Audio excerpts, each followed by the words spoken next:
ABC News. Good afternoon. I'm Melissa Polomini. The state government can't say if its metro tunnel project will be operating full peak hour services when it opens later this year. Joshua Allen reports. A report in 9 newspapers says delays with construction and testing mean when the Melbourne Metro tunnel opens in November, it will only be used for limited off-peak services. Government Minister Steve Dimopoulos says timetables will be released later this year, but he couldn't say when full services will begin. They're preemptive because we haven't landed the timetable. We're working on a timetable right now. The government has consistently said the tunnel will open later this year, but whether it's fully operational by then is unclear. The head of a US and Israeli-backed group handing out aid in Gaza says it's being subjected to a campaign of disinformation. Ali Crew reports. The head of the Gaza Humanitarian Foundation, Johnny Moore, says the UN is spreading claims that can't be clarified after UN Secretary-General Antonio Guterres labelled its operations inherently unsafe. It follows a series of deadly shootings at aid distribution points run by the GHF in Gaza. A report in Israel's Haaretz newspaper quotes an unnamed Israeli soldier who says they were ordered to open fire on people seeking food. The IDF says it never fires on civilians, while Israeli Prime Minister Benjamin Netanyahu says the newspaper has committed blood libel against the most moral military in the world. Iran has rejected a request by the UN's nuclear watchdog to visit sites bombed by the US and Israel, saying it suggests malign intent. The foreign minister says such a move would be meaningless after the International Atomic Energy Agency failed to condemn the strikes. Earlier this week, Iran's parliament voted to suspend collaboration with the nuclear watchdog. US President Donald Trump, who's claimed Iran's nuclear sites were obliterated, has said he wants the organisation to have full rights to conduct inspections. In a major ruling, the US Supreme Court has curbed the power of federal judges to block presidential orders nationwide. The case stems from Donald Trump's bid to end birthright citizenship for the children of undocumented migrants, as the BBC's Gary O'Donoghue reports. Well, this is undoubtedly a big win for the president. The challenges to these specific policies will still proceed through the courts, and the merits and constitutionality of each case is a separate question to what's been decided today. In truth, this is an issue that administrations of both complexions have complained about, so expect Republicans to see this as a double-edged sword. When and if a Democrat enters the White House, he or she will enjoy the same legal advantages as Donald Trump will now make the most of. In sport, round 16 of the AFL continues on the Gold Coast with a crucial clash between the Suns and Melbourne. The 14th place Demons need to win to keep their finals hopes alive, but the Suns will be tough to beat at home, hoping to get back into the top 8. In Launceston, 6th placed Hawthorn takes on North Melbourne. And finally, under the lights at Dockland Stadium, the ladder-leading Collingwood will be looking to dominate the Eagles. In cricket, Australia has won the first test against the West Indies. The ABC's Ben Cameron reports. Having matched it with Australia for 2 days, the West Indies were thoroughly outplayed on day 3. The tourists batting the hosts out of the match as they set a highly improbable 301 to win on a deteriorating pitch. Josh Hazlewood and the Aussies steamrolling the West Indian batting lineup for 141 inside a session. Earlier on day 3, a 7th West Indian drop catch for the test gave Travis Head a life on 21 and allowed he and Bo Webster to forge a match-winning 102-run partnership. When Head was eventually dismissed for 61, he was the only man to have passed 50, having done it twice, but his score was bettered by Webster's 63 and Alex Carey's match-high score of 65. Head earning man of the match for his 2 half-centuries. Ben Cameron, ABC Sport. To the weather for the state, a dry and partly cloudy day. Isolated light showers about the coasts. Showers increasing about the southwest coast this afternoon and tonight. It will be partly cloudy in Melbourne today, a top of 15. Tomorrow, a shower or two, 13. A possible shower Monday and Tuesday with tops of 13. Right now in the city, it's 11 degrees. This is ABC News. Every day, all around Australia, extraordinary people create moments that inspire. See them, Hear them. All you have to do is nominate them at australianoftheyear.org.au. The ABC Listen app has it all. The British and Irish Lions Tour of Australia, Wimbledon, and West Indies versus Australia. Oh, and did I mention we're doing the footy every weekend? ABC Sport on the ABC Listen app. ABC Sport. This is AFL Saturday with Matt Clinch. A turnover from Scrimshaw. Ralph Smith, hand pass to Dustin Martin. Is this his moment? It is! Dusty with the opening goal in his 300th match. Taking centre stage once more. AFL coaching record holder Mr. Mick Malthouse. Man's about to coach a team for the 715th occasion. Premiership player. Number 12, Luke Ball. Miles pressure. Luke Ball from 45 metres out directly from goal. Scores the level. AFL Saturday with Clinchy, Mick and Bally. AFL Saturday on your radio, ABC Sport Digital, and take us with you on the ABC Listen app. Are you a Bulldogs believer? They find a way in Marcus Bontempelli's 250th game to see off the Swans and continue their climb up the ladder. While Sydney Stars return and delivered a much better effort, but their chances in front of goal. The lowest Swans home crowd in 2 years. What can Dean Cox salvage from the remainder of the season? Well gathered by Fraser. Bontempelli at his 250th with a massive goal. The snap over the shoulder. Typical bit of brilliance out of nothing from the Bonts. This has been a ripping game of footy. Goulden the hand pass to Blakey, but the Bulldogs bite and claw and scrap their way through it and keep their place in the top 8 with a 9-point win here in Sydney.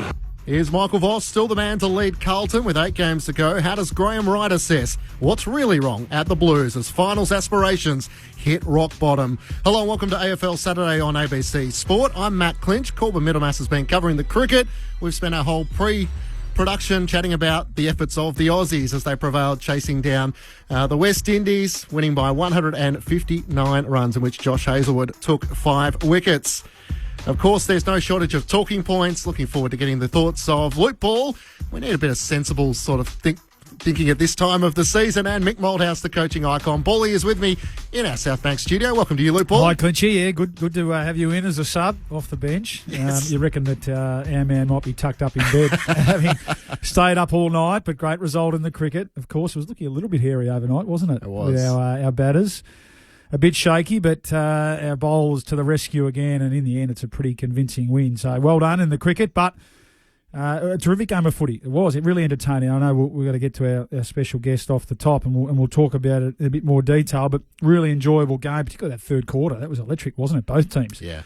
I think it was 6 goals each, so plenty of talking points out of it, as you said.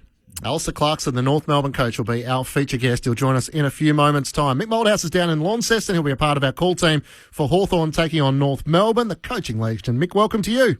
Thanks, Matt. Hello, Bally, and our listeners all over Australia, and for that matter, all over the world. It's terrific to be down in this part of Australia. It's sun shining, ground looks magnificent.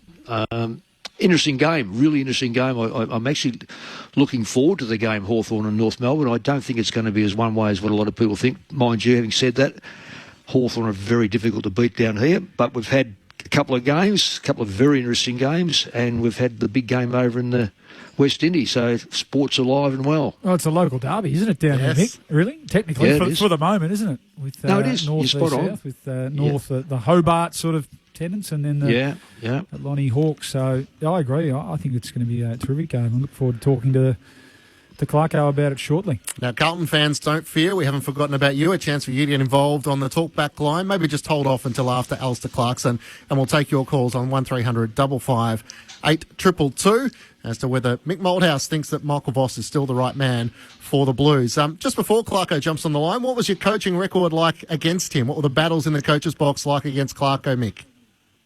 I wouldn't know numbers. I really don't get caught up in numbers against teams. I just know that there's certain coaches. I always say the best coaches are the coach has got the best side. I mean, they're the hardest to beat because they've got the players that you have to sort of counter. But when you come up against coaches, there's some that you just think, now I've got to be very careful about what happens here because they'll counter you, and you've got to have the counter up yourself.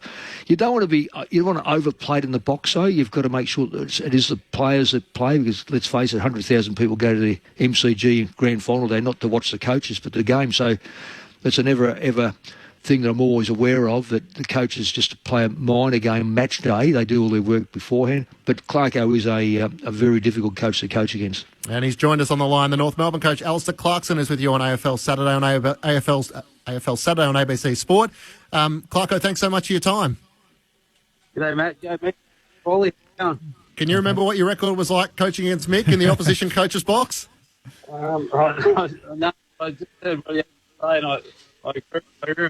Great. Yep. Gotta have Clarko.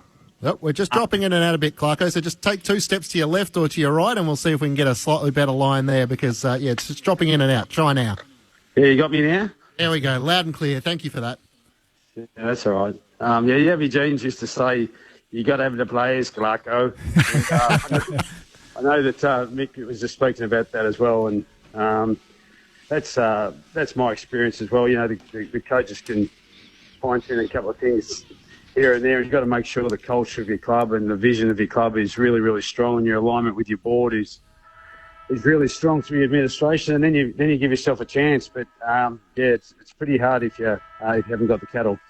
Clarko, just terrific win last week. We did the game on Saturday afternoon. Interested as to how you reviewed it this week. Can you take us a little bit inside of that? I mean, clearly that second quarter, I'd imagine, was certainly how you want to play at your best, and then potentially fell away a bit, or did fall away a bit in that last quarter. Was it a matter of almost like an 80-20 rule? Let's focus on 80% of that second quarter and what we did really well as we look forward, and then what can we learn from that last quarter?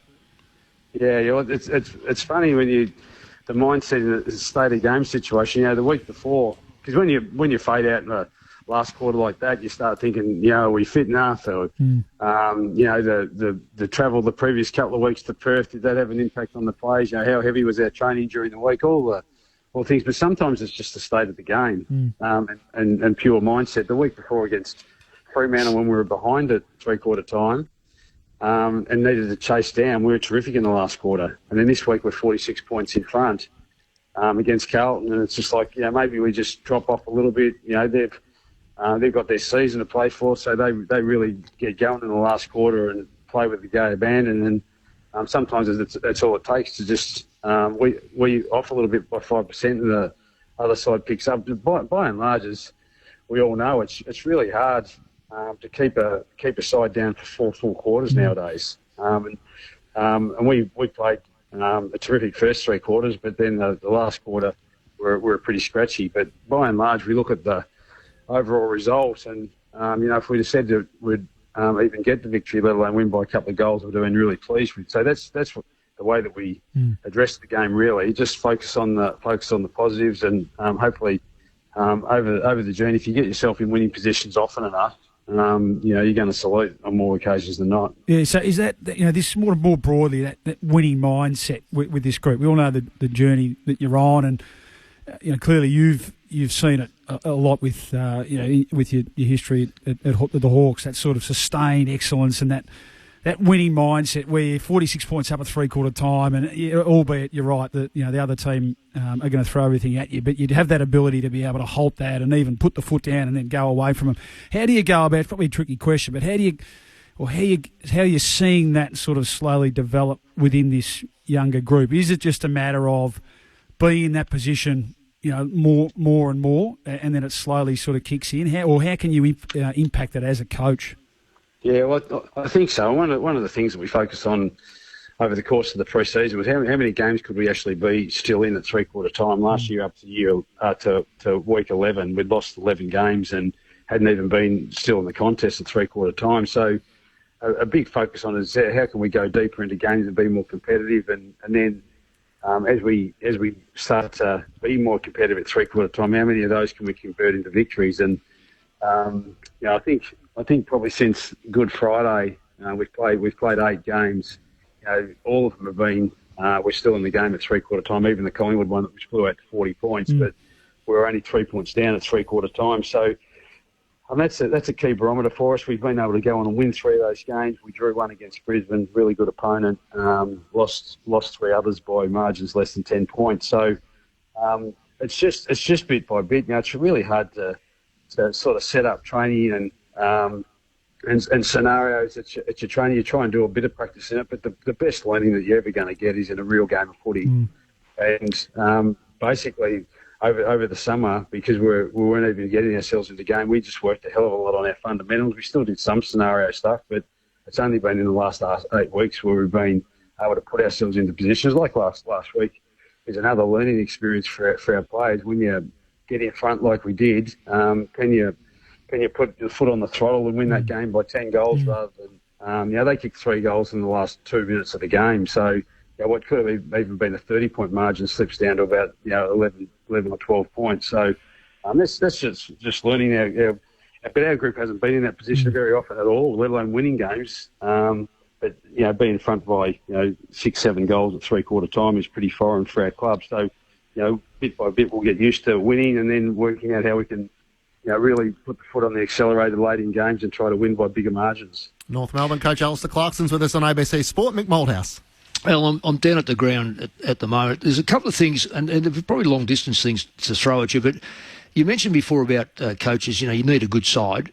How many times would you think between now and that moment, how many pre-seasons, how many drafts do you think that you need to get to that stage where you've got the side that you need? And I'm going to make a statement, I'll be interested to see what you think about it, but I think free agency only aids top sides. So, North Melbourne and West Coast and Richmond, those sides that are trailing down the bottom at the moment, it's going to be very hard to get the best of the best free agents because players only think of tomorrow and they can only see tomorrow. So, one, are you a fan of free agency the way it is? And two, how many drafts do you think before you're in that position to go, right, here we go?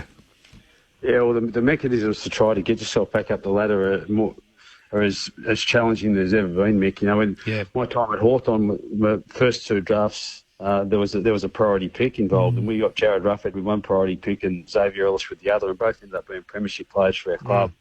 Ruffy going on to be a Hall of Famer, really. So that gave the lower clubs, and I think Richmond, Western Bulldogs, and Hawthorn all reaped the benefit of that sort of situation where they did try to give a little bit of a leg up to the lower clubs, and all those clubs went on to win a flag within the next decade. So the system actually worked in terms of equalisation. Now there's other forms of equalisation, which is the next generation academies, the northern academies, the Indigenous academies, and free agency, and all of them have made it more difficult for the teams down the bottom of the ladder. Exactly. Secure the talent they need. So I think the league itself has got. I mean, they talk about it. I'll be interested to see what Swanee's view on it is. I don't think he'd be wanting to change the Northern Academy since he's just come from there. But I'll be interested to see what he's both he and Tom are heartland footy, and I'm sure that they'd be looking at the whole mechanism for how clubs can try and get themselves back up the ladder. And certainly, if they looked at free agency, I think they had some sort of maybe an American view. That the players only just move for the free agent, that they heads at that. But by and large, they're getting paid well enough nowadays that more free agents are just looking for the success. So they're trying to go to clubs that are in the window of opportunity in the next 1 or 2 years, and that has meant that the teams in the bottom 6 or 8 in the ladder are just not getting access to the free agents, which makes it even tougher to try and climb the ladder. Yeah, exactly. So what is the remedy to that? And I'll throw this in. I think that should go into a draft situation. But, I mean, it's whereas the bottom sides have first plug at it, and the player can play with that, or he can play with the side he's currently with. So it's not as if you're restricting free agency. Yeah, that's right.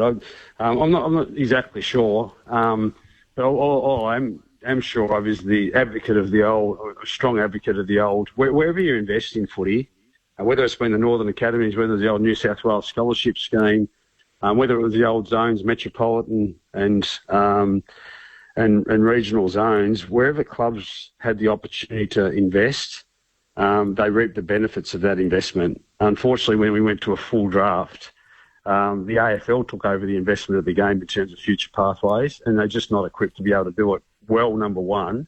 But number two, they just can't do it on the scale. One organisation trying to do the whole country in terms of pathways and development is just too difficult. You're better off pushing that out to the clubs to be able to grow the game at the grassroots level and get some sort of benefit for the investment that they make. Now, that was abolished once they went to a draft, but there's little country regions like where I grew up that had 4 players come out of that little country town with 1,000 people in 10 years in Merritt, Hawker, Barnes and Clarkson, and we haven't had a guy play AFL footy in 35 years since. So, that's whilst the draft has been seen as a mechanism to equalise the competition, it's actually taken away Tasmania, these little regional areas. Mildura used to be a real heartland of AFL footy.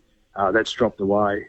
All these sort of wider regional parts of Victoria have sort of been neglected in the growth and development of the game. We're just not seeing the kids come through like they used to in the 60s and 70s. North Melbourne coach Alistair Clarkson's with you on AFL Saturday on ABC Sport. Matt Clinch, Luke Ball and Mick Moldhouse. Clarko, I'm interested in the next stage. So you've had 4 wins so far this season.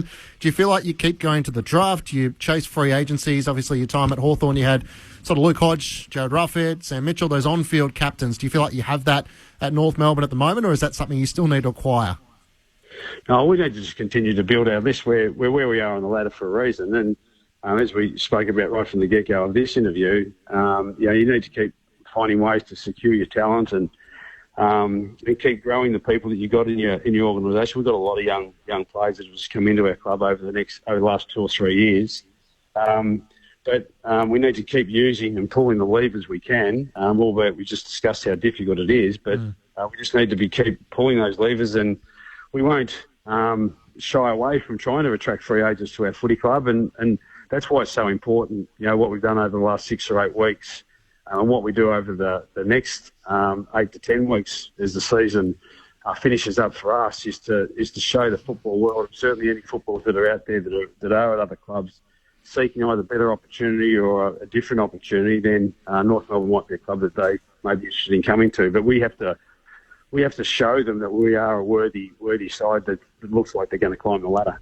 You're in Tasmania today. You're playing in Launceston. You've been to York Park. In your opinion, having been in footy for as long as you have, do you think Tasmania, the new team, needs a stadium, or should they use the existing one at the moment, given the political challenges that are taking place? Yeah, well, there's plenty of economics and political economics down here that are driving the decision. Unfortunately, I think the AFL have contributed to that by demanding a roof on the stadium and arguing over half a $1 billion on whether or not a roof should be on it or not. I can't understand why they wouldn't just build a stadium that hasn't got the roof at the moment, but has got access to be able to put a roof on it in 10 years' time if you needed to, and just build a stadium. I think the whole concept of a stadium at Macquarie Point is a really strong, feasible one, both for football in this state as well as the economy in this state. I've seen it all right around the world, really. I did a study trip working for Tasmania, really. We went across America looking at all these stadiums, and I've seen what's happened here in our country in Adelaide Oval and also Optus Stadium in Perth, and just know what it can do for the whole economy. There was a period of time there where Port Adelaide were draping Port Adelaide curtains across the seats just to make it look like they had some people in the crowd out at Footy Park. Now Port Adelaide regularly get 40, 45,000, 50,000 people at their games. It's just changed their footy club. It's changed their economy, and I think Tasmania can do exactly the same. So I'm all for the stadium. I'm all for what can happen down here in Tassie. But to have this fight that sort of the AFL have created in a sense by demanding that we'll only have a side down there if they've got a stadium with a roof on it, I just think is a furphy, and it's just created an unnecessary debate, a political debate that really we should be, as I said earlier on about grassroots footy. This has been a state that's produced so many. I think we've got four legends in our AFL Hall of Fame that have come from this state. The Bulldogs, the Hudsons, the Hearts, the Stewarts. These are Vernon Howe, And then you get to the more current and recent eras like the Birchells and the Richardsons and these sorts of guys. It's just such a fertile state, and I just think that having a flag on the hill with Tassie coming into the competition will be really, really special, and a stadium that can cater for that would be pretty special as well. Alistair Clarkson's with you on ABC Sport. I know you've got a game to prepare for, so I'll let you go. I just wanted to ask you, obviously, Carlton and Michael Voss is going to be the hot talking point over the next couple of days. Your approach to coach the club, you decided that you didn't want to go through the process, and you did reference the support in which coaches were receiving, and most notably the reference to Brendan Bolton. What's it like when you are a coach in that situation, and what advice would you give, I guess, to Michael Voss as he tries to work through it? Yeah, I'm not close enough, obviously, to it all, but you just need genuine alignment right through your footy club. You know that there's tough times, whatever club that you're at. You've got a clear vision of where you want to go and what you want to try to achieve, and unfortunately, there's plenty of hiccups along the way. But the really, really strong clubs ride the bumps as they go through them together, and that doesn't mean that there's not change somewhere along the way. But usually, if you've got really, really strong alignment and stability through your football club. So all the things that the Vossi and the club have been talking about over Cripper are right. The worst thing that can happen for Carlton right now is that they actually splinter. But that's been the more recent history of the footy club, unfortunately for them. And I can recall Green Bay Packers. A Hail Mary touchdown throw from sacking their coach one year, and he went on to win the premiership or the Super Bowl the next year. When if the Dallas Cowboys guy would have taken that Hail Mary catch for a touchdown, then the coach is sacked. We saw it with Dimmer and Bomber. In internal reviews that they were backed in by their board, and then they salute the following year. So it's a pretty precarious business. But those that stay united and stay stable, in my view, are the ones that end up seeing success. And finally, you obviously have Hawthorn this afternoon, but the centenary celebration for North Melbourne next Thursday night against the Western Bulldogs. It'll be nice to see some of the former Shinboner greats and the celebrations that'll take place. Yeah, well, it's a long haul for a footy club, and 100 years is a pretty special recognition of the contribution of many Northerners and Shinboners over a long, long period of time. So we get an opportunity to tip our lid to those that have come before us and actually really appreciate and acknowledge the enormous opportunity we've all got. We've got the baton now. It's been passed on to us. We're the temporary custodians, and we try to make the club as good as we can whilst we're in that fortunate position. So it'll be a great chance for us as a footy club to acknowledge those that have come before us when we celebrate this next Thursday night. Clark, I always appreciate your time. Our SMS machine is blowing up. People love hearing your insights into the game. Thanks for giving us some of your time, and best of luck against the Hawks this afternoon. Good on you guys. Thank you. Alistair Clarkson, the North Melbourne coach, joining you on AFL Saturday on ABC Sport. Matt Clinch, Loot Ball, and Mick Moldhouse with you. Interesting, his insights, Bally, as to where he sees the Kangaroos at the moment. 4 wins and facing against his old side Hawthorn this afternoon.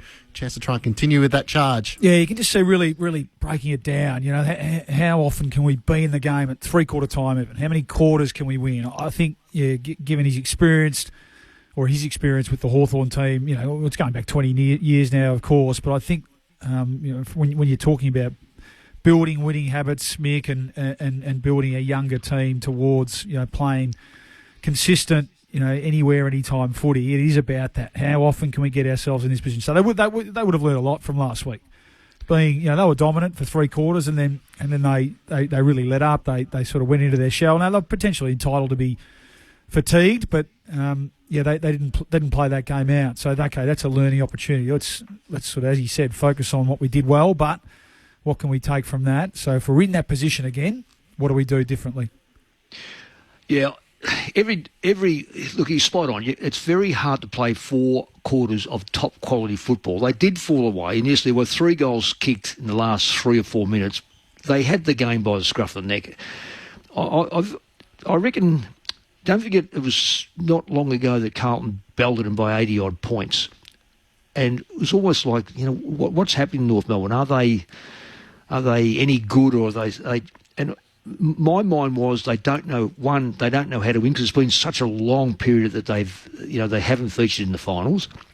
Two is, it's almost like near enough was good enough, but there's been a real change in the last I'd say the last 6 or 7 weeks, but particularly the last 3 or 4 weeks where they've looked a side that could cause upsets. They're certainly playing a good brand of footy.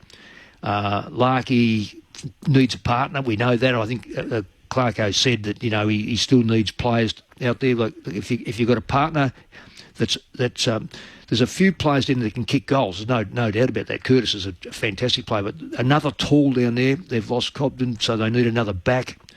It'd be good to get another mid, but they've got one of the best ruckmen in the competition. And if you get the spine, and that's what he's aiming at, you can see that, you just fill in the gaps. And I know that sounds very primitive to say you just got to fill in the gaps, but there's not a lot of clubs don't go the depth they used to, because there used to be 12 clubs, now we had 4, then we had 14, then we had 16, then we got 18, we're going to go 19, maybe 20.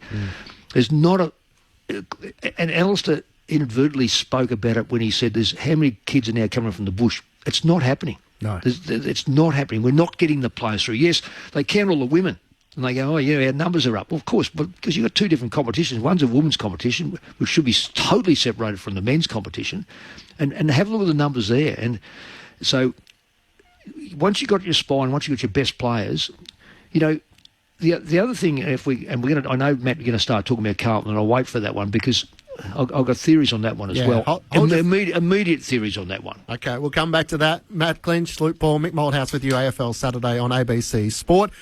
You can join us, 1300 558 222. I'm sure plenty of you have thoughts on the Blues, and we're going to get mixed thoughts in a few moments' time. But we'll just tidy up the events of last night. The Bulldogs 9-point winners over the Sydney Swans. Here was Luke Beveridge with his assessment. The game probably wasn't dissimilar to some of the games we played throughout the course of the year where we haven't prevailed. And I just thought in that third quarter in particular, when Sydney had a lot of momentum, just the couple of backs in particular, Lockie Bramble and Bailey Williams, just some composure, kept the ball in their hands, won some really important contests, won some pressure ball, and some of the second years in Riley Sanders and Joel Frazier. So it wasn't the usual suspects tonight who, necessarily drove the bus home in the end. It was some of the lads who maybe haven't been the match winners. So moving up the ladder, the Western Bulldogs, they're now inside the top 8. They're up to 5th, but of course Hawthorn and Fremantle and the Giants still yet to play for the weekend. So Luke Ball, Mick Malthouse, Bally, firstly to you, are you a Bulldogs believer? Do you think they'll be a side that can seriously threaten in September? Oh, yeah. I think it ties into the conversation we were just having, Mick, when around building a list and continue to add quality. You just heard Luke Beveridge there, and we were talking about it before we came on air. I thought it was a terrific game, first and foremost, last night. And I think the Swans, were certainly very gallant in defeat, and if not for maybe a little bit of polish towards the end, they didn't take their opportunities, and ultimately end up losing the game. And Marty out at one end and McCartney laid out at the other, so they had some challenges. But I thought they were gallant, and their effort was terrific. Their pressure in that first half, and then they had that run on. But Luke Beveridge's summary was pretty good there. And in the end, the Swans, who we know, and look, a lot of teams are, but they're still so reliant on their star players. Yeah. Heaney, Gordon, whose second half was brilliant. It's great to see him back out there. Warner, who we know hasn't reached great heights this year, and one or two others. Whereas the Bulldogs, their depth, it was their support cast who got it done from last time. When the heat came in that third quarter, Lockie Bramble, you once said he's never played a better quarter in his life. Mick, he had 15 possessions in a goal. And every time he got it, in the chaos of, in real heat, he evaded, he stepped out of tackles and just repelled. I thought he was magnificent. And then Frazier bobbed up at the other end and 3 goals in that third quarter and ended up with 4. And I thought Riley Sanders, with Richards well held by Jordan, Bontempelli not having a great night, and Libba not having a great night either. I thought Riley Sanders stood up. So that to me, to circle back to your question, Clinchy, would suggest that the Bulldogs, and certainly clearly with Darcy back in the team, and that freed Norton up to play. I thought his second half he really worked into the game well because he got moving, he got up the ground and got involved. They have all the pieces. I think to be competitive. Now, clearly they need to go out and take some scalps in that top 4 before we're really convinced. But just looking at their best, I think they can certainly mix it with that top 4. We need to check Joel Fraser's birth certificate, don't we, Mick, to check that he is 19 years of age, but they have 6 of their last 8 games, the Bulldogs, at Docklands. We mentioned they have North Melbourne in their centenary celebration next week, but then they have Adelaide and Brisbane in the 2 weeks after. So that's the fortnight that I'm looking forward to seeing. That's it. That'll be the test. You'd expect them to continue on, Mick, against North next week, and then they get an opportunity to host Adelaide at Marvel Stadium. That's the game where they need to be making a statement. No, we are a top 4, top 6 team. Lockie Bramble, how old is he? Well, he's mid-20s, mature age. Spent some time at 27. Hawthorn, 27, there you go. So I'm more sold on the Dogs, and I've got to put my hand up and say yes, I'm a great supporter of the Dogs. I really like them. I like Luke Beveridge, the way he goes about it. He has. There were question marks about Caleb Daniel. Why was he out of the side? Why was other players out of the side last year? He kept one at the club in Dale who jumped up and now plays the way that Luke Beveridge wants him to play. Caleb Daniel, very good player, but he's a 20-metre, 30-metre short kick, and I don't know whether that was really what they wanted. They wanted a bit more run and dash and a bit more length into their forward line when you've got a forward line like they've got. So, paid a penalty for that.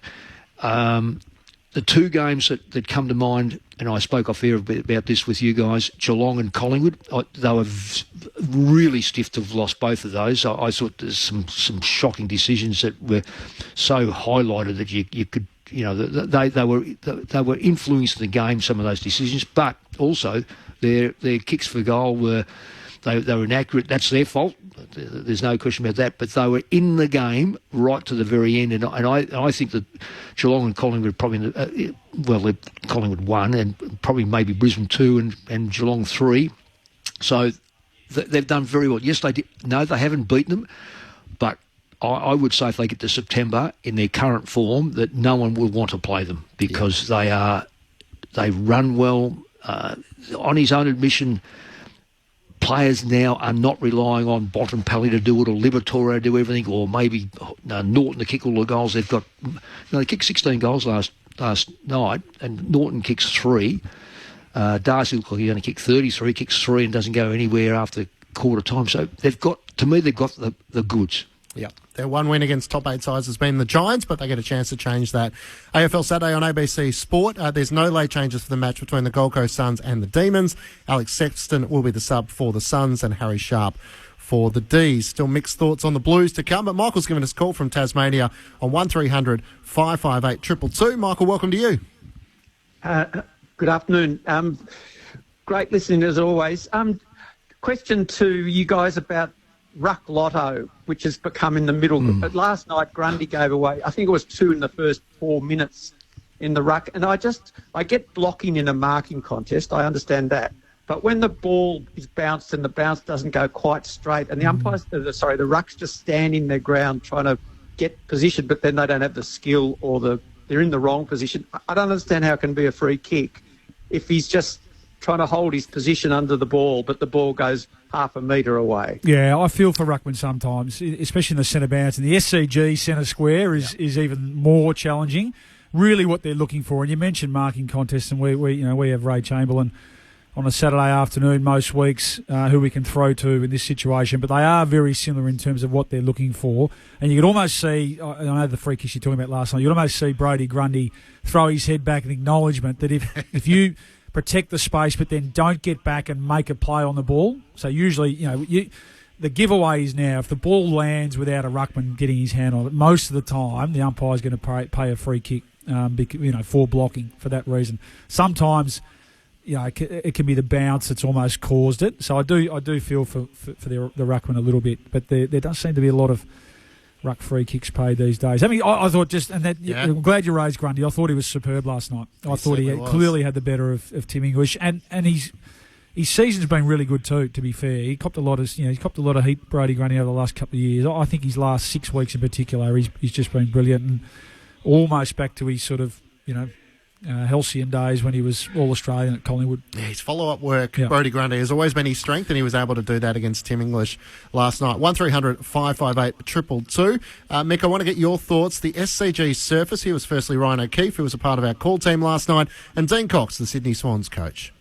This is not blame the concept. This is blame the groundskeepers. That's what I'm saying. And the staff. Yeah. Well, it's been that long. There's full time there, and it's been an absolute, the amount of times they don't let you train on there and protect the wicket for cricket and all this sort of stuff.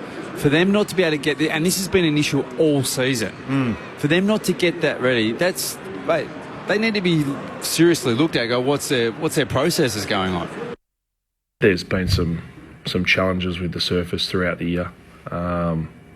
But I really looking at other things. That's where I sort of spend my time. Things I can try and control. So 60 days on from Andre Pacelli performing on the SCG. Dean Cox is controlling the controllables. Luke Ball, was it acceptable last night, the standard of the surface? Well, it was jarring because we're just not used to seeing it anymore, are we? So I think, there's a bit of thought, they're pretty spoilt these days. What are they worried about? Put some longer stops on and get on with it. But it did affect the game last night. Not only the way it looked, but just the way players played, and it almost became, and other commentators were hot on it, to the point where, they want to hope that someone doesn't get injured here, because then we'll have a real sort of discussion, a real sort of issue to deal with. So Mick, it wasn't great. It's not great. And look, Ryan O'Keefe, he's the boots on the ground, isn't he? Up there, he was there for 15 years, so you sort of take his word for it a bit. So, Mick, what do you imagine would happen if Luke Beveridge went to the AFL and said, no, I'm not satisfied with the quality of this surface? Then what happens? Well, I don't care what the surface looks like. It's whether it's safe. We've spoilt players. I'm just watching this ground now. It's been mown. They're running over it again. It's just absolutely pristine. But yesteryear, and you can't have yesteryear. I understand that. Most of the grounds now haven't got cricket pitches in the middle, which we used to have as players. In the ground, it was just get on with it. But I understand why the aesthetics look. You have to have a good looking ground, but fundamentally you want to make sure you've got a ground that is not going to injure a player because he's slipped or the surface has moved underneath him and he's done a knee or an ankle or whatever the case is. So that's the first priority. The second priority is what it looks like, and it certainly didn't look that great. But having said that, you've got to adjust yourself also. If it is slippery, then get stops that are going to be a bit more conducive to holding you up. So players have also got to be a little bit responsible for what they wear. No metal stops though. You'll get fined. You'll get fined 40,000. No. Right? Well, you don't need metal stops. You don't need it. There's stops. Fitting. You've got boots for any sort of condition. So just get hold of them. They're never in doubt. They're never lack of boots, these players. You go into a boot room. Some players, honestly, Matt, I don't know if you've ever been to a boot room. Some of these players have got 15, 20 pairs of boots. How many do you have, Bally? At your peak? 2. Oh, well, so you're. What do you do with the others? What do you do with the others, Bally? I didn't get any. I had to go. No, well, you must have signed them off and sold them off, did you? If I could sneak a pair from Scotty Pendlebury or something like that, Yeah. No. I mean, I used to have one pair that I loved, and more often than not, the ground was they would cater for whatever ground you played on, and every now and then you'd have a wet day or maybe at a ground that chopped up a bit, but most of the time these days players can get away with their moulded boots, can't they? Well, I've had a couple of kids come in, and they were really hard done by kids, and it was a charity, so I said to them, who's your favourite? Oh, well, Nathan Buckley. And I go in there and I said, well, listen, which ones would you like? And they walked away with about 4 or 5 pair. Next training session, Bucks didn't blink an eye because he just said, well, there's another 4 or 5 coming, so it didn't make any difference at all. Mick, it's like the cricket bats for the Stars. The Stars can have as many as they want, and the rest have to make do for the season. Got to make some runs, Matt. Yes, that's right. AFL Saturday on ABC Sport. Matt Clinch, Mick Malthouse and Luke Ball with you. The big talking point is going to be Michael Voss. Here was how he assessed the game after their loss to Port Adelaide on Thursday night. Yes, it was a bad performance. Certainly the start of the game when you want to get ascendancy, especially away from home. We've been good at that for, pretty much the whole year, getting our starts right, but no, we got that wrong. Just didn't come with an appetite to the contest, and they were able to sort of go from inside out really quickly, and they were able to control the ball more than they should, and we weren't quick enough in our response. yeah, we should have been better than that. So a 50-point loss to Port Adelaide back on Thursday night, which has, I guess, opened the conversation as to whether Michael Voss is the right man to still be the coach of the Blues. Mick, you spoke to Michael Warner. It was in the Herald Sun today around Carlton and the differences the club has compared to other places you've been involved in, the fundamental differences from a cultural point of view. The issues go deeper than the coach. You can't keep thinking the past is going to save the future. So how did Carlton try and come to a conclusion as to whether they do have the talent and the game plan to try and build on this under Michael Voss, or whether Graham Wright feels like there needs to be changes made? One is, Matt, just listening to that comment then by Michael, one is a terrific bloke, let me just say that, and no doubt I feel for him and his family, because I know they'll be copying absolute rubbish. I don't like his comment that we didn't come to we just didn't appear to be ready to play. He has got to be ready as a coach to pick that up in the rooms and think, well, I don't know if these blokes are, and maybe, get yourself in order to get them in order. I don't care who's the best coach at the moment. They could go to Carlton right now and they would have practically the same result, because he's rarely had his two key forwards in playing together. Wiedering's playing under pressure. He's their best backline player, and he's playing probably at 70-80% at best. Cripps was ill and played. Walsh is not playing, and he hasn't really been playing good football. He's had the odd game, but he's not what he was a couple of years ago, because he's chasing his tail from pre-seasons with his back and his knees and everything else. There's a few players that haven't gone on. There's no question about that. But it's very difficult when you've got your best side and part of your best side sitting up in the grandstand. So Michael is under pressure straight away. Carlton are different because they expect to be back in the 80s and 95 when they won the premiership, and this is it, and they've got pressure from outside because that's when it happened. And you've got to have a look at those Carlton sides when the draft wasn't on, and when you have Form 4s with there, they end up with more Form 4s than any other club, and they'll pick the best out of all the interstate players, and they generated great football clubs or great football teams. That doesn't happen these days. You've got to draft, and I don't think their draft has been overly good, quite frankly. I think they could probably look at that and go, well... So you don't think they're a top four list in your eyes? There's no one known a best four list. They've never been a best four list. We just spoke before. They're just a side that's going to fight out 7th to 10th. And if they haven't got their best players, they're going to finish 10th or lower, because their best players are sitting in the grandstand. Well, and they don't have the support car. We just spoke about the Dogs support car. So you take out their top players. Richards gets tagged. Dale gets tagged behind the ball. Bontempelli doesn't have his best game. The support cast comes in and lifts and rises to the occasion. Both on talent. Okay, so Sanders is a high draft pick, and we spoke about Fraser. It's clear that Carlton don't have that now, isn't it? It really is. It stands out. They haven't got it. You're right, Paulie. Yeah. So I tumbled into that at the start of the year, looking at the top end of the list, thinking that's got to be a top 4, top 6 team, but. And even some of those players we know are a shell of themselves. Curto and others aren't low on confidence. Last night was terrible. Last night he had a shot from 20 metres out and kicked out in the full. I thought he tried hard. He just he's just shot on confidence. Yeah. So the one thing that stood out this time around, which hasn't been the case. Okay, so they've fallen short, but their efforts they've always been able to say, they're having a crack, and the numbers back it up. So they're competing around the contest, and they're tackling and they're pressuring. They just don't have the skill level or the talent to finish their work, or that was the thing that wasn't there the other night that stood out. Let's bring in Chris from South Australia, who's given us a call on 1300 558 222. Chris, welcome to you. Thanks, fellas. Look, Michael Voss was one of the best players that's ever put on footy boost. Cripsy was sort of saying, I think before the game and after, were they playing? I don't think they were playing for themselves and Michael Voss. I saw Widdering get bumped off the ball by a guy half his size, I think, early in the game. Yeah. And that game was there. Port aren't a great side at the moment. They play well, but what did they beat? But I just think, are they playing for Vossi? And is Vossi, I think a lot of great players have never been good coaches. And Mick can talk about that, but I think some of the great coaches we've had have been average footballers, but they've turned out to have that gift. Mick had it, and to get the best out of players and to motivate guys. I think Vossi, you know, he coached, I think, Brisbane for a while and wasn't really successful. Is it that he's not really a head coach? I hate to say that, but I just thought Carlton's effort, really, they had plenty of reason to play a real intense game, and they never delivered. And I thought, sorry for Vossi, I thought they let him down badly. And I just feel for his future. And maybe, I don't know what Mick thinks, but I think, as I said, some coaches that know how to coach haven't been great.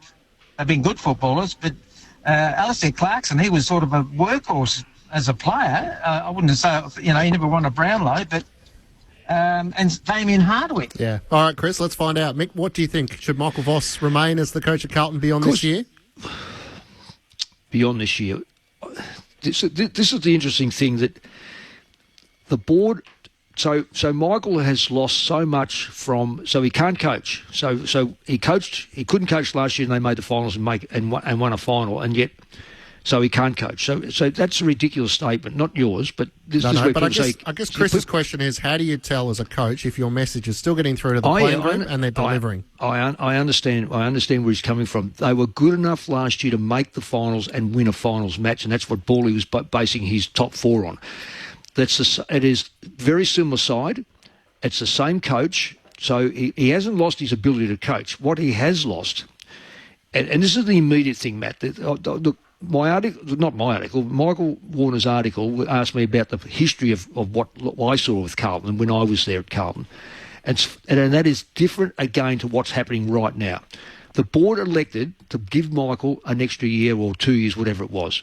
They are responsible for that. They've got a new CEO coming in. I think that Brian Cook will be just wringing his hands at this going, thank God I'm out of here, because he doesn't have to put up with all that rubbish that is constantly at Carlton, and it just seems to be a feature of the football club. So, until you're in there, you don't realise how impacting it is when you don't have that support. So, you've asked me the question: should he coach next year? If they prepare to give him the 2 years, they should be prepared to give him the support that he deserves to operate. So he shouldn't have to look over his shoulder to wonder whether I'm there next year. Young Lloyd, what's his first name? Brad Lloyd was he was a broken man when he was interviewed on. He didn't know what was going to happen tomorrow, let alone next year, because clearly no one's talking to them. I've been down that track at Carlton. You've got to be all together, all in, and then make a decision that is, sit down, let's analyse this together. Am I the right person? Are you the right person? And you can discuss it. There's none of that discussion. It's all based on immediate results that take place. They play Collingwood next. What happens? They get absolutely murdered. He should not coach for the rest of this year because he's been contracted. Then you can weigh that up and say, well, I didn't coach. I haven't been able to coach well because my team was sitting in the grandstand Anyway, that's I think he sees out his contract next year. I think they'll take serious stock of the playing list this year. I think when Wrighty's got form of that with that at Collingwood, and I think they'll make some big calls, with their playing list this year, and have a real go at shaking it up and seeing if they can, clearly address serious needs that they have on the field. And they've been doing that for years, Bawley. Don't forget they've been doing that for years. They virtually took... I mean, at one stage, Carlton were a joint club between that and GWS because they robbed GWS of so many players. Did they pick the right players? The question is, it's okay getting players in. You've got to pick for what you need. And, there's a couple of clubs out there who pick for need, and it just keeps them in the top 4, top 8 on a regular basis. Others just fall away because they've just picked a name. Let's just squeeze in Rulai, who's called us from Adelaide. Rulai, welcome to AFL Saturday on ABC Sport. G'day, lads. How are you battling? We're all right. I was watching the game Thursday night, and I was quite perplexed at how bad the goal-kicking for Carlton was. I mean, they don't need goal-kicking training. They need point-kicking training because they were missing the world at times. And I wonder if any of you lads had any theories on it. Last week I did a barefoot charity walk from... the seas of Glenelg to the top of Mount Lofty, 24 Ks, and I bumped into Jake Lawrence, Francis and Farrell on the way, and I asked them if they'd ever taken off their boots at footy training and had a barefoot kick.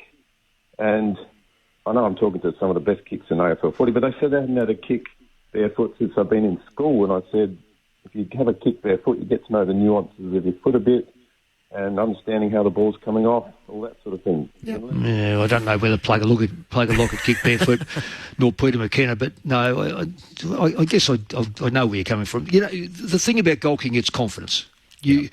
Look, Charlie Curnow was one of the best 60-metre kicks from goal. If he marks it near the 50-metre line and he needs to kick the ball 60 metres, he can knock it over when he's confident. He missed one from 20 metres that went out in the full the other night. So everything is to do with confidence. There's no question. They all know how to kick goals. It's whether they can kick goals. And they look like a side bereft of Collingwood confidence. So they have Collingwood at the MCG next Friday night, Brisbane at Docklands on a Thursday night, Melbourne and Hawthorn. So 3 of the next 4 weeks are pretty tough. On AFL Saturday, a chance to bring some sense. Here's Cool Hand Luke. On AFL Saturday. What we've got here is the champion bloke. Failure to communicate. This is Cool Hand Luke. Well, Mick, this week it's my turn to agree with an old coach of mine in Ross Lyon when he spoke about, he came out in defence of his charge. Do you want to hear him? This is what Ross Lyon had to say. I didn't know we had there we go. I didn't know we had the grab. Go for it. Will Marcus use the same tactics he used against Nick on, say, Caleb? Just to be clear, what are the tactics? I don't quite understand. Well, like his tight checking, tagging tactics. Oh no, sorry for going out and competing. No, I'm not. I thought you were allowed to compete. I never knew playing on someone was a tactic. Well, it's manning up at a stoppage. The manner of the way that he's doing it. What's that? I'm interested to know if he'll keep doing it. Since Adam was a boy, right? People have played, and the great midfielders get tighter attention. That's just the way it is. Well, I think you were around when Adam was a boy, but I think he's right. And I played on Adam. He did. All of a sudden, the tag is the big bad wolf. I think I loved it last week, and I think Nick, I think it's first and foremost, it's a feather in your cap. Like you talk to the greatest players I play with, Nick Dane Swine every week, Chris Judd, Gary Ablett. It's part and parcel of elite sport.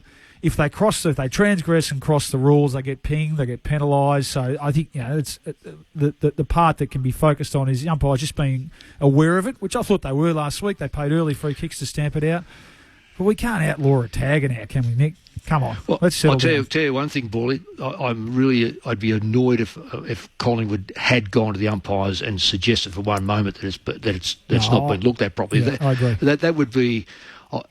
Ross Lyon is spot on. It's part of our game, and these blokes have got to be able to put up with it. You never heard Chris Judd never complained about a tagger. He just got on with it. Robert Harvey, go right back. Robert Greg Harvey, Williams, I think Greg Williams' time they handle it their way, and that was the way. You either put up with it or you did something about it. But I'd be less than impressed if I knew my coach was going to the umpires and saying, "Well, hang on, look, if he wasn't best of ground, he was close to best of ground, and he's still going to have a whinge about being tagged. Get over it. This is if you're going to be a very good footballer, get ready to be tagged. Ask Bonner and Powley what it's like. Yeah, well, in fairness to the coach, but they were asked about it. They were McRae. I didn't hear Craig McRae really whinge about it. He just kept getting asked about it. So and there's 4 umpires now. So but turn around and just knock it on the head, though. What I say, Paulie, turn around and just say it's part of the game. Yeah, exactly. And we would be looking for one too if we thought for one moment we needed one. Well, that's right. And I get the point. People go and they want to go and watch the best players, have a good run, but I think we still get that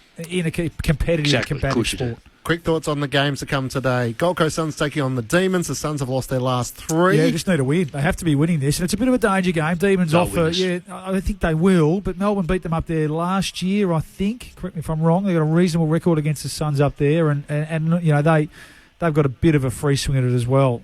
So this is a game that the Gold Coast Suns just have to be winning. I think they will. Mick, you're in Launceston. You're right in the Hawks for a win over the Kangas.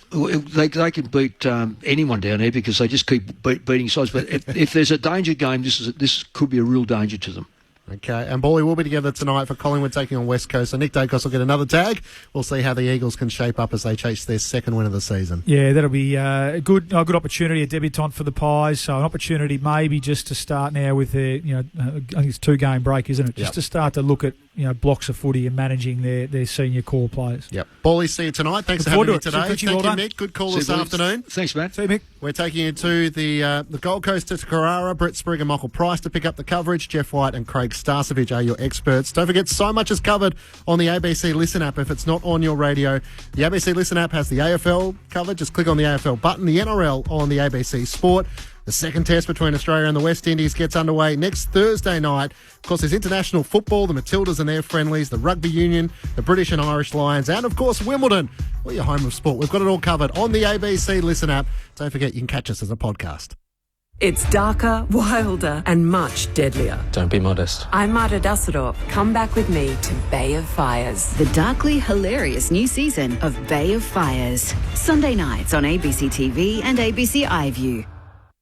Ben Cameron and Corbin Middlemass from ABC Sport here. Alongside Paul Roos, Brett Delidio and Poppy Penny, we bring you all the latest AFL news from both on and off the field on the ABC AFL Daily podcast. You can hear it all on the ABC Listen app. Time to steady and pull the Get ABC AFL Daily Podcast. It's your daily footy conversation. Find it on the ABC Listen app. ABC Sport.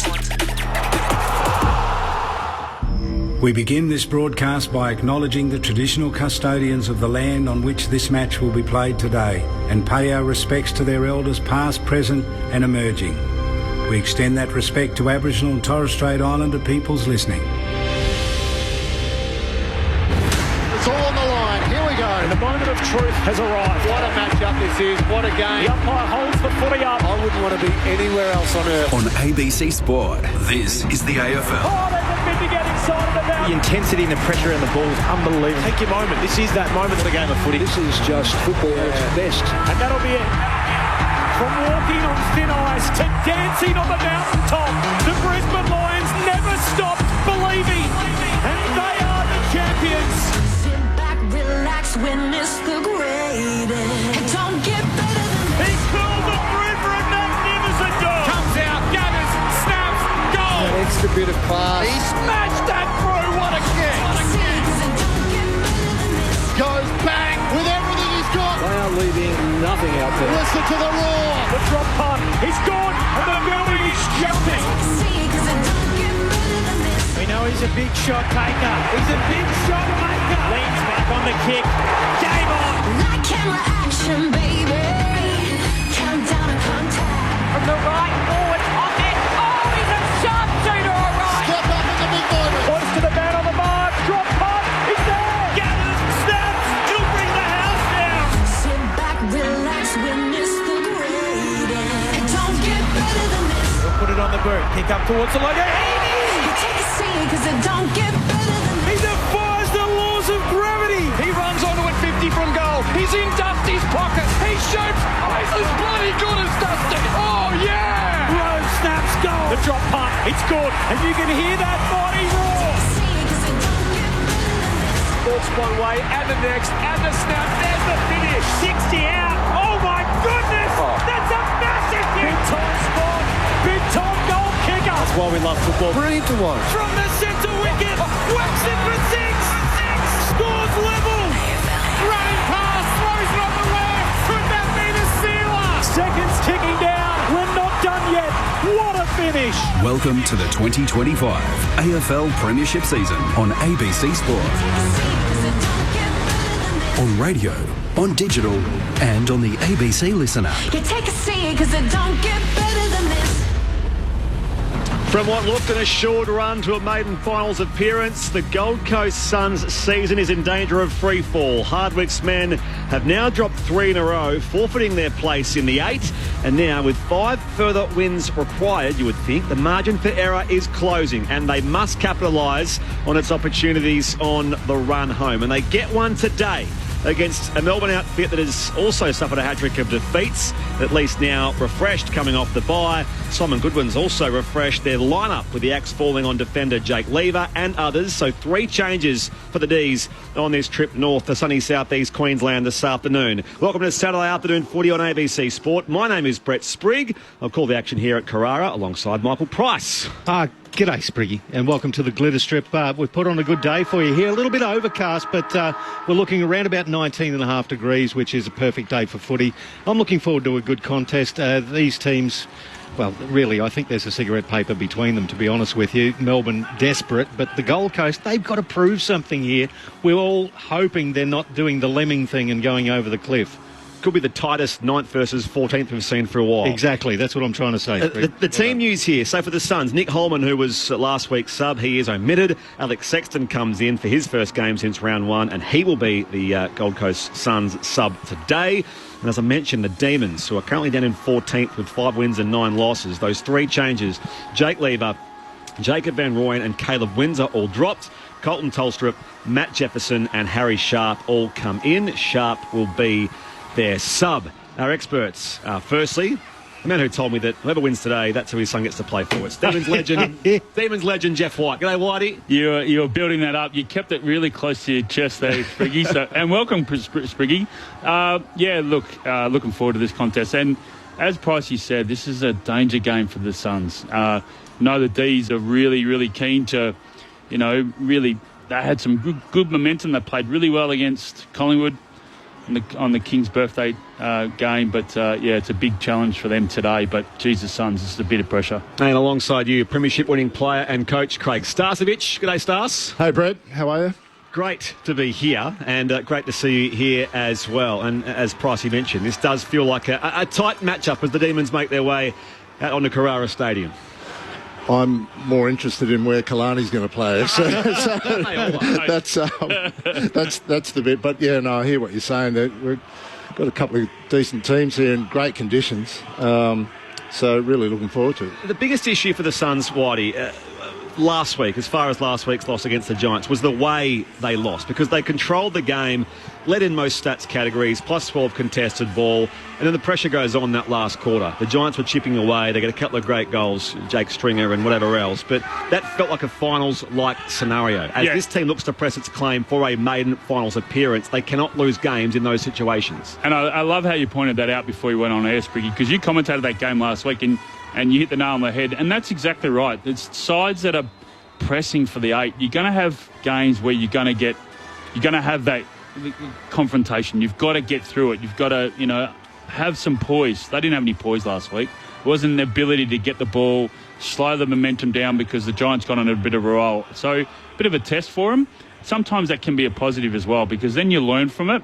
If they get in that situation today, hey, that's finals footy. So you hit the nail on the head with that, and that's what they've really got to be sharp about. If they want to play finals footy, they've got to be in contention to do those sorts of things. So they were plus 2 inside 50s, plus 12 contested ball, had 6 more clearances. They were time in front half, 66-34. Yeah. So they controlled that game, but there were just key moments that slipped. And the Giants had to kick 8-1 in the last quarter to beat them. That's probably the other bit, with a couple of specials from Jakey Boy there in the last quarter. But that was a game that they should have had in the bag a bit earlier too, the Suns. They missed a few opportunities early in the game to put a bigger gap on the oppo and didn't take that opportunity. But quality team, they moved the ball quick. Actually, both teams moved the ball quickly.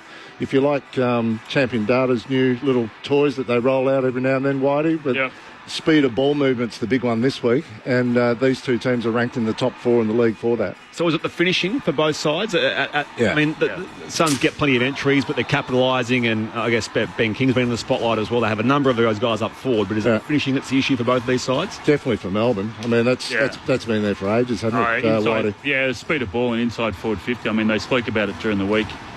I think Goodwin was talking about how the effectiveness of the inside forward 50. But what I want to see today from the Suns, and this reverts back to last week, is to have some poise. When the side gets on a bit of a run, we've seen that a number of times this year where sides have got on a run, they haven't actually had ball in hand and actually get the defence to actually chip up against them, and they haven't been able to do that. You can text us as always, 0437 774 774. The D's are out there.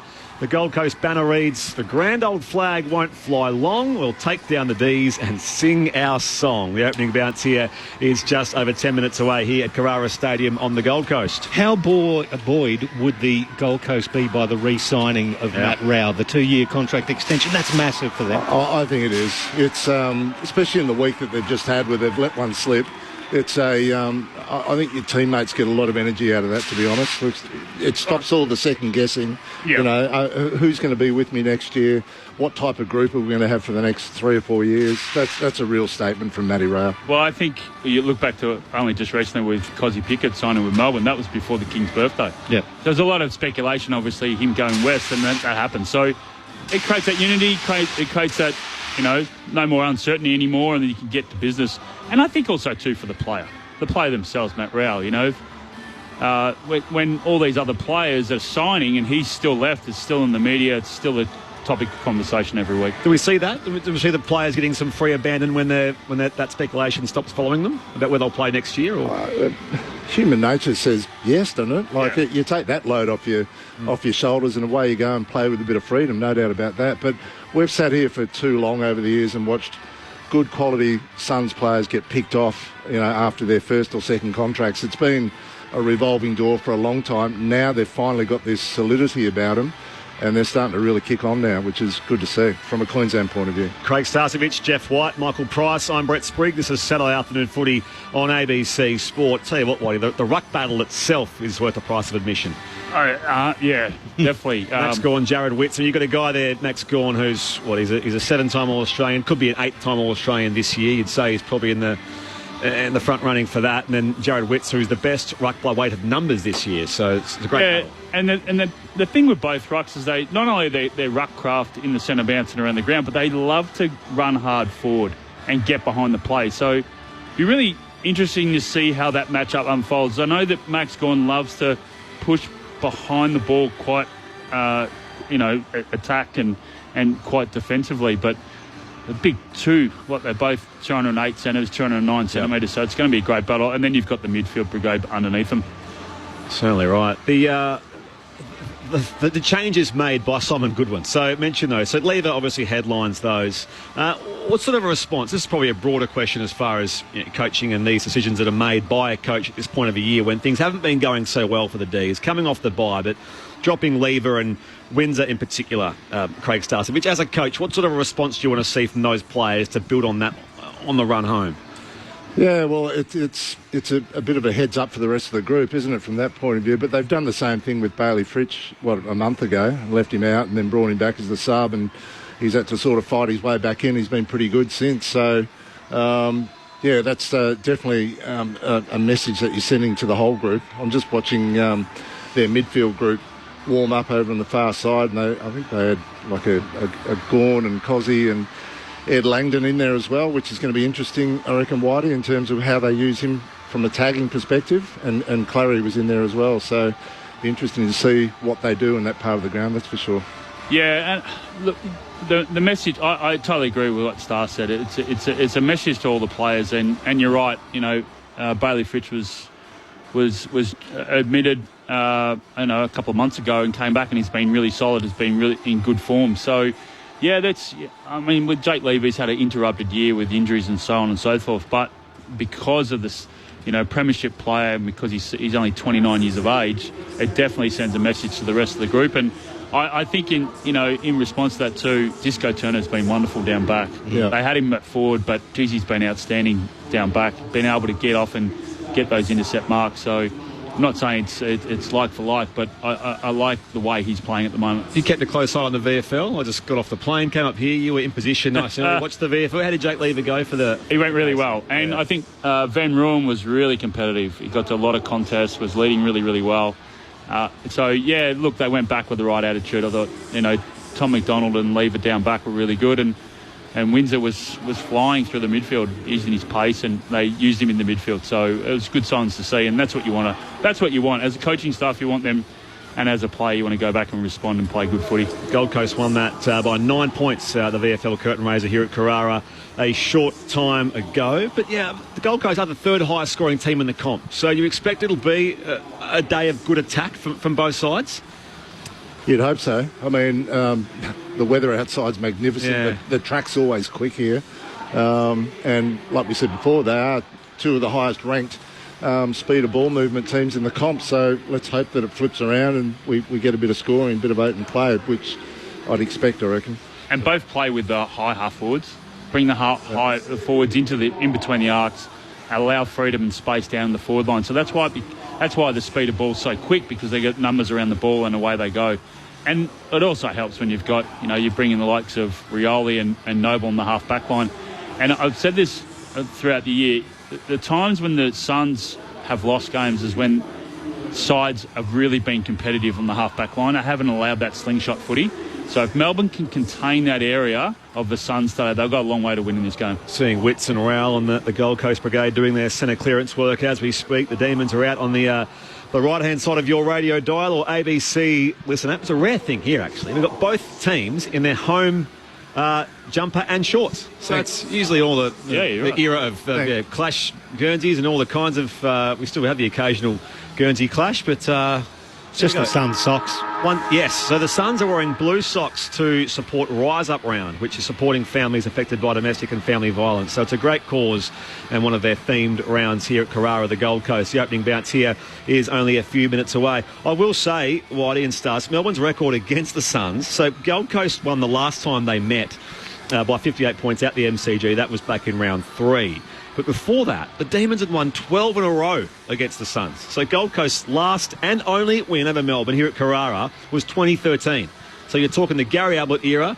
Campbell Brown kicked 3 goals. Harley Bennell had plenty of footy, 27 disposals. Nathan Jones was playing, although he only retired a few years ago, so it wasn't that long ago. But you're going back a fair little way there to find their last and only win. The Gold Coast Suns, the home team, against Melbourne here. Yeah, and it was an impressive performance from the Suns. Was that round 2? I think it was round 2. The one earlier this year, round 3. Yeah. Round 3. It was really impressive.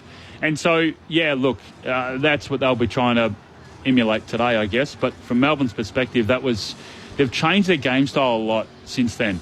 A defensive mindset's a bit like Collingwood, in my opinion. They sort of a bit of a V shape. They don't go to a zone, so they're really structured really well, and they've done that. They did that really successfully against Brisbane. The other thing is to think too that Melbourne actually travelled pretty well. So, good challenge for them.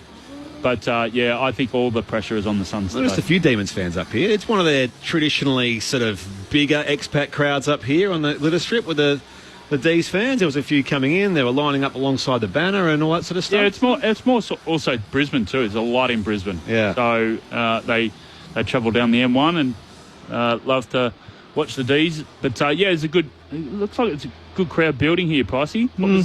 What was Jess saying that the potential crowd could be today? Well, the record is 13,840. That's the record Suns VDs. So they're looking between that 14,000 mark. They'd be pretty happy. You can keep your text coming. 0437 774 774. Hawthorn and North Melbourne still to come. Collingwood West Coast to bring us home at Docklands for your Saturday games in round 16. And we'll check with Jess Stewart on the boundary here very shortly for an update on conditions as far as specific details, because there's mostly blue skies, some clouds overhead, but an otherwise pretty fine afternoon here on the Gold Coast. The Suns and the Demons coming up very, very shortly. Jeff White, Craig Starcevich, the opening bounce is just a few minutes away. Break it all down for us. What are your key focus areas on this game, Saturday afternoon footy here on ABC Sport? Starts in the middle, doesn't it, Whitey? So that's the part of the ground that intrigues me the most. Which of those two talls can get on top and get their hand to the ball first and give their ground level players best service. But there's some great stuff happening around the middle of the ground between the respective midfields. And then I think inside 50, I think the Suns have got a fair bit going on down there that's going to keep Melbourne occupied all day. There's with their talls and then their ground level options in that part of the ground have been pretty handy as well. Yeah, so, and I think they're probably looking for King to step up. You know, they've got Reid and Walter down there, so two young kids coming through. He's the experienced one down there, and then you've got May will obviously have that matchup. I think, like I said before, I think that the half forward of Melbourne versus the half back line of the Suns. That's a slingshot footy. That's why Hardwick brought in both Noble and Rioli. I'm really looking forward to that. Look, the midfield obviously is going to be a great matchup between there's Noah Anderson, Rowell, and there's Petrarca and Oliver, and then there's Cozzy Pickett. But as you know, Stas, if those people on the outside, the wings and the half backs and the half forwards, if they come off the square really quick, they can really penetrate and really get some centre bounce clearances. So that's really the area I'm sort of looking at today. Did Anderson have 42 last week in a losing team? Is that right? Yeah. Youngest captain in the league. He's handling it well, isn't he? He's playing good footy. Yeah. He's playing very good footy. So, and then they have the influx of Miller goes in there. They have Humphreys goes in there. So they have a really good mix. And then you've got Flanders who pops up. Who's a running machine. So they've got a really good balance there, the Suns. So how can the Demons match that? You know, on the wings. Looking forward to this. Yeah, off the SMS, Ron from Adelaide says, "Hi guys, looking forward to hearing you talking about a team other than Carlton for a change." Yes, a lot of spotlight around Carlton the past few days. Why no media scrutiny on Simon Goodwin, asked one correspondent. A better list than Carlton, and we're below them in the ladder, yet Voss is under pressure. Mel in Melbourne will not win. So it's just Melbourne will not win another premiership under Simon Goodwin. Take it to the bank. It says a frustrated D's supporter. It's pretty harsh. I reckon he's evolving on the run, which you mentioned Turner there before, Whitey. He's been a great revelation for him this year in the role he's playing. And he's had to deal with a less than perfect preparation for a couple of his stars over the last 18 months or so. I think he's doing a pretty good job under the circumstances. The opening bounce not far away here at Carrara. Jess Stewart is on the boundary. G'day, Jess. Yeah, perfect conditions down here, about 19 degrees. Noah Anderson has won the toss, so they will be kicking to the scoreboard and the home side. But yeah, a huge match for both sides, especially the Suns in the context of their hopes to play finals for the first time as a club. Saturday afternoon footy on ABC Sport, and you're with Michael Price. Umpire Stevens, perfect bounce in the middle of Carrara. Oliver with the clearance, the handball over to Bowie. He flicks it forward. Pickett immediately straight inside 50, reading it nicely. Bodie Hewlin takes the mark at the top of the goal square for the Suns, the boy from Broadbeach. So fast movement, fast entry for the D's. And the Suns intercept. That's chipped around here for Fiorini. Deep in the right back pocket on a mostly sunny day here in southeast Queensland. On the home side, move the footy here to the outer wing. Witts with a shove on Gawn. Wales hand pass comes out the back here as well, and now it's Flanders working it wide. Good chain here as Miller runs onto it now. Little 1-2. Back now towards Humphrey. Humphrey sends it high and deep inside forward 50. Who is down there? King leaps up, can't complete the mark. Decent numbers in defence now as it's under some pressure. Bowie, the hand pass, works it away back here. A couple of chains in that there from Howes, and now the kick chopped off. Rowell comes in hot, and now a shot on goal from Fiorini is across the face and through for a minor score. The Suns have the first score are behind inside the opening 90 seconds here at Carrara. So yeah, quick start, both ends. The transitional running from the Suns on the far wing was really good, really outstanding. Bowie straight down the middle. That's a beautiful kick, just short of the centre circles. Nice mark taken and flicked out towards half forward. Good contest. Melksham brings it down to ground. McAndrew versus Fritsch. Fritsch did well, grabbed it around his ankles and then took his opponent over the shoulder, methinks, but the umpire said that's fair play. It was Lockie Weller and Fritsch involved in that. Ball goes over the boundary line in between the two interchange gates. Will get a throw in. Spotlight on McAndrew at a last week's game as well. A couple of errors in that game against the Giants. Meanwhile, a whistle here is... it looks like the matchup. Langdon's tagging Noah Anderson, so they've just got a free kick. So Anderson gets the free kick here for the Gold Coast Suns, just behind the wing member's side. And now on the angle he finds Noble. Did a really good job on Nick Dacos a couple of weeks ago, didn't he, Langdon? Yeah. Down the line, Noble. And for the mark there of Walter. Spills out the front there. Oliver there for the Demons. Pickett's hand pass swept wide. Noble gets there. Works it back here towards Rowell. Off that left boot inside 50. King gets separation on May. And he is paid the mark. Good start for Ben King. He'll take his set shot here from 20 out on an angle better than 45 degrees. That was a really good kick from Rowell. Going on the boundary line, opposite leg, just to give it some height, you know. King's got his arms up, you know, kick to advantage. Easier said than done when you're on your left peg, but Matty Rowell's done a super job to get it to a good spot for King. 2 goals, 1 against the Giants. He kicked 4 goals, 3 when these sides met in round 3 at the MCG, and he misses this one near side, Ben King. The Suns are 2 behind. The Demons yet to score. 3 go on first term. Saturday footy, ABC Sport. Jess Stewart on the boundary. Yeah, Langdon's definitely gone to Anderson, and the Suns players didn't take that very nicely. They went straight to him and remonstrated after that. So Stephen May out of the goal square. He was kicking it towards Chandler. Nicely tracked towards the boundary. Fiorini spoils it over the boundary line. At right half forward for the Suns. If you've got some maturity in that midfield group from a Suns point of view, you do want to help out Anderson in this scenario. You want to run a few blocks in, but he's also got to try and run really close to them to create the blocks. So Langdon in a tangle with him there, and the ruckman tangle. Gawn versus Witts. The free kick has gone to Jared Witts on this occasion. against Max Gawn. Gawn retreats back inside 50. Yeah, this is he gets back and then he becomes a spare. The handball to Powell inside 50, and there he was, Whitey. He was the spare, and he drifted back took a beautiful defensive mark in the pocket. Mate, easier said than done, Whitey. Like he's got back 50, 60 metres there and intercepted. That's just a work rate. He just gets on his bike. Amazing. Yeah. Max Gawn. His 239th game for the Demons. Goes beyond defensive 50, but it's chopped off there on the outer side. So coming across and intercepting the Suns through Powell. I'll retreat all the way back to the wing. We'll end up behind the centre circles there with Sammy Collins. His kick smothered.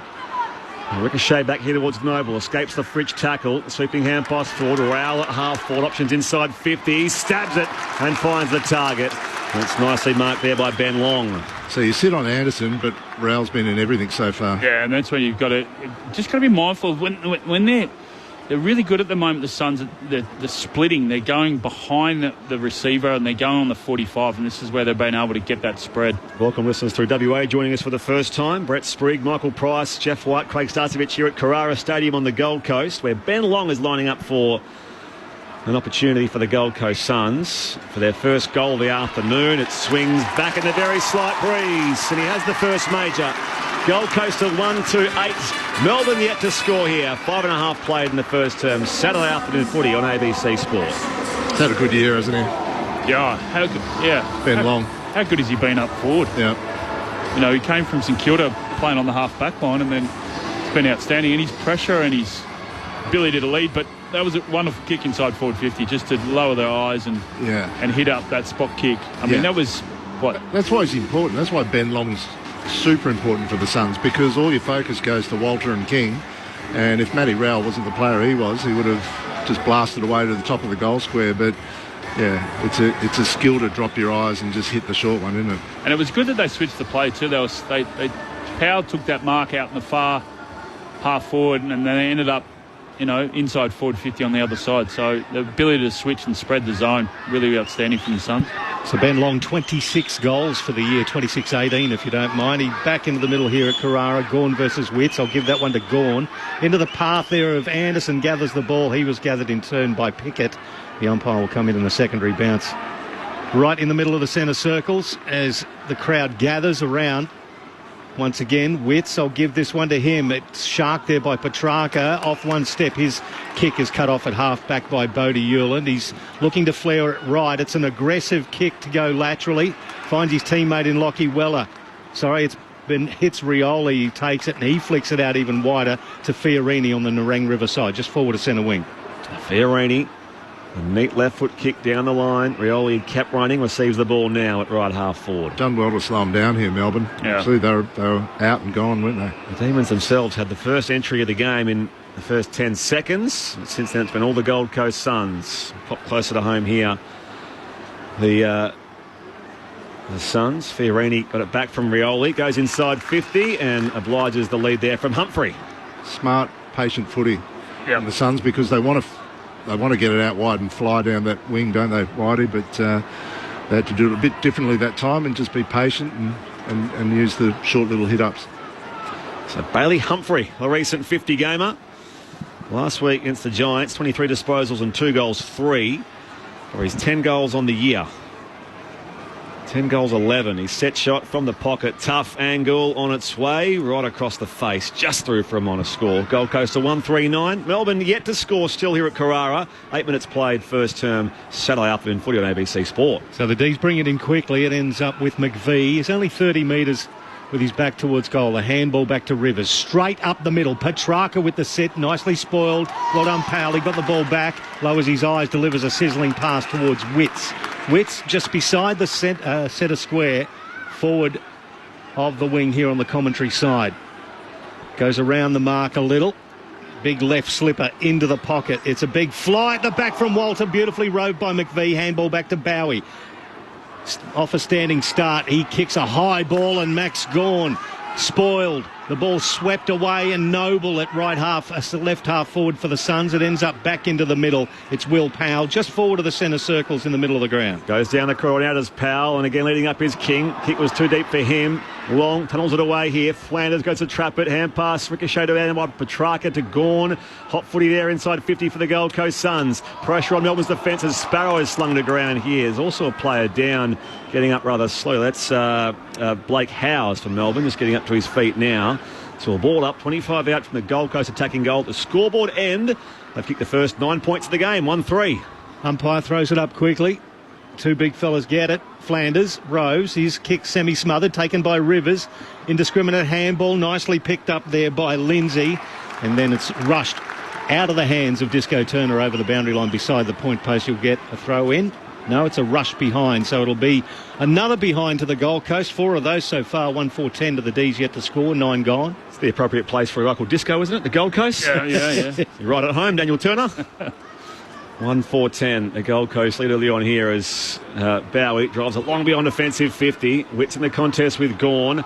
Out the back there, Viney trying to clear a path for himself. Pickett's hand pass, ricochets off Noble on the logo. Rowell makes the contest now. Noble back here again to Miller. Delivers inside 50, and this time King leads up and marks strongly. 20 out, very slight angle left of centre. That's slingshot footy from the halfback line. That's Noble, and had Flanders running from behind. So that's their DNA, Suns. If they can get the turnover in between the arcs and their ability to run from behind is where they're able to go inside forward 50 and give King opportunity to lead in space. A lead kick from Miller, wasn't it? Yeah. Had the early miss, Ben King. It's the one behind so far, and this is across to, it's the post, across to the right-hand side. So 2 behinds early on for Ben King.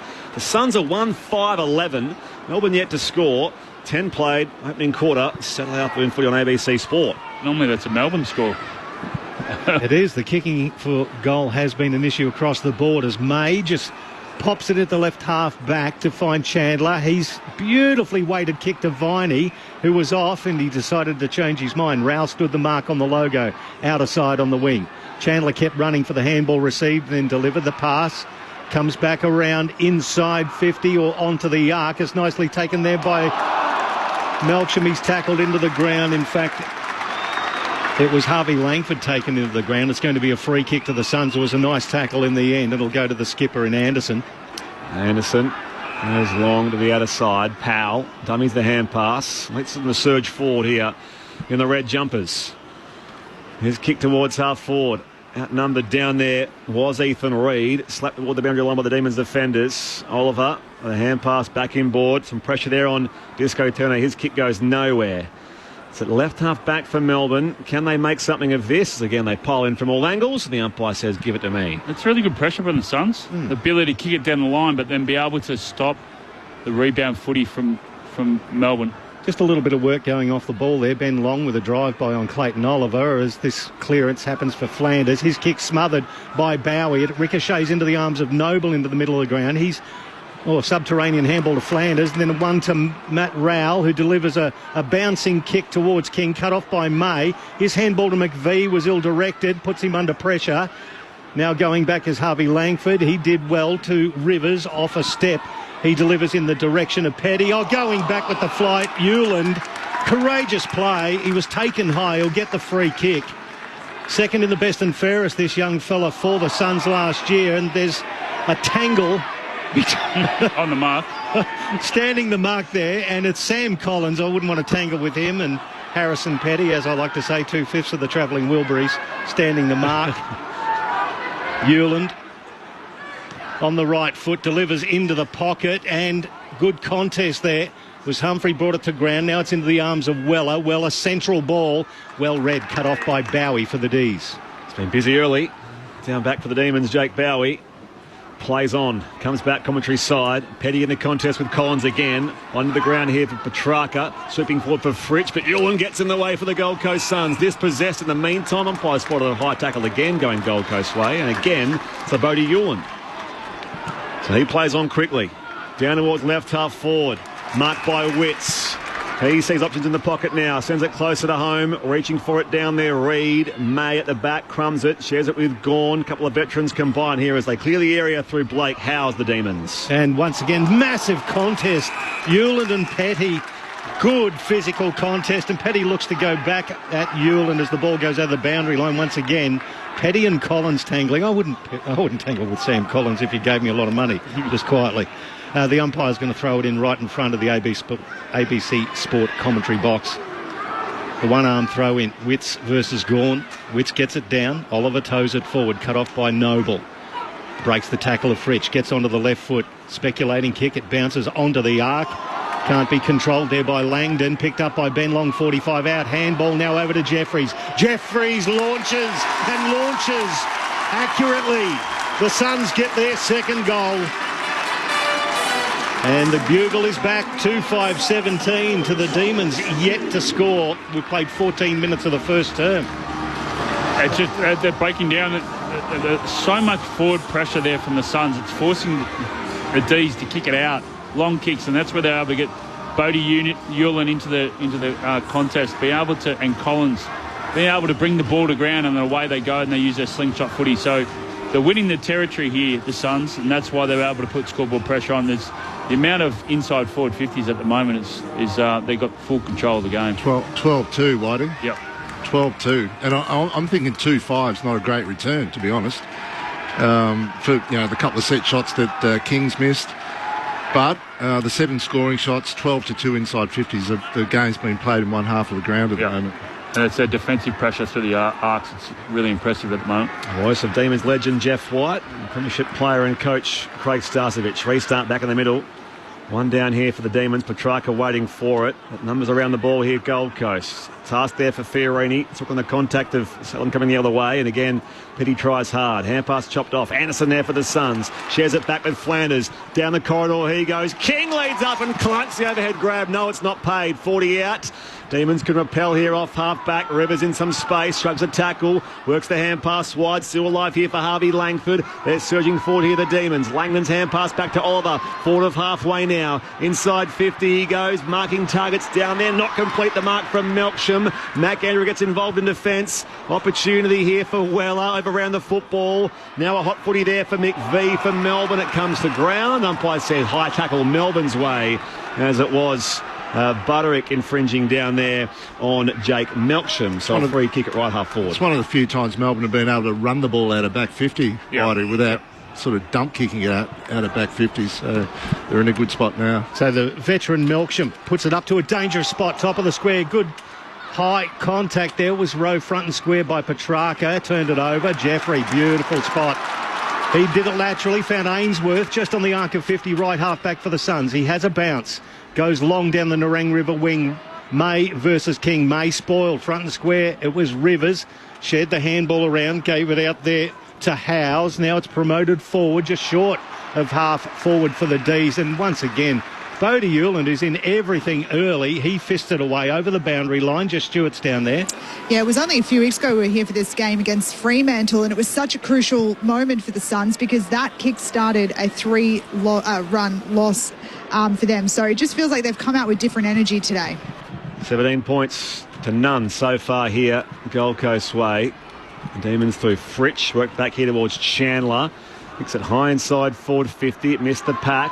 Oh, it's tumbled from the pocket. This is looking pretty nice. Not quite there from Melksham, is it? No, touched on the line. Melksham looking for his 200th career goal. Would be a nice way to do it, but it was online. If nothing else, it was Powell who got there on the end. But it is the first score for the Melbourne Demons. So one behind plays 2-5-17 the Gold Coast. So they bring it back in the Gold Coast. It's with Flanders. Flanders, a nice little pass there to Lockwella. He's at left half back, just outside the arc, where the arc meets the boundary line underneath the small scoreboard, showing the Suns leading by 16 points. Now he tries to peel off a kick, and that's beautifully measured. Smart kick. Onto the wing, finds Rowell in front of McVie, gives the handball off to the running receive of Noble. A long one inside 50. King's got the sit at the back. He put the knee into May, couldn't quite take it. Nicely rode by Ainsworth. Lateral kick is sublime. Found Rioli, 40 out. He pops it into the pocket unselfishly and gives it to Closey. I wonder who had the better look then. Yeah, I think Rioli had the better look. Better spot, wasn't he? Put him right near the boundary. But their transitional running is so much better at the moment from the Suns. Deeds just got to turn their heads. There's been many players that have been getting behind the line of where the defence is. They've just got to turn their head and be able to, unrewarded running, go back and pick up. Sam Closey from 20 metres out, but he's on a tight angle. The right foot is a bit skinny. It's one behind. So 2-6-18 to the D's, one straight behind. 17 points the margin. 18 gone first term. Peppering away the Gold Coast Suns as Melbourne look for a way out here. Rivers, Salem off half-back. Shrugs the tackle if Berenice kicks one of those here by the Suns. Rowell involved. Now it goes back inside forward 50. Can Rivers make it neat now for Melbourne by hand? Shares it with Mick V. Couple lads from East Fremantle back in WA. Coming beyond defensive 50 now as again that contest featuring Witts and Petty. It's knocked over the line for a throw-in. Again, that ground level pressure. Yeah, the ground level and the Smothers too. The 1%ers at the moment, the Suns are right onto it. The Smothers, Jesus, Smothers can really turn sides. Approaching time on here. Gold Coast 2-6-18. Melbourne just the one behind. Umpire throws it in now. It's Witts versus Petty. Witts gets it down beautifully, taken by Rowell in the one hand. A long kick inside 50. And May. Well, that was just good body work, but Disco Turner takes the mark in front of the pack. He is doing a good job in his defensive role.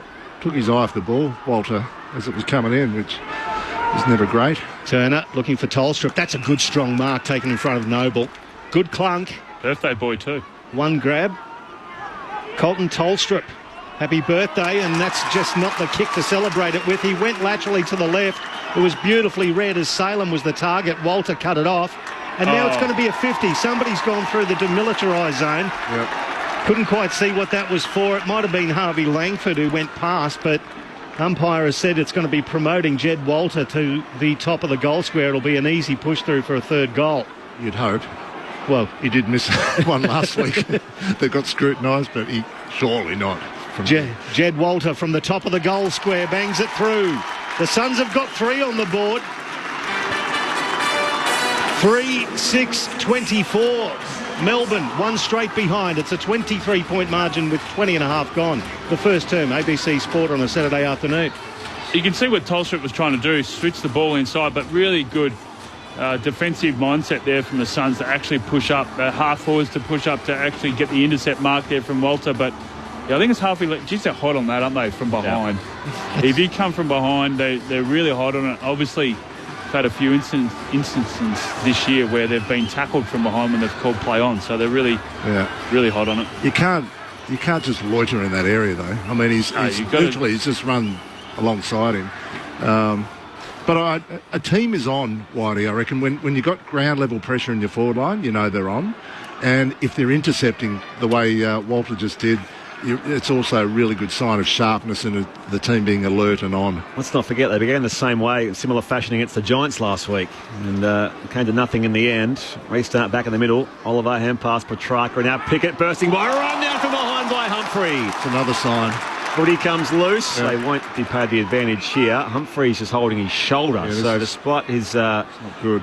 His very effective tackle, he's in a lot of discomfort, Humphreys. He gets his kick away to the outer wing. We'll keep an eye on him. He's got tape on that right shoulder? Yeah. Ewland, meanwhile, further wide to Closey on the outer side in front of the Narang River here at Carrara. Gold Coast by 23 points. So they promoted it forward of the wing now. Isn't there Fiorini? He's going to go backwards to Ewland as well.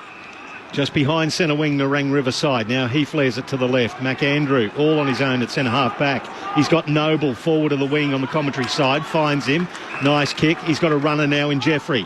Handball goes to Jeffrey, who pops it up into the pocket. This is a handy kick. It was dropped there by the Suns' Butterick, and it ends up being kicked in there by Weller beautifully to Bailey Humphrey, who's still nursing that shoulder, but he managed to take the mark.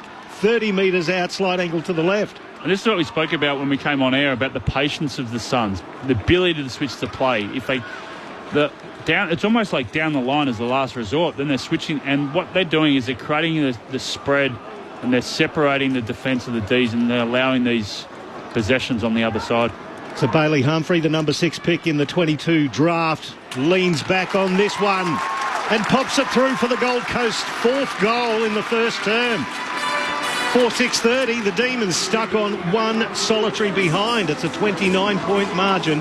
We've played 23 minutes of the first quarter. It is one-way traffic at the moment, isn't it? Yeah. We've got 18 inside 50s to 5, I think it is, at the moment. So that's an incredible territory advantage for the Suns. 10 shots at goal, 1 to the opposition. They are really on at the moment. And it's their foot skills as well too, Stas. The ability to lower their eyes, but to kick in space. They're not kicking on the top of their heads of their teammates. They're kicking in space, kicking into a position where they're actually leading their teammate into that space. That's been a desired area of improvement for them because, as we said, they are number 1 in the comp for inside 50s and 17th for marks inside 50. So number 1 for kicks inside 50 and second last for marks. So trying to capitalise and be more effective, more efficient going inside the arc, the Suns. From the restart, Raul gathers the loose football, shares it back here as again they propel their way forward of halfway. Humphrey on the end of it again at half forward from Anderson. Pops it inside 50 and Touk Miller has Oliver coming late. Free kick. And it will be a free kick as he had the arms chopped, did the former skipper. So Touk Miller, 35 out directly in front. It's just getting uglier and uglier here for Melbourne. Sure is. Just made Clayton Oliver panic there, and there's a bit going on behind the play also. But, very difficult to defend that. This is the offensive running too. The offensive running that the Suns are putting in place is spreading the defence of Melbourne. Is that a blood rule that's coming? Must be. Yeah, the ball's gone back to the umpire. So Harry Petty's coming from the ground. Is it he who's been? Langford. Langford it is. What's Raul had at the moment? We'll get to Jess very shortly. Actually, wait for Miller's kick. Matt Raul so far has just the 7 disposals. Okay. 4 kicks, 3 hand passes. Meanwhile, Touk Miller has the ball in his hands, so he'll amble in here to that scoreboard end. It's been one-way traffic in this first term so far on the Gold Coast. Miller comes in, set shot from 40, pumps the fist. He loves that. They've kicked the first 5 of the game. They lead by 35 points as we approach quarter time here. The Suns are 5-6-36. Melbourne 1 behind. Saturday up in footy on ABC Sport. Down to the boundary, Jess Stewart. Yeah, Harvey Langford just had a fair bit of blood coming from his eye, or eye region, eyebrow region, you could say. So you'd expect that one would get cleaned up pretty quickly, and I would hope that he's not too long until he's back out there. So I'm with you, Stas. I would have thought that Matt Raul had more of the ball. He just looks like he's got more of the ball, but across the board, the Suns are just destroying them. 85 disposals to 69 at the moment. Well, it's the way he's using it. Influence, influence. The ability to... Everything he's doing is turning to gold, isn't it? Yeah. You said about the disposal efficiency, the kicking efficiency for the Gold Coast is 76%. Melbourne at 53 at the moment. But that's the pressure also too from behind that the Suns are putting on. The tackles, the Suns 11-5 at the moment as well. So the pressure's on board. And the 2 big rucks are back into the middle. Max Gawn versus Witts. It's a dodgy-looking bounce. Wasn't recalled. It was in favour of Gawn. It's going to fall in favour of the Suns in the middle, though. Bailey Humphrey had it. Well tackled there by Petrarca. Earned himself a free kick. He gets it beside the centre circles. Launches it inside 50. Big fly there from Melksham. Front and square, Viney. He was tackled off it by Fiorini, who got the ball back to Noble by hand. Noble, little chipping pass. Was looking for Powell. He just took it inside the boundary. Subterranean handball to Raul. He wants to give it back to the run of Yule, and now they're at left half back and they're floating outside 50. Well done, Fiorini. Gathered the ball again. Butterick confronted, got between a couple of players, and then his handball towards Miller was cut off by Pickett. Gave it to Rivers through McVie, back to Petrarca. His kick smothered by Raul, who goes back in and gathers, tackled by Fritsch on the logo. The intent obvious by Matt Raul as the umpire will come in and ball it up on the wing. And applause from all those ground-level Gold Coast midfielders as well, acknowledging Matty Raul. Melksham came down hard, by the way, at the other end a short time ago, so he still looks a bit winded, Jake Melksham, as the Demons go forward to the stoppage. Petrarca takes on Raul. Went like a glove was Raul. Kick was partially smothered down to Noble. Gold Coast win it back. Fiorini waits for it. There, though, first is Joel Jeffrey. Kicks it, works out pretty well. Down the pipe, Rioli spots up that man in there in long who leads up. Now goes wide to the pocket, and it's marked out there on that far side of the ground. It's in the company of Ainsworth. There's a second layer where the strength of the Suns at the moment, they've just been able to turn the ball off the line and kick it laterally, which has been really effective. So last week they had a hot start against the Giants. This is even better. By way of margin, at least. Ainsworth on the approach from 45. And he misses near side off the right boot. 5-7-37. Demons are one behind. Yes, Stewart on the boundary. Yeah, Harvey Langford is all strapped up, but just on that hit with Jake Melksham, he was in a lot of pain for a while. He still looks to be kind of clutching his sternum rib area. He hasn't come from the field with the doctors, but I'll just keep an eye on that one. He just came down hard in the pack on that last entry for Melbourne. Salem with the kick from outside the goal square. Kicks it in the direction there of Xavier Lindsay. He was spoiled towards the boundary line. Well done by Fiorini, and we'll get a throw in at left half forward for the D's. They're trailing by 6 goals at the moment, with nearly 29 gone to this first term at Carrara. A beautiful day for footy. The throw in across half forward. The two monoliths. It comes off the hands of Gawn to Oliver. He can't control it under enormous pressure. Towed forward by Petrarca, cut off by Noble to Miller, back to Noble. Off one step, he kicks it into the pocket. Good contest, Butterick to bring it to ground. Now Bowie under pressure. He's tackled into the ground. Could have got a free kick for in the back after the tackle from Butterick, but the ball stuck underneath the pair of them. The umpire will ball it up 45 out. You can send your correspondence to us via text 0437 774 774. Bowie brought to ground by Rao. He's going to call holding the ball. He's going to say holding the ball. So there was some prior there for Bowie. And the most recent contract extension, very important one for the Gold Coast Suns, will have a free kick from 55 out. He must know it's coming up at the end of the quarter, I think. Looking back to the bench. He's in no hurry. In fact, there is the quarter-time siren, so we'll have to have a crack at this, Matt Rowell. And his 99th AFL game, by the way, so a milestone coming up next week. 2 more years as a Gold Coast Sun coming up. Lays into it from 55. It's not a good-looking kick. It goes very, very high and wobbly and knocked away by Max Gawn, and no further score. So the Suns with a hot first term here at Carrara, 5-7-37. Their goal kickers, all individuals so far: Jed Walter, Tuke Miller, Bailey Humphrey, Ben Long and Joel Jeffrey. Whereas Melbourne have just the one behind so far. So no goals so far for Simon Goodwin's man. An important game for both sides. Both teams having come off 3 straight losses. The Demons coming off the bye in the interim. A slow start for the D's here on the Gold Coast this afternoon. Across ABC Radio, News Radio and the ABC Listen app, this is Saturday Afternoon Footy on ABC Sport. Hi, I'm Andy Lee, and that's Wiz. It's not, and we'd love you to check out the new ABC Family Show from my book series. Do not watch this show! Make sure you're not watching Friday, July 4 on ABC iView. This is the 2025 AFL Premiership season on ABC Sport. Sammy Collins, his kick's smothered. Ricochet back here towards Noble, escapes the fridge tackle, sweeping hand pass toward Rowell at half-forward, options inside 50, stabs it and finds the target. That's nicely marked there by Ben Long for their first goal of the afternoon. It swings back in a very slight breeze, and he has the first major. Speculating kick, it bounces onto the arc. Can't be controlled there by Langdon, picked up by Ben Long, 45 out. Handball now over to Jeffries. Jeffries launches accurately. The Suns get their second goal. Colton Tolstra, happy birthday, and that's just not the kick to celebrate it with. He went laterally to the left. It was beautifully read as Salem was the target. Walter cut it off. And now it's going to be a 50. Somebody's gone through the demilitarised zone. Jed Walter from the top of the goal square bangs it through. The Suns have got 3 on the board. Rowell gets a loose football. Shares it back here as again they propel their way forward of halfway. Humphrey on the end of it again at half forward from Anderson. Pops it inside 50 and Tuke Miller has Oliver coming late. Free kick. It will be a free kick as he had the arms chopped. Miller comes in, set shot from 40, pumps the fist. He loves that. They've kicked the first 5 of the game. This is ABC Sports coverage of the AFL. On your radio. ABC Sport Digital. And on the ABC Listen app. Saturday afternoon here in southeast Queensland. Brett Sprigg alongside Michael Price calling the action. Jess Stewart on the boundary. Our experts Jeff White and Craig Starcevich. More from them shortly. Your texts welcome. Grant in sunny Hobart listening to the best calling, hopefully a Gold Coast win while writing my book. Go Blues next week. Season, decade.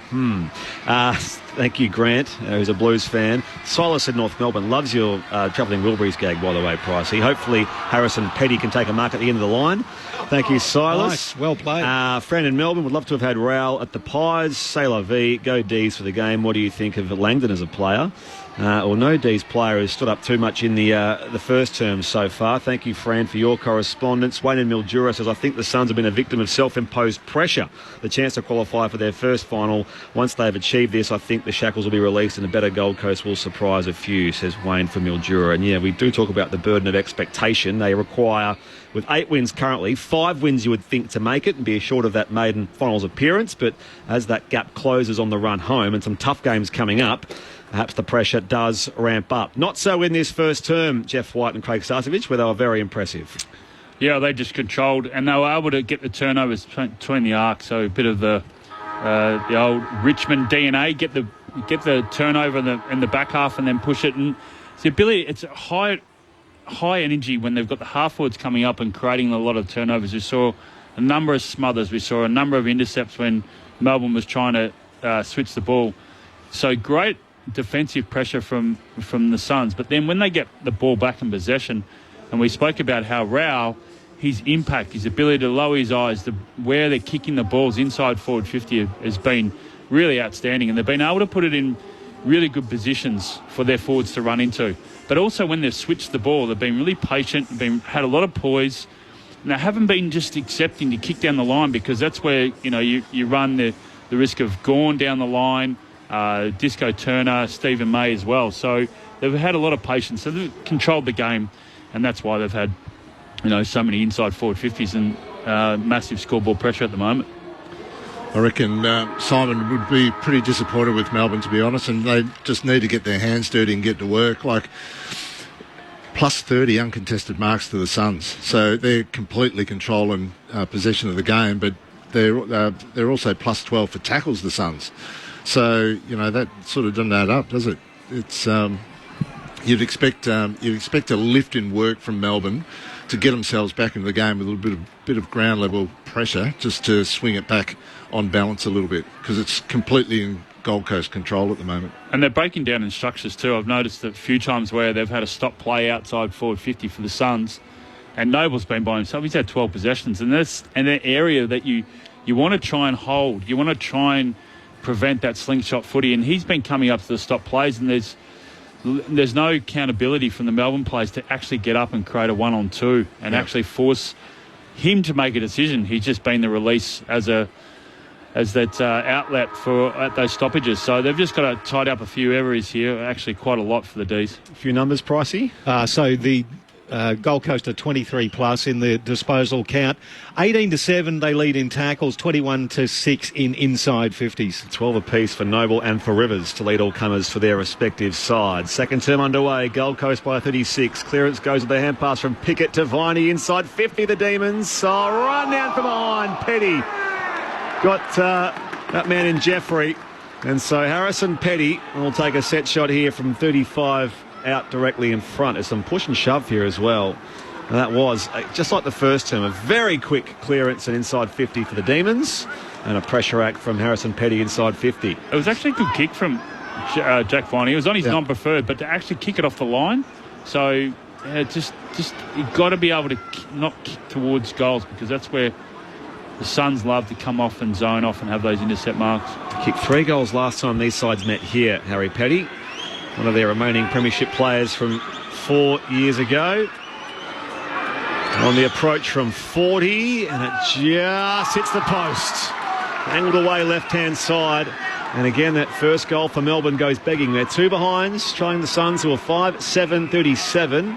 They've played a minute and 10 seconds in this second term. They bring it back in quickly. Rioli to Noble, back to Rioli. He kicks it straight up to the wing. It was dropped off the chest of Max Gawn, rove there by Langford. He got the handball back to Salem, pushed over the boundary line in front of us by Braden Fiorini from the Gold Coast, and we'll get a throw in on the commentary wing.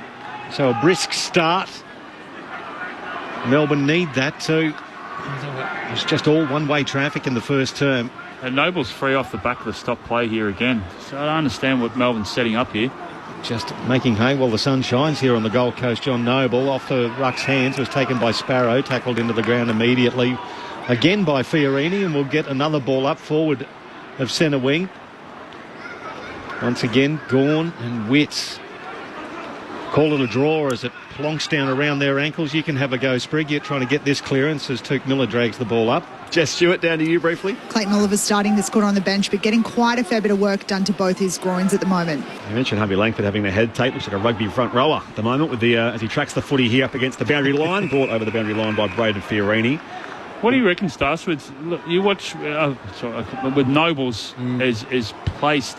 They're not going near him. They're not making it a 2-on-1 or 1-on-2. They're just... I'm just looking corridor what Melbourne are doing with their high half forward. So Suns by 35. Jeff White and Craig Starcevich on ABC Sport. Sparrow puts the kick inside 50. Petty reaching for it, not 15, said the umpire. Langford slips a tackle of Noble. The footy comes loose. And again, they pile in from all angles. 35 out from Melbourne's attacking goal. Viney on hands and knees. Petrarca back to Petty, who snaps this time. Curls it around the run.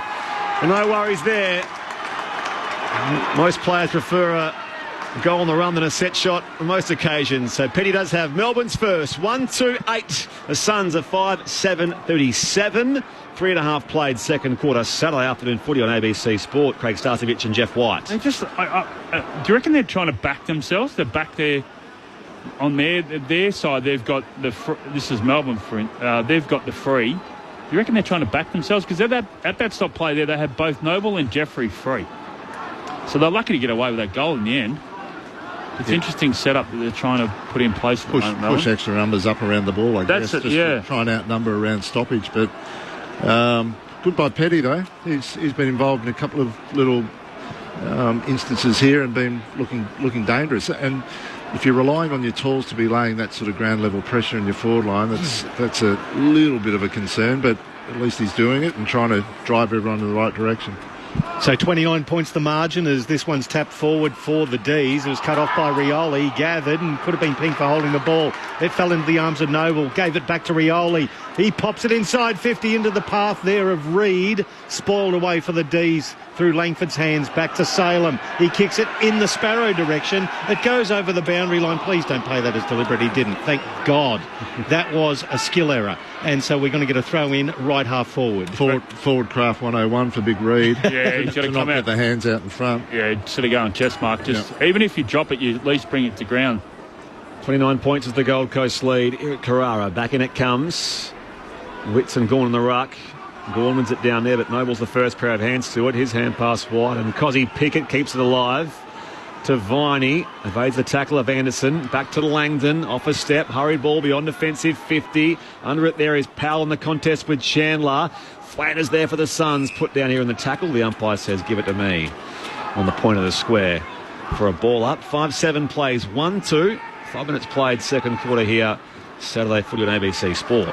So Gawn gets it down. Rowell, strength, got the handball to the neighbouring Flanders, then over to Jeffrey. Jeffrey into the middle of the ground to Rioli. Tried to get rid of his... it was a very good tackle, Whitey. It just slipped a little over the shoulder there, so Rioli very, very fortunate just forward to the centre circles to get a free kick for the high shot against Langdon. These are these ones where the player holding the ball contributes to the whole... high tackle. The kick to the top of the square through the hands of Gawn, roved by Reed, has a ping. From 20 out, he's pulled it wide, one behind. So another behind to the Suns total. 5-8-38, plays the D's 1-2-8, back to 30 points the margin. He's fighting Reed.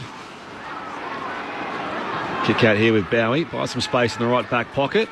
A bit more sunshine around now, poking through those light clouds overhead. To the outer side, through the hands of Petty, tracked there by Rioli, kept alive only as far as McVie from Melbourne. The contest on the outer side of the ground, and again the ball going nowhere, so we'll ball it up. Let's just start this quarter a bit more competitive. The D's starting to win a few of the ground balls, starting to hold up and force Suns to kick it long. 6-goal head start with the Suns in that first term. 5 goals, 7 the home side kick to Melbourne's one behind, and it's out of the bounds by Weller. So I'll throw it back in again. Getting their hands on the ball a little bit more in this second term. 20 disposals to 13 already, a couple of inside 50s each. And they're out tackling the Suns so far, 8-4. The D's throw in, outer side in the sunshine, just peeking through. Taken there by Witts. throws it onto the big slipper and kicks it forward. It was well taken there by Bailey Humphrey.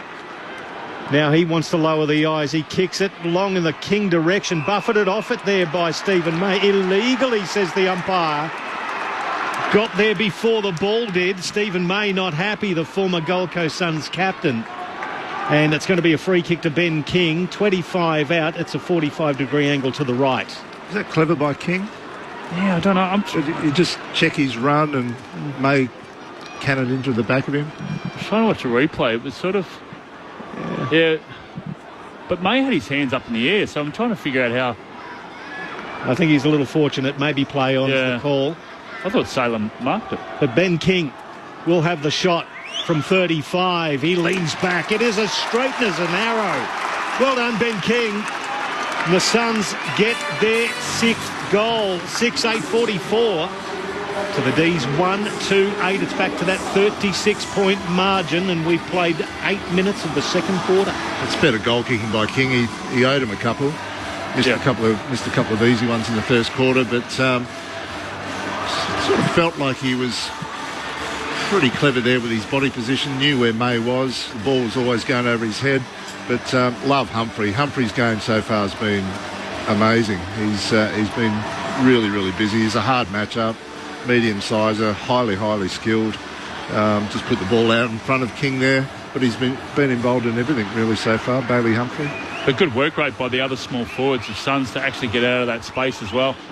Create the space on the fat side, allow him to kick into that area and allow King to lead into it. There's a few weapons up front in there for them. They've just put Reid on to give Walter a spell, but King gets off the chain there. That's been the question, Stas, around what is the best makeup of their forward line. How do they structure up and make it work? Bowie from behind the centre circles on the angle there for Fritsch. Low pick-up, does so now. Back to Langford. He can burst away now from Closey. High ball inside 50 for the Demons. Gawn is there in the contest. Can't finish off, though, as Chandler runs the footy out of bounds for a throw-in. Stoppage inside 50 coming up here for the visitors. It's 6-8-44 Gold Coast. Melbourne are 1-2-8. 9 gone second term Saturday footy here on ABC Sport. You can throw a blanket or even a tea towel over this contest here in the forward pocket as the umpire throws it in. Gawn to Petrarca. Petrarca has a snap from 35. He's pulled it and one behind. So 44 plays 9. It's a 35-point margin with 9.5 gone to the second quarter. Kick out finds Noble. Gold Coast have expertly moved the footy from their back half through this first half so far.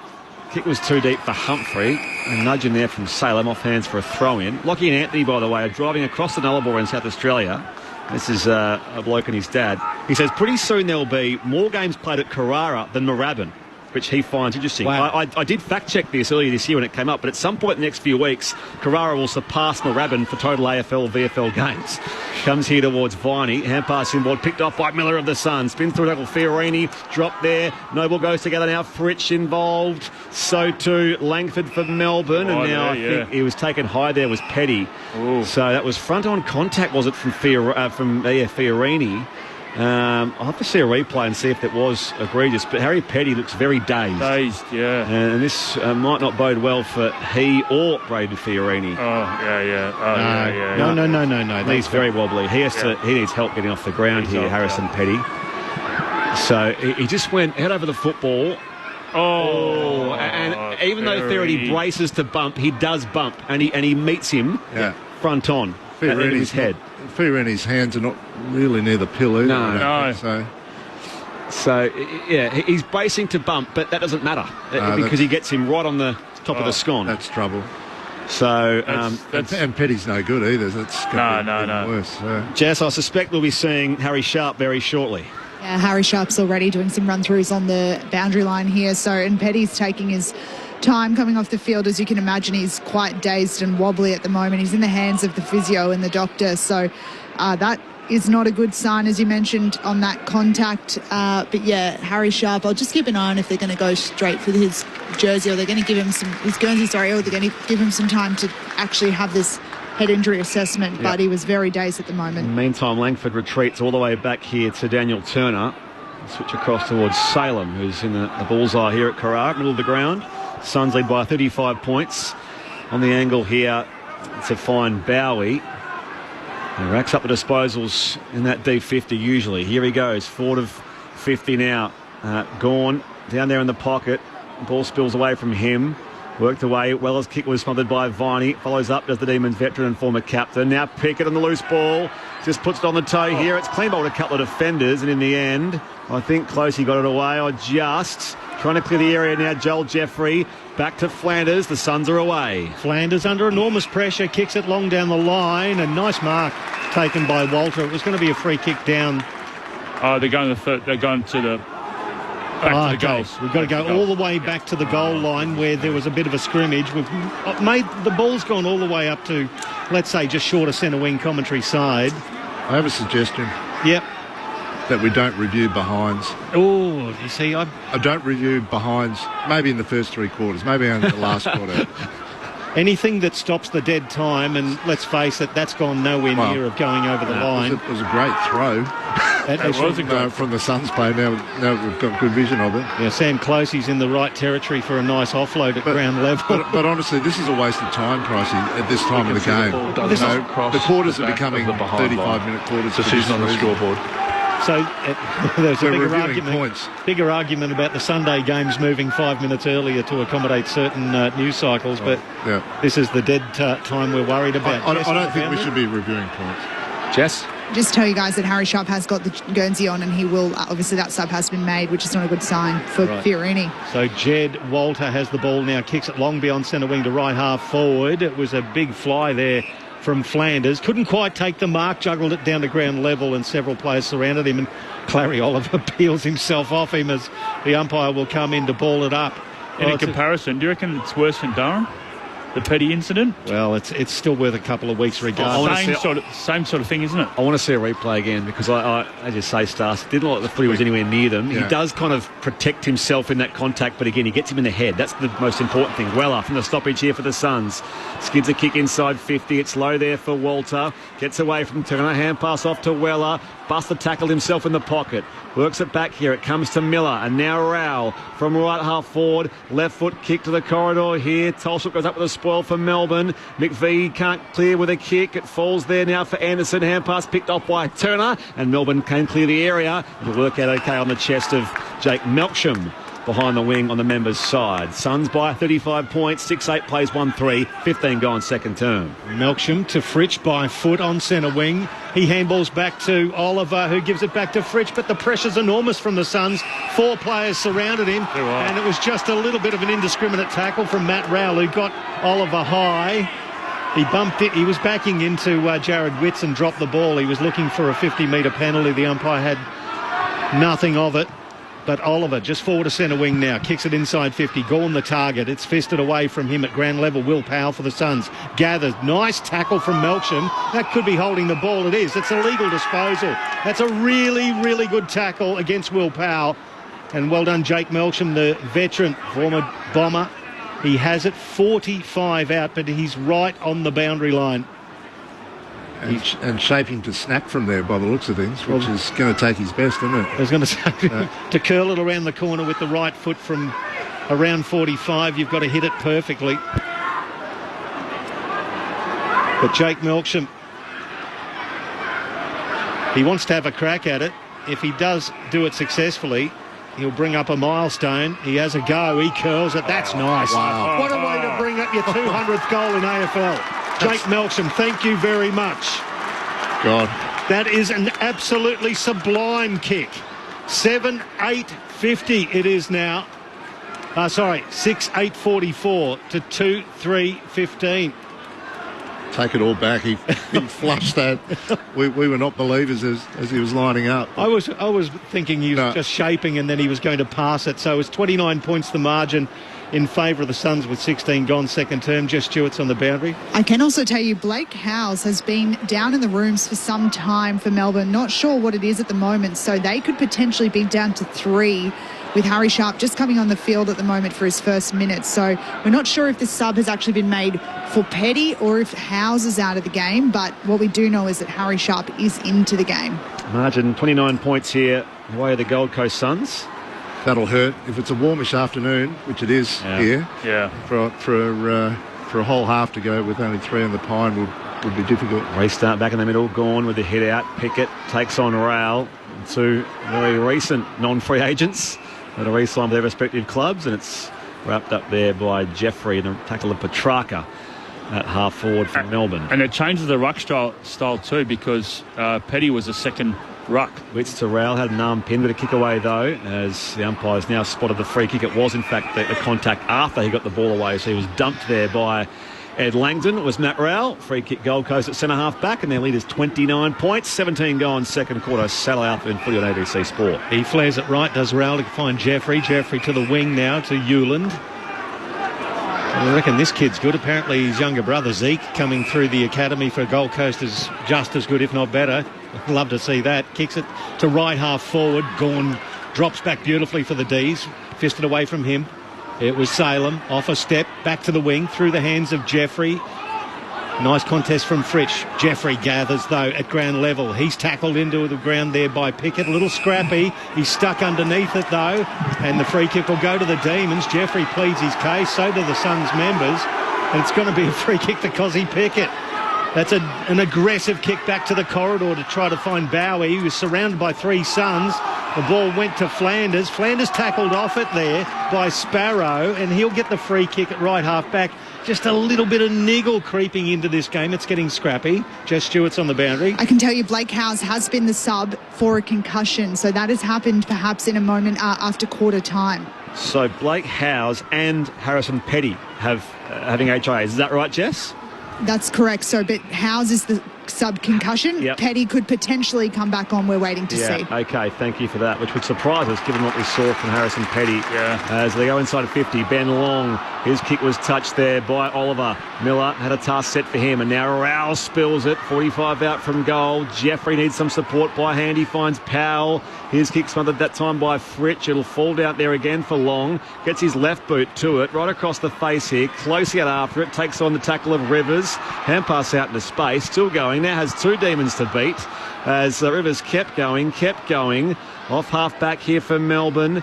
Getting involved, Langford. Now McVie slides in. Flanders, hand pass back to Rioli. Into the corridor now. It's knocked away by May from King. Onto it though, Tuke Miller.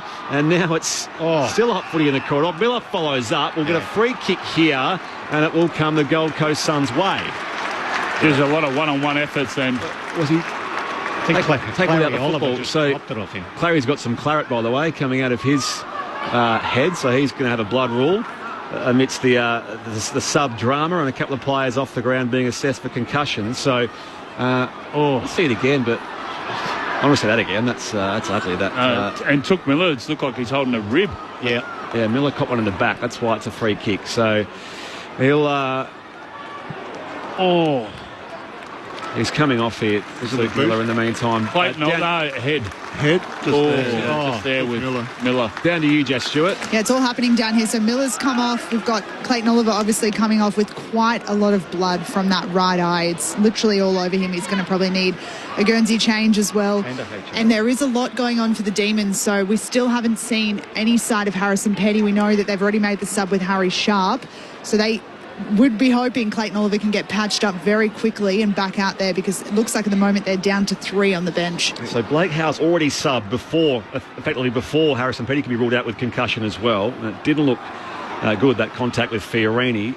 Meantime, Ben Long lining up here, the set shot, which was Tuke Miller's free kick. He'll kick from 40 for his second goal and sneaks it through. A couple of goals for Ben Long, and Gold Coast extend their lead.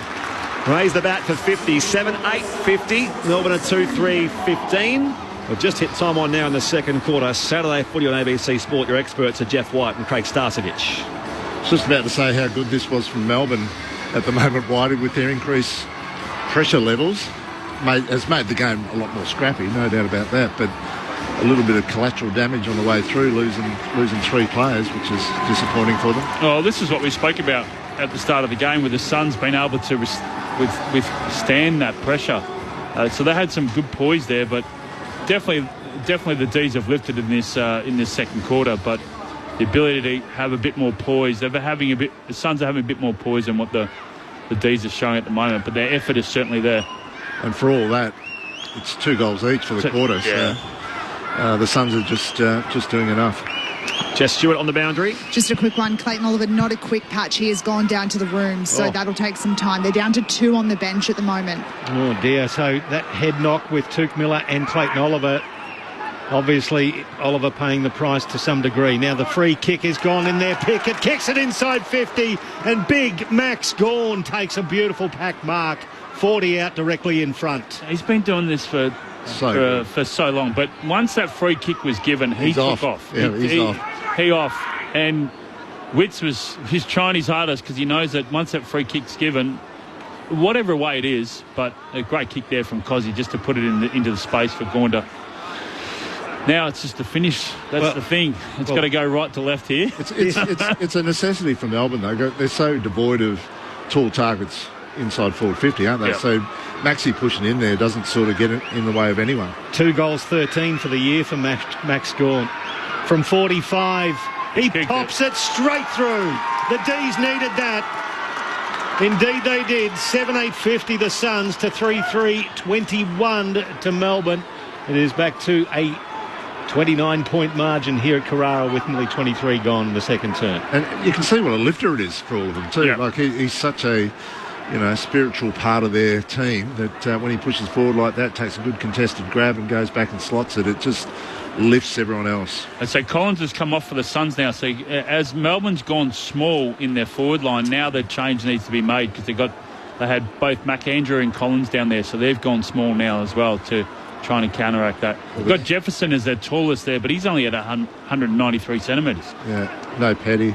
The Demons without, no Petty, but also no Howes and Oliver at the moment as well. Melbourne, so despite that, a goal for Max Gawn, their skipper, from the restart. It's wrapped up in the middle of the umpire, so it's a ball up again. Now it's a bigger... they probably won't be able to put Jefferson in the ruck, so they're going to have to ruck Gawn for the whole game. Rowers run down from behind by Viney. Good tackle. Good tackle from the veteran as it comes to Petrarca, and now Langdon. Pickett down the line as well. Spots the lead of Melksham. That's great. That tackle from Viney, just everyone's out of position after that one. And there's Cozzy, Pickett, 2 inside forward 50s into space. Yeah. Allowing the forwards to run into it. Needs to get involved, Cozzy. And in that situation, well done. Finished well. Some Melbourne momentum. Jake Melksham, goal number 201 of his AFL career. Kicks from 52, scoreboard and on its way. Looks pretty good. They've got their ends up now, the D's. Despite their injury adversity, limited bench, they just chip away on the scoreboard here. So 23 points is the Gold Coast lead now. 4-3-27 Melbourne. Gold Coast 7-8-50. 25 gone second term. Jess Stewart on the boundary for ABC Sport. Tuke Miller is back for the Suns, about to come back on the field as a little bit of pushing and shoving is happening. Looks like we've got a player with a fully ripped Guernsey here. And I just saw a team doctor come over to the interchange and signal kind of an out signal, and I wonder if that is for Harrison Petty. We have not seen him emerge from the rooms at all this quarter, and we're still waiting for a sign of Clayton Oliver. Well, it could be attritional for the D's, but they're making a game back of it in this second term. Back to a 23-point margin. Wonder if they got a spare jumper for Tottenham Costrip. Well, last night Aaron Norton had his jumper ripped before the opening bounce. They were scrapping before the opening bounce at the SCG. Had a new one on in the first quarter. So... Well, back into the middle, it's another contest win here for the D's. Now it's going to actually go against Gawn against Jared Witts. Would have thought that was clean. Never mind. Witts, the big left slipper inside 50. Good contest off hands. It was well rove there by Lindsay for the D's. His handball cut off there by Butter. It gives it back to Humphrey. Humphrey has a ping from 40. He's hooked it. Very skinny. One behind. 51 plays 27. 24 points that Gold Coast lead. Kick comes from McVie to May. By the way, Stephen May now surpasses his Gold Coast games tally. So 124th game for the Demons, like 123 for the Gold Coast Suns. Kick to the wing, through hands, mopped up down there by Melksham. Running by here is Jefferson. Works it forward now, Miss Chandler. On the overlap though, Melksham goes for Melbourne, pulls it back into the corridor. It's wide of Viney, has some space though perhaps. Off to Petrarca, who can snap from 35. He goes very high in the air. It would land somewhere in the pocket, knocked over the boundary line for a throw-in. Melksham had to hit Viney there. Yeah, and also, too, with their hands over, they had Cozzy Pickett running into open goal. So just a bit of tidiness that they had two going inside forward 50. Suns by 24 points, 27 gone, second term. Saturday footy on ABC Sport. You're back with Michael Price. Throw in, right forward pocket for the D's.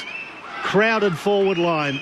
Off hands, and it was Jefferson who couldn't quite pick it up. He's surrounded as well. It's stuck underneath a couple of Suns. They'll have a lot of movement in this stop play. They've been pretty good with the stop plays inside forward 50. Look for Cozzy or Petrarca to get on the move here. Umpire will ball it up now. Gawn just flicked it back over his head. It was well roved there by Sharp, who's nearly on the field. He tried to get through traffic holding the ball. Good tackle there. John Noble has it. He's going to give it to Jared Witts, who laid the tackle. Got a big ruckman in the left back pocket. Don't mind that. Melbourne have to get on the move around stoppage like that, and drove his legs and got caught, unfortunately. Noble's kick finds Closey. Goes wide of the wing there for Powell. And the line further still, looking up down there with Ainsworth. There'll be some MRO scrutiny on Fiorini, who cleaned up Harrison Petty earlier in this term. This is the Gawn era. High towards half forward here. Salem, that's not Max Gawn, he's a bit shorter. He comes down towards Chandler at half back. They wheel and go now. Mac Andrew intercepts it. Great grab. Half back though for the Gold Coast Suns. You can't be doing that off half back though if you're Chandler, because Mac Andrew's sitting back there on his own basically. They've got the spare back. Gold Coast by 24, 28 gone second term. Hand pass comes here from Anderson to Miller.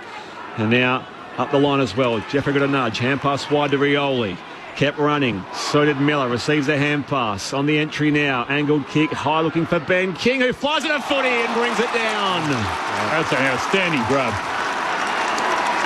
You can see it as soon as Miller had spotted him. He was in the best position in that pack, about 2 deep. And Ben King clunks it directly in front, 15 metres out. They were all there too, weren't they? May, Gawn. They're all there trying to go for it. The region. It's a great grab. Started with 2 behinds today. He's kicked a goal though, Ben King, so he's 1 goal 2 so far this afternoon to bring some momentum back the home side's way here at Carrara as we approach half time. King ambles in and straight through it goes for his second goal. They extend their lead back out to a clean 30. 8-9-57 plays 4-3-27 as we hit the half hour mark here. There is still about 4 minutes left of game time in this second term, owing to reviews and injuries and the rest of it, and that's why Jess Stewart's so busy on the boundary. Yeah, I can confirm Harrison Petty will be out for the rest of this game with concussion. So down to 2 on the bench at the moment, the D's, because I've still not seen the re-emergence of Clayton Oliver after he was off about 10 minutes ago with a fair bit of blood on the face. So maybe they're just going to rule him out for the rest of this half and try and get that patched up properly for the second half, because they will need him. They are down on troops at the moment. So, Jess, did they make the Blake Howes sub before Petty came off? Is that what happened? Yeah, he was missing kind of in that first 5-10 minutes. We just thought he was coming to the bench. He ended up obviously going down for an HIA and has failed that. So he is out, and that had kind of just unfolded literally within seconds of that incident with Harrison Petty. It's unfortunate for the D's and for Harrison Petty as well. Back into the middle. It comes off hands in favour of the D's. Max Gawn follows it up on ground level. He flicked it out to Viney, battling away. He gave it to Petrarca by hand. Tackled off at Petrarca. Well done by Chandler against Powell, but Humphrey imposes himself, breaks through some traffic. A scrubbing kick to centre half forward. Nicely read and cut off there by Turner for the D's. He comes to the commentary wing. Weller, he fisted it away there from Langford. Long got involved, promoted it forward, then gathered it, tackled off the ball. They've still got a chance here, the Suns. Powell, he's tackled off it by Salem, who gathers the ball, then chips it forward. Melksham couldn't quite get the second grab. The kick was just a bit too hard for him. Salem's followed up. Anderson back there for the Suns. Anderson's perched over it. Tackled again by Salem. The umpire's going to come in and throw it up 45 metres out, a 45-degree angle to the left of inside 50 for the D's. A couple of times there, gone inside forward 50. Just needed to, skill errors there from the D's. Suns by 30. Gawn wins it down, follows up with a quick snap kick here. Melksham on the half volley. Fritsch overruns it now. Noble gathers in defence for the Suns under some pressure. Shares it now with Hewland, and now Weller, the veteran, can clear the area. Up goes Took Miller. Big grab over Viney. Got a little sit there, and he tumbles his kick up the half back line here. Almost run down there was Flanders. Hand pass goes straight to Rivers. And he in turn picks Rivers' pocket, gets it back here for the Suns. So they go forward, Drew Closey. Wide now to Walter. He marks 60 from goal. Options inside 50. Room to move now and kick long, but it's chopped off by Turner. It's the only place he shouldn't have kicked it. Everything else was on. Turner was right there. It was intended for him. Yeah. Demons go beyond defensive 50 and Petrarca marks here. Yeah, it was the worst of 5 options as Petrarca goes straight into the middle. Very aggressive but good kick. Finds Viney next to the centre circles. Fritsch, only his 4th touch, gathers the mark and sizzles a pass to the arc to the lead of Melksham. He's kind of the hot hand inside the D's forward line, Jake Melksham, at the moment, and he's got this distance. And correct, slotting him from long range. And I like that the D's are trying to go through the corridor. They're owning the corridor a bit more this quarter than what the Suns are, but the Suns have been able to just put, a bit more scoreboard pressure on. So slight angle to the left, Jake Melksham. He'll release this from about 55. Comes in. It's a decent slipper. That's a beautiful kick. Wow. That's a very, very good kick. His 3rd goal, Jake Melksham. And he reduces the lead.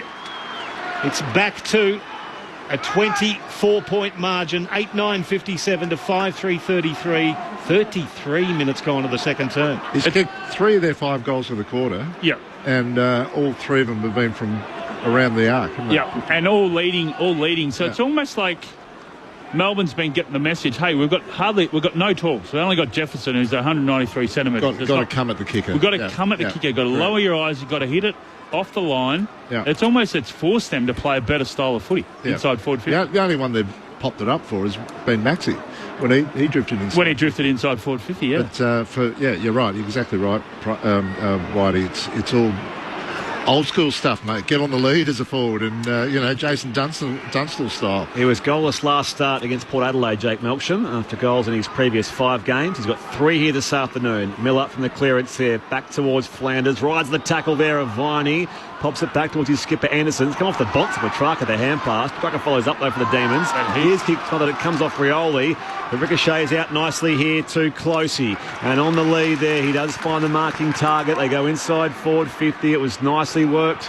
Was it Butterick who's up forward? Now it goes down on the last line. Yeah, Butterick, who was in an unfamiliar part of the ground. His kick finds Turner, as we saw the previous entry from the Gold Coast Suns. So Melbourne start again here. They trail by 24. You're right. He usually plies his trade in the back line. Does Connor Butterick, the Sunshine Coast product, and ball comes just short of centre wing for the D's. And Rowell, he's tackled by a couple of Demons there. Langdon's one of them. He peels himself off, and Harry Sharp, the former Lion. The umpire comes in. He's going to throw it up. There's 20 players surrounding the umpire here as Gawn gets over the top of Witts and slaps it into the arms of Viney, immediately claimed by Closey, and umpire will throw it up and do it all again from the same spot. It was well done by Witts, who got it down, but Viney gathered. His handball cut off by Flanders. He misses Anderson with the ensuing handball, and he escorts the ball over the boundary line on the outer wing. We'll get a throw in, and there's a little bit of a clash of players next to the fence, but it's broken up quickly. The umpire will throw it in. He's lifted this quarter, Jack Viney. Yeah, he's in and under. 11 disposals this quarter. And his tackling pressure and his ability, his 1%ers has been awesome. Suns by 24 points. Toss back in. Uncontested, and the ruck was gone. Hand pass untidy there for Tom Sparrow. Goes to retrieve it. Got a shove in the meantime. Melbourne free kick in the dying seconds of this first half. Viney's been good. Melksham's been good. I'd love to see Pickett get involved now. So they did close the gap in that second term, the Demons, with a run of goals. And from 36 points at quarter time, 24 points is the half-time lead the way of the home side, the Gold Coast Suns. Their goal kickers look like this. A couple each for Ben Long and for Ben King. Singles to Walter, Miller, Humphrey and Jeffrey.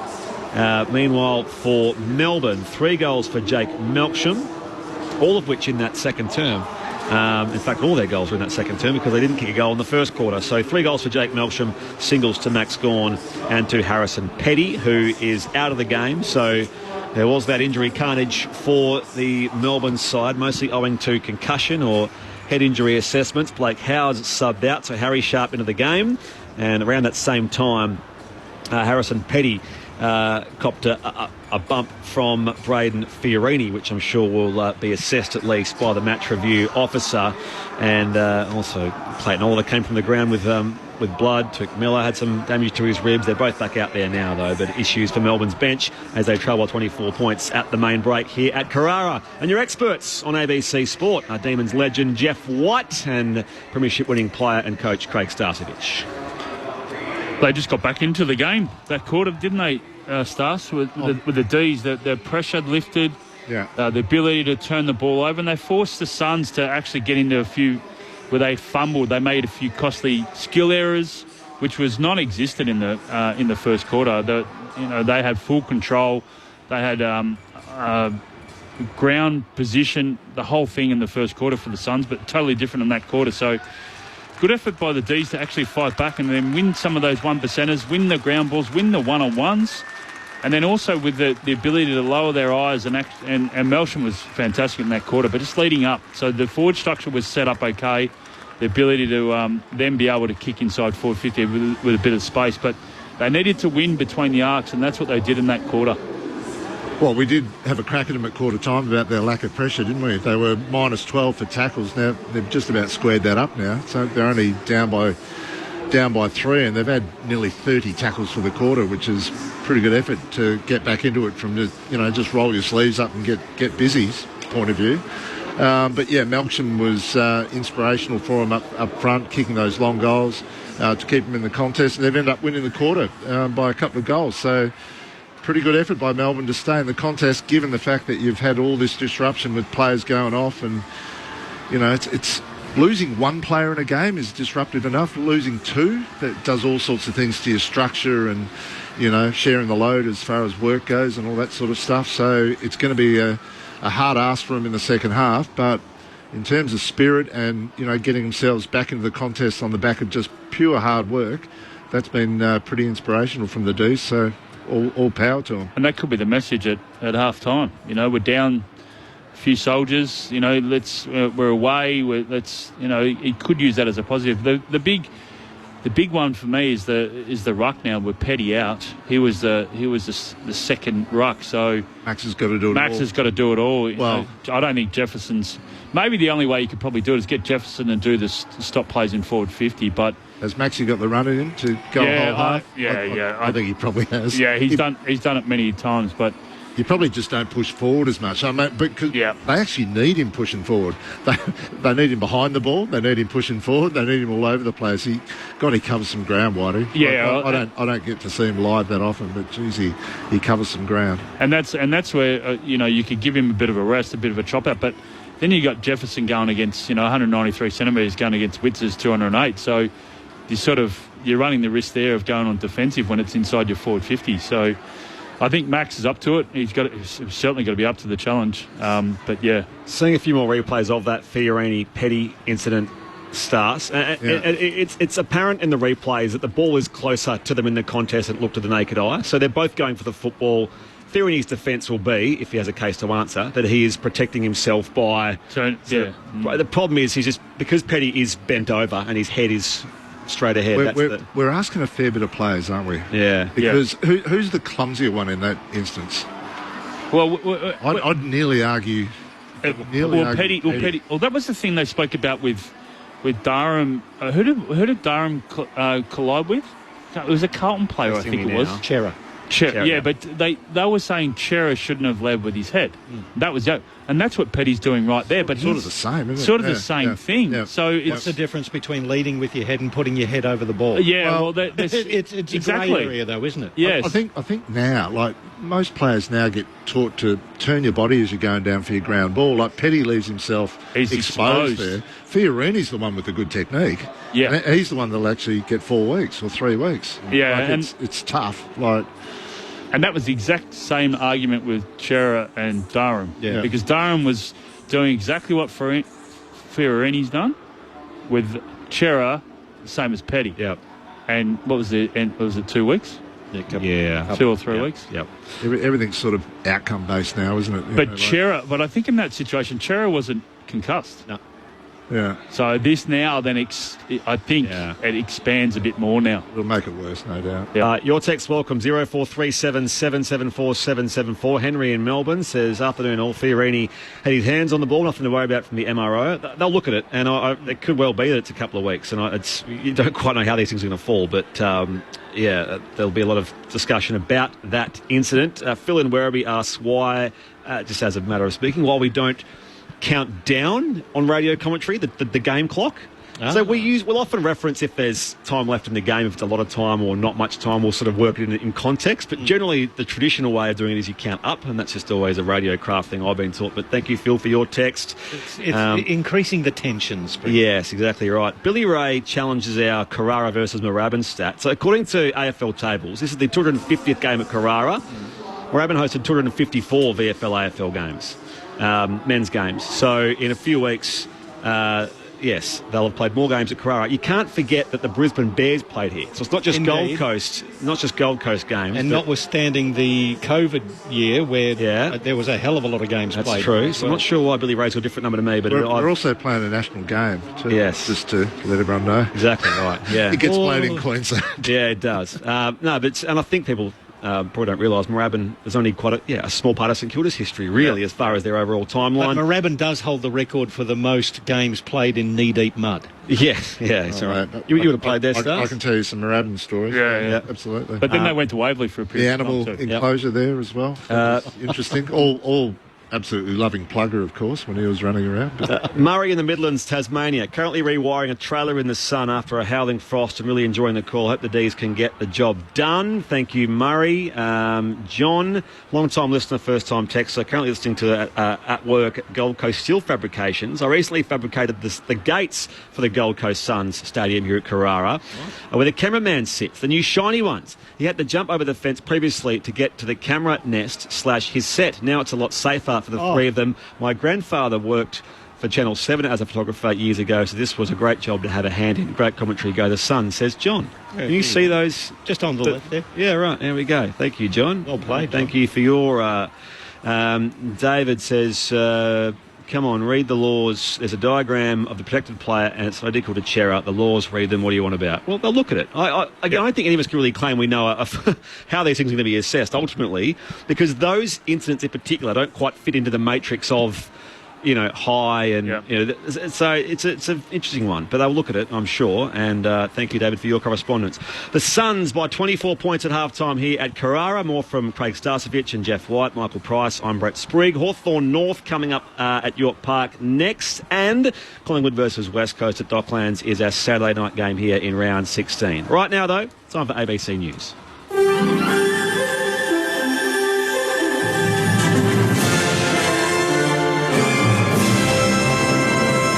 ABC News with Satyam Weinstein. Doctors working in Gaza are warning the current aid distribution system isn't working. UN Secretary General Antonio Guterres says the US and Israeli-backed Gaza Humanitarian Foundation is inherently unsafe and is killing people. The comments follow a string of deadly shootings at the group's aid distribution points. Joanne Perry from Doctors Without Borders is working in a northern Gazan hospital and says the population's health is worsening. The rates of malnutrition have increased. People look generally thinner. There's very little food in the markets. Just the general health of the population has deteriorated since I was here 6 months ago. There is just generally not enough food and not enough nutritious food. GHF Chief Johnny Moore claims the UN and other international organisations are spreading information they can't clarify. US President Donald Trump has welcomed a Supreme Court ruling that limits the power of federal court judges to block presidential orders nationwide. North America correspondent Carrington Clark reports. We have seen on multiple occasions federal courts order what are called universal injunctions, nationwide injunctions to stop his orders from actually being implemented. So although this particular matter was in relation to one of his most contentious executive orders, and that was to strip away what's called birthright citizenship. And there had been federal courts that had ordered an injunction on that issue. What the Supreme Court has found, that actually those individual federal courts do not have the power to impose a nationwide ban. They did not actually look at whether or not the executive order was or was not constitutional. The Democratic Republic of Congo and Rwanda have signed a US-backed peace deal at a summit in Washington, D.C. The deal gives the US government and American companies access to critical minerals in the region. Earlier this year, Rwandan-backed M23 rebels seized large parts of eastern Congo, leaving thousands of people dead and displacing hundreds of thousands more. U.S. Secretary of State Marco Rubio says it's an important moment after decades of hostilities. We think sometimes about peace. It's not just about ending wars. It's not just about saving lives. It's about allowing people to live. It's about allowing people to now have dreams and hopes for a better life, for prosperity, for economic opportunity, for a family reunification, for all the things that make life worth living. California Governor Gavin Newsom has filed a more than $1.2 billion defamation lawsuit against Fox News. The lawsuit says the network amended, omitted and edited facts to shape a narrative that was malicious and defamatory. The case comes after Fox accused Mr. Newsom of lying about the timing of a phone call with US President Donald Trump about the ongoing protests over Mr. Trump's immigration crackdown. 4 people have been taken to hospital after 2 separate fires in Melbourne's north. Firefighters responded to a blaze at a restaurant at May Road at Lalor last night to find the kitchen and surrounding rooms alight. 2 people were treated for smoke inhalation and then taken to hospital. Meanwhile, hours later, crews were called to a townhouse fire at Glen Street, Glenroy. 2 people were treated for smoke inhalation there and burns before being taken to hospital. A man's been charged with assaulting a paramedic in an ambulance in Sydney's east. It's alleged the 66-year-old punched a female paramedic in the torso as she responded to a welfare check in Matraville yesterday. The paramedic did not require treatment and the man was taken under police guard. Police have charged a man 6 months after a fatal crash in far north Queensland. Joshua McIntosh reports. The incident occurred on Christmas Eve last year when a car left the road and crashed into a chain mesh fence at Mount Sheridan in Cairns South. A 23-year-old passenger of the vehicle died at the scene. The driver and 2 occupants of the car were treated for non-life-threatening injuries. A 26-year-old man has been charged with multiple offences, including dangerous operation of a motor vehicle causing death while adversely affected, driving a motor vehicle under the influence of drugs and unlicensed driving. The man's due to appear in the Cairns Magistrates Court next month. Former Queensland State Government Minister Rod Welford has died at the age of 66. Mr Welford served in several ministerial portfolios in the BT government, including Attorney General and Minister for Education. In a social media post, Queensland Senator Murray Watt described the former minister as someone who lived his passion for social justice and protecting our natural environment every day. ABC News. Get more news at any time by downloading the ABC Listen app. As each day begins, get the facts you need to stay informed. Every day, across your day. Stay with Australia's trusted news source. all the latest, all verified. Stay in the know with ABC News. On ABC TV and ABC iView. The ABC Listen app has it all. The British and Irish Lions Tour of Australia, Wimbledon, and West Indies versus Australia. Oh, and did I mention we're doing the footy every weekend? ABC Sport on the ABC Listen app. This is the 2025 AFL Premiership season on ABC Sport. Langford flips a tackle of Noble. The footy comes loose. And again, they pile in from all angles. 35 out from Melbourne attacking goal. Viney on hands and knees. Petrarca back to Petty, who snaps this time. Curls it around the run. And no worries there. Now the free kick is gone in there. Pickett kicks it inside 50. And big Max Gawn takes a beautiful pack mark. 40 out directly in front. Max Gawn from 45. He pops it straight through. The D's needed that. Miller. And now up the line as well. Jeffrey got a nudge. Hand pass wide to Rioli. Kept running. So did Miller. Receives a hand pass. On the entry now. Angled kick. High looking for Ben King, who flies it a footy and brings it down. King ambles in. And straight through it goes for his second goal. Petrarca goes straight into the middle. Very aggressive. A good kick. Finds Viney next to the centre circles. Fritsch, only his 4th touch, gathers the mark and sizzles a pass to the arc. To the lead of Melksham. Comes in. It's a decent slipper. That's a beautiful kick. Wow. That's a very, very good kick. His third goal, Jake Melksham. This is ABC Sports coverage of the AFL. On your radio. ABC Sport Digital. And on the ABC Listen app. Only once in their relatively short history have the Gold Coast Suns beaten Melbourne here at home at Carrara. That was in 2013, the Gary Ablett era. Long time ago, and they are in front here at half-time by 24 points. 8-9-57 plays 5-3-33. Melbourne making their way back out there. The Gold Coast Suns are already there.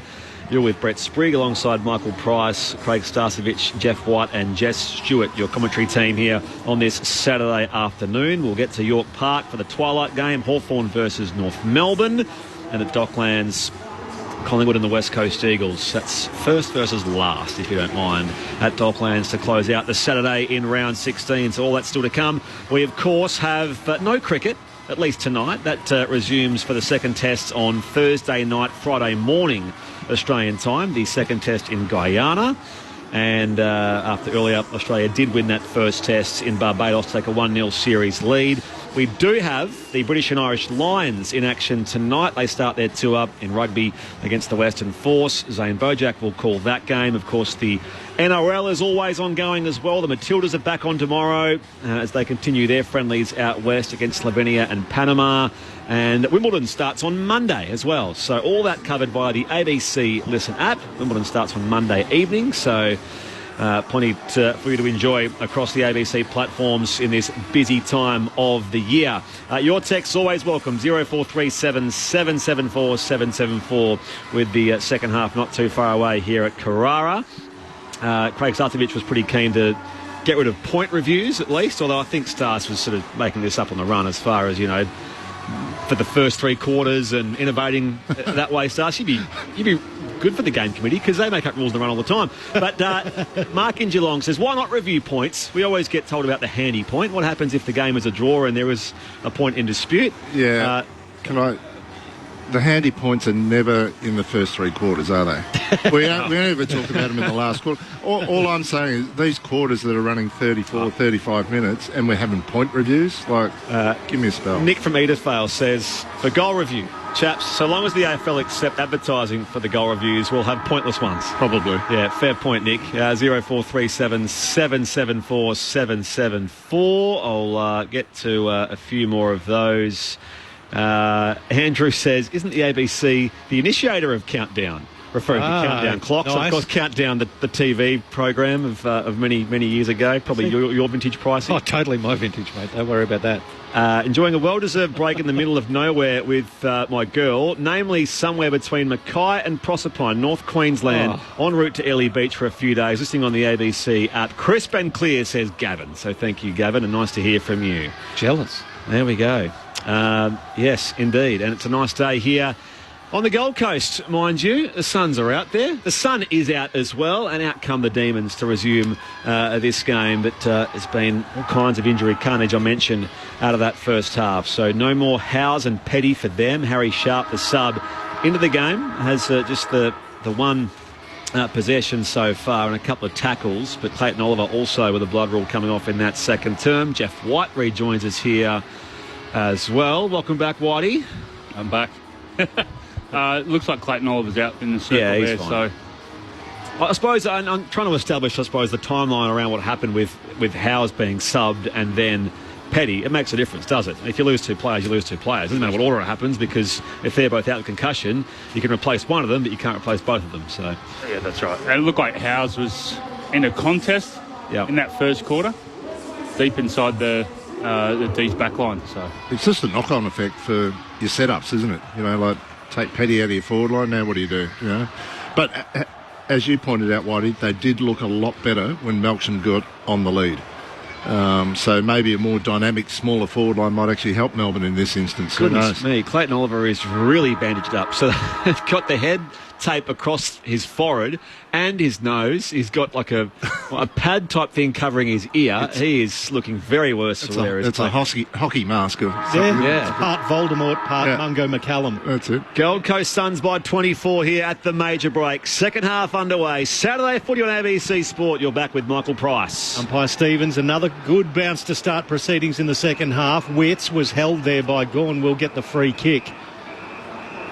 It's going to be beside the centre circle, so it's actually been referred over to Rowell. Rowell now flares it out to the wing, puts it into the path there of Hewland. His opposite number in Sparrow gets in front, slaps it over the boundary line. There's going to be a throw in at right half forward for the Suns. The sun is out here at Carrara.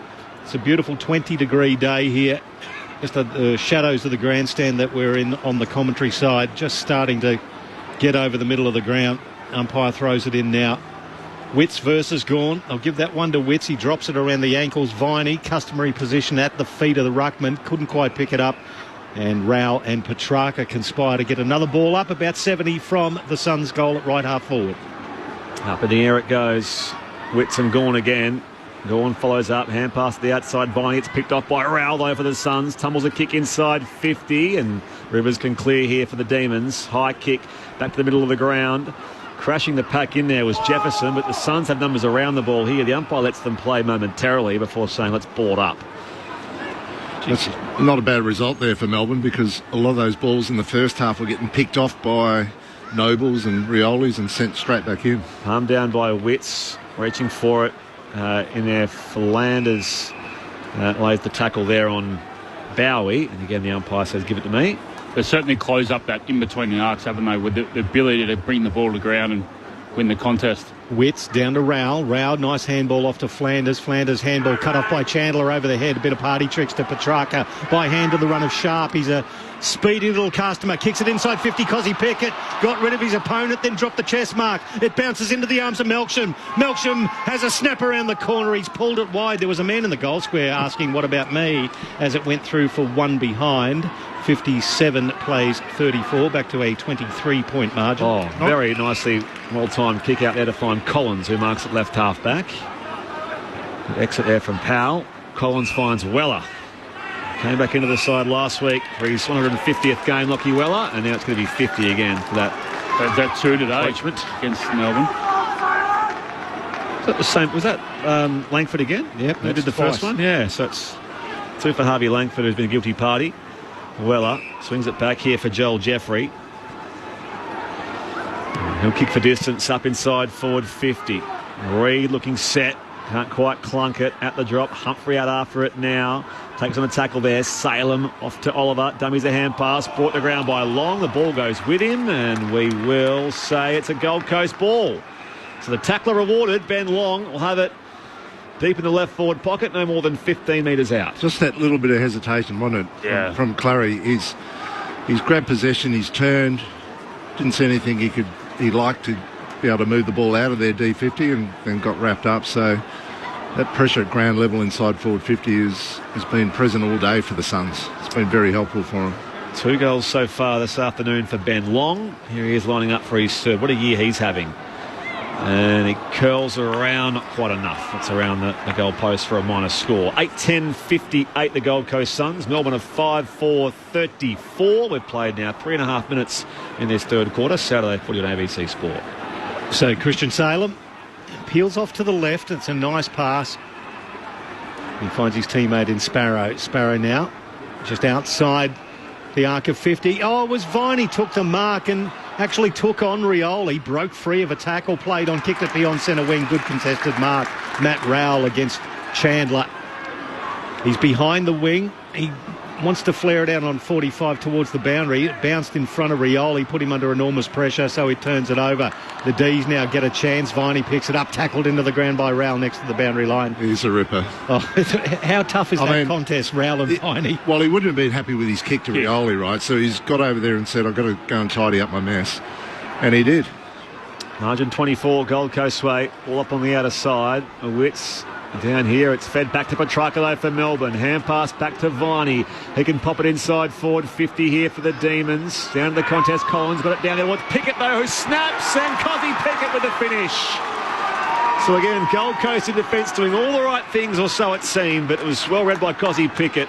And he snaps and does have his first goal of the afternoon. So the margin is back to 18 points, Melbourne's the Gold Coast way, but Melbourne are coming. 6-4-40. The Suns are 8-10-58. 5 gone, third term. Saturday footy, ABC Sport. Jeff White, Craig Starcevich. Yeah, they're putting Cozzy in the middle, and then they're actually isolating him in the goal square, so allowing the one-on-one down the line. But that was great work from Jefferson there, just to get a hand on it, bring him to ground, and great front and centre from Cozzy. Doesn't miss many of them. Well, the more he plays front half, Whitey, the more dangerous Melbourne can be, I think. Yeah. And he'll start at centre bounce here, and he'll probably sneak forward, and someone will come in off the half forward line and take his spot. But yeah, once he's in the front half, he's a handful. So 33 inside 50s to 18 in favour of the Gold Coast. 8 goals to 6 in favour of the Gold Coast. 24% their goal efficiency and 33% for Melbourne's goal efficiency. That's the tail of the tape so far.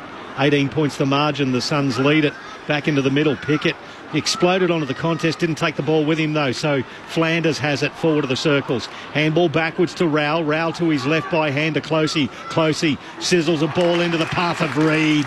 Good pass, well taken by the young man in front of Rivers under enormous pressure. About 35 out slide angle to the left. He's different to Walter, isn't he, Reid? I mean, different style. He'll come at the kicker a bit more. Gets on the lead. And he likes to double back too when you go for the fat side kick because he's so tall. Yeah. Ability to, his work rate to go back as well. A couple of different ways of doing it. Yeah. The 19-year-old Ethan Reid, 6 goals, 8 for the year. He'll let this one go from around about 40 metres. Slight angle to the left. He's pushed it out to the right. Will it come back enough? It does. He liked it, so did the crowd here at Carrara. The 9th goal for the Gold Coast Suns, 9-10-64. Against Melbourne, 6-4-40, takes it back out to a 24-point lead with nearly 7 gone of the third term. It's got tools everywhere, haven't they? Yeah, and it was a great kick, though, just to by Rowell again. Was it Rowell or no, it was Closey? Closey just to be able, with great movement from Reid, ability to come from the other side and then to lead into the space.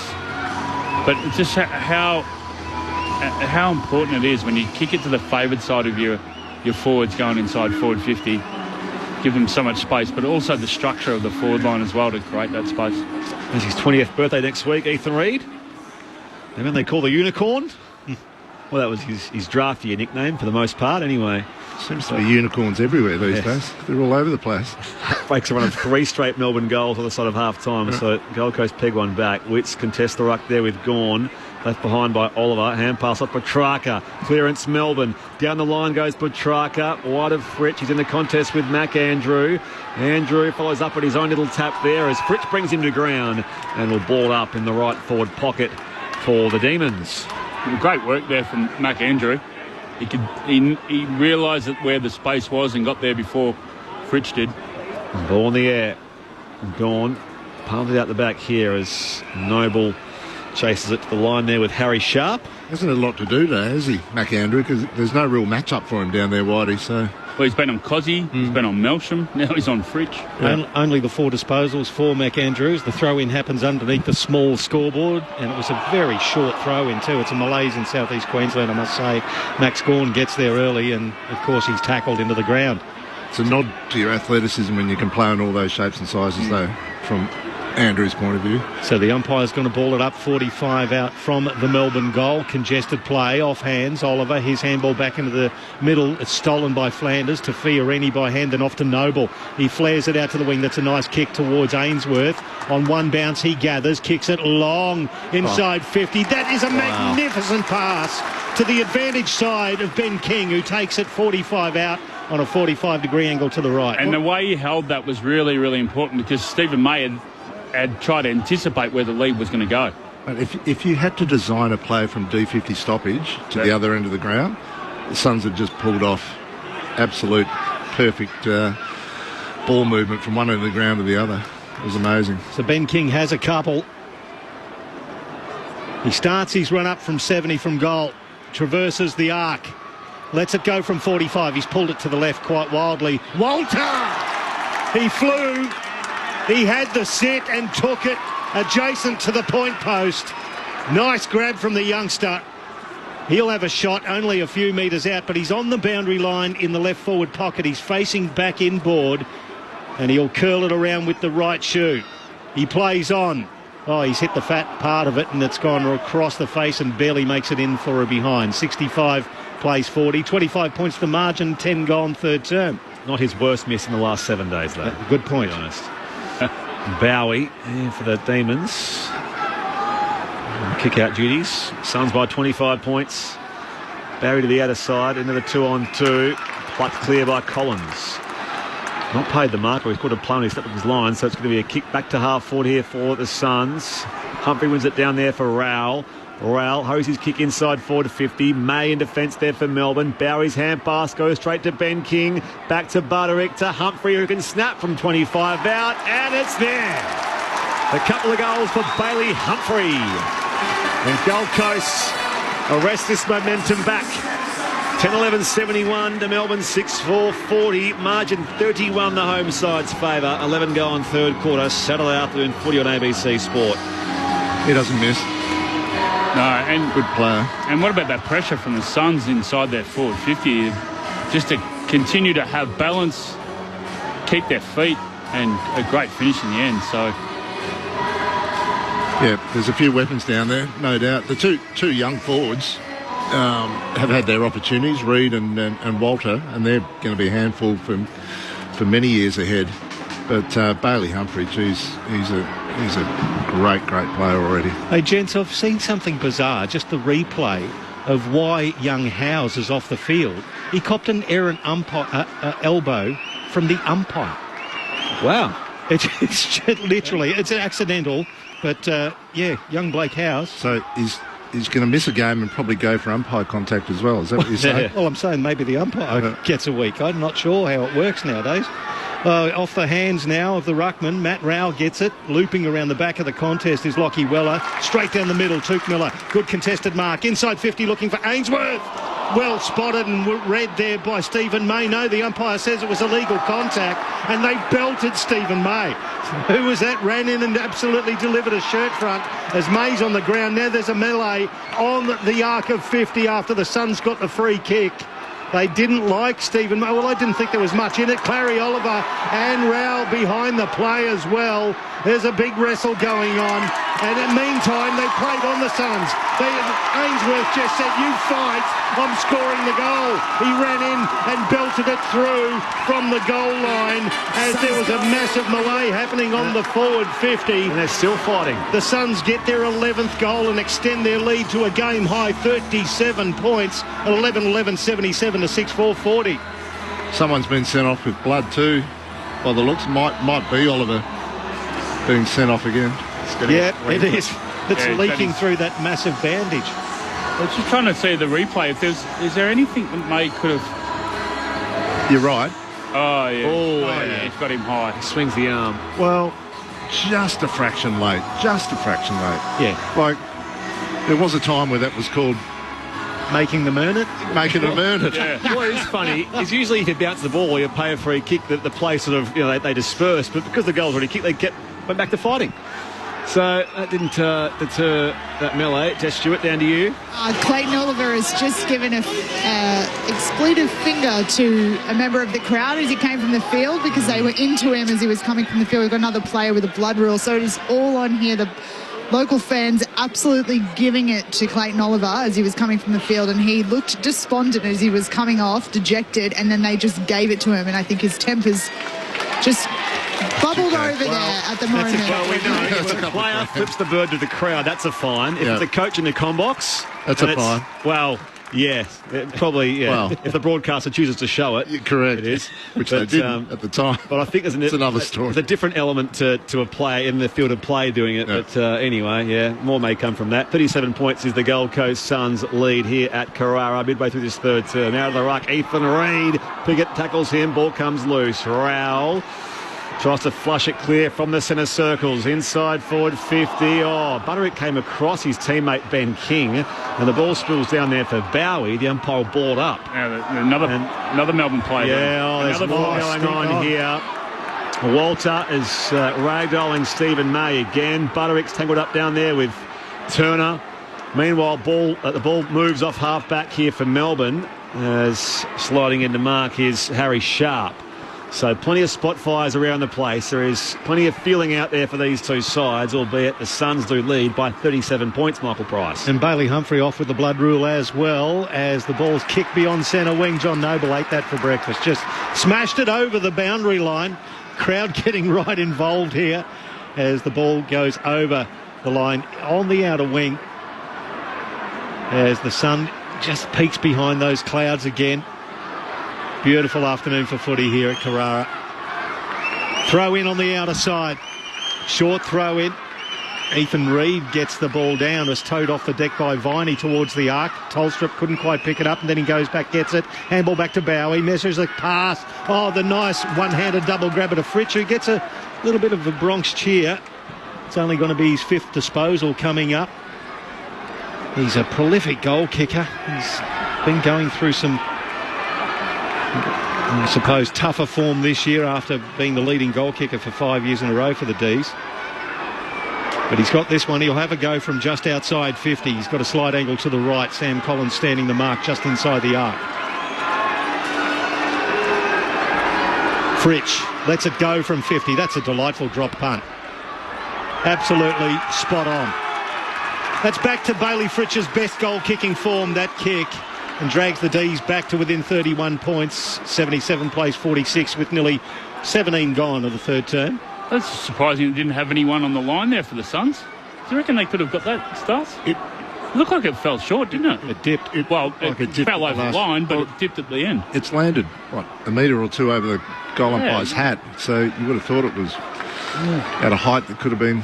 But, yeah, good kick to Bailey Fritsch on the outside, inside forward 50. Long way back here from the D's, but...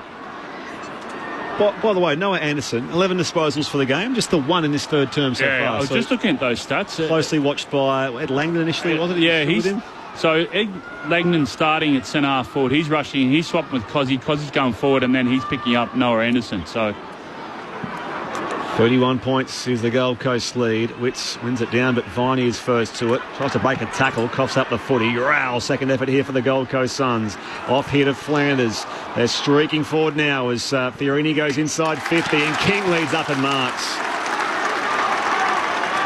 King with the mark, 40 out, slight angle left of centre. When they come out of centre stoppage like that, Whitey out the front. Out the front, yeah. It makes life impossible for the Melbourne defenders. There was no kind of Butterick getting across him this time, was it? No. And it's the half-backs for Melbourne are getting sucked in the contest, allowing that forward pressure. A couple of goals for Ben King this afternoon. He wanders in here. That slews off the inside of his boot. He's missed a lot. That was not well hit by Ben King, and there's no score there. 11-11, 77 to 7-4, 46. 18 gone third quarter. Saturday footy on ABC Sport at Carrara. So Rivers went to go left and then goes right, looking in the Oliver direction. That was too easily read there by Weller. Did beautifully, smashed it over the fence. In fact, will be a throw in where the arc meets the boundary line at left half forward for the Suns. Crowd just murmuring here as Damien Hardwick is on the big screen. He looks slightly exasperated, even though his side's leading by 31 points. Hands behind his head, most importantly. Was exasperated or relaxed as thrown in across the arc now. Well taken off the hands by Lindsay. Lindsay goes laterally to find Sparrow. Still inside defensive 50. He goes to his left by foot to find Salem. Salem does likewise to left half back. Now they're just moving this slowly. Jefferson back to Salem. The Suns have set up nicely in front of them, so the D's just holding on to the ball. There's not a lot of movement in front of Christian Salem here. Still not yet at time on in this third quarter. Salem spears the pass to find Viney. The former skipper, two-time fairest and best winner. Back inside defensive 50 here. And it is with Sharp. In fact, Lindsay it is. He goes beyond defensive 50. Through the hands of Gawn. Makes the contest there. Sharp was lurking this time, but Weller gets there for the Gold Coast Suns. High towards full forward and coming across and marking. It was, well, a couple down there. Take your pick. It's marked here by Ainsworth, who snaps as he plays on and kicks his second. He was the loose man, Ainsworth. Just came across that contest in the goal square and thumps through a second goal to make it now an equal game high. 37-point lead in the home side's favour here. So 83 plays 46 as we hit time on in this third term. Your experts on ABC Sport, Jeff White and Craig Starcevich. It was great work right there from Witts, because you could see that Gawn had started from the centre and then laterally spread out for the switch of play and was able to get a hand on it and get to the contest and bring it to ground, and that's where Powell, or I think it was Weller actually, was able to kick it inside forward 50. So great work right there from Witts to be able to cover that exit. I was watching that unfold before it got out there, Whitey, with Melbourne just chipping around in the back 50, and it was almost like the Gold Coast were teasing him to, okay, when are you going to kick long? When are you going to kick long? And they did, and poor old Maxi couldn't hold on to it, and back inside they went and scored. So it's good pressure again from the Gold Coast forward. So back into the middle, umpire delivers a dodgy bounce, and so we'll do it all again. Have to come in and throw it up. This one goes to Max Gawn, sharked there by Miller. The handball out to the right of the circles into the path of Fiorini, who's literally bulldogged into the ground there by Jack Viney. Aggressive but fair tackle, and the umpire will come in and throw it up again, just forward of the centre circles for the Suns. Witts, sublime ruck work down to Miller. Nice hands to Flanders. Flanders off to Butterick. Butterick from 40. Butterick! Now that is ruck work and clearance work 101. Connor Butterick, the beneficiary. He kicks his first goal for the year and only his second of his career in his 44 games for the Gold Coast Suns. The 13th for them for the day. 13-11-89 to 7-4-46. It's a game-high 43-point margin with 21 and a half gone to the third quarter. He is now playing small pressure forward, so, you know, it's not only to get in there and prevent the ball getting out and create more opportunities, but actually hit the scoreboard yourself a bit when you get the chance. So good on Butterick for getting on the end of that one. But yeah, that clearance work out of the middle was elite. Their half forwards have been unreal today for the Suns. The ability to come up to those stop plays and then turn the opponents inside out and then get on the front side. They just created so much space, and that connection with hands has created that separation. 43 points, the Gold Coast Suns lead. Gone down to Viney. Quick clearance, Melbourne. Sweeping hand pass forward to Petrarca. Quick hands now, Langdon. Back to Oliver's back in the action. Hand pass picked off by Anderson off half-back for Gold Coast. Little 1-2 with Miller. He evades a Langdon tackle. Handball out in space. Again, Petrarca gets there. Back to Viney. Petrarca back to Rivers, who's bursting off half-back for the D's. Pops it inside 50. Melksham leads out wide of the pocket and takes the mark 45 out. With a bit of cramp. Which is not good because he's been nailing everything from this range. Well, particularly in the second quarter, he had 3, didn't he? But this will test him now that we're a bit later in the game. I think times his leads well, doesn't he? Just the ability to see it and be able to then lead full pelt. Yeah. No, he's been a shining light for him down there, no doubt. By the way, just some news on his old side, Essendon. They've got the bye this weekend, but I did see that our friend Mitch Cleary at Channel 7 reporting that there's been a calf injury to Darcy Parish at training this morning at Essendon. So that could be problematic for Bombers fans. Melksham misses right-hand side the set shot, so he won't add to his 3 second-quarter goals. And on that, Langford also hurt his quad. Yeah, Langford quad, Redmond hamstring also some discomfort. So some injury news for the Bombers. Here the Gold Coast leads by 42 points at Carrara. Nice juggling mark there from Ethan Reid, the youngster. Tries to bite off the 45 kick. He's turned it over. It was well read there by McVie. Judd McVie takes the mark. He feigned to go to the handballs, played on. He has to flare it out to the commentary wing. Finds Turner. Turner back in board. Finds Max Gawn. Sam Darcy's the only young tall in the comp, Pricey, to pick off those 45s for a tall. No, I can tell it. He's doing a very good job. Not yet anyway. And back to May inside defensive 50. So they've gone all the way around the horseshoe, and it goes out wide to Sparrow. Sparrow now gesturing for people to come at him, and he goes backwards to find Lindsay. Xavier Lindsay, who was the sub last start against Port Adelaide. Round 7 rising star, Norm. Short kick up the outer side. It's with Rivers. You like the little musical jokes, Pricey. Oh, I do. Travelling Wilbury's one you were very pleased with. What about, is there a Jefferson airplane/starship that might get a run at some stage? I think we need to workshop that. Absolutely. Here is Lindsay again for the Demons. Up the outer wing of Carrara. Collins in the contest. Down there with that man Jefferson. As the ball does come loose for a moment, now it's wrapped up. If Daniel Turner goes from being a forward to defence, is that a Backman Turner overdrive? Oh, nice! Wow, he's been back for a while anyway. No. I do like that. Well played, Spriggy. We're thrown up at left half forward for the D's and putting himself in free arena. He's probably got a nervous wait this week after that bump on Harrison Petty, and the umpires will look at it regardless. And there's players held up on the arc of 50. Gawn slaps it down to Chandler. Handball off there to Oliver. Kicked it into the pocket. It was Hewland who had the sit over Petrarca but dropped the chest mark. Petrarca picked it up. Handball back to Fritsch, and he's just ragdolled over the boundary line by Closey. And there'll be a throw in the left forward pocket for the D's. They need a goal desperately. That's an understatement. 42 points they trail by. 13 goals to 7 this game so far. And back in it comes. Witts tried to hack it clear out of the ruck. And some strong defence there wraps up Harvey Langford for a ball up.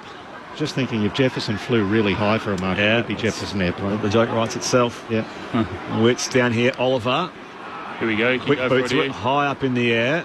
Who's launching? Collins in defence for Gold Coast toward the boundary line. Kept alive by Petrarca. Back to Cozzy Pickett. Was it out of bounds? I think the umpire had a whistle in there somewhere.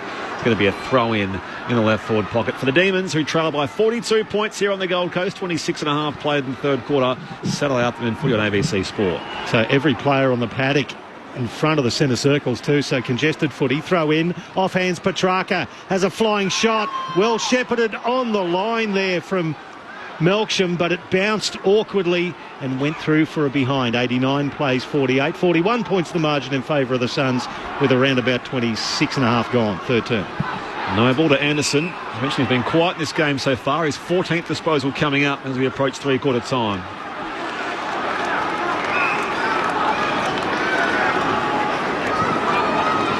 Long beyond defensive 50. Commentary side. Walter was up there early. Stephen May in the contest as well. And Humphrey runs it out of bounds between the benches.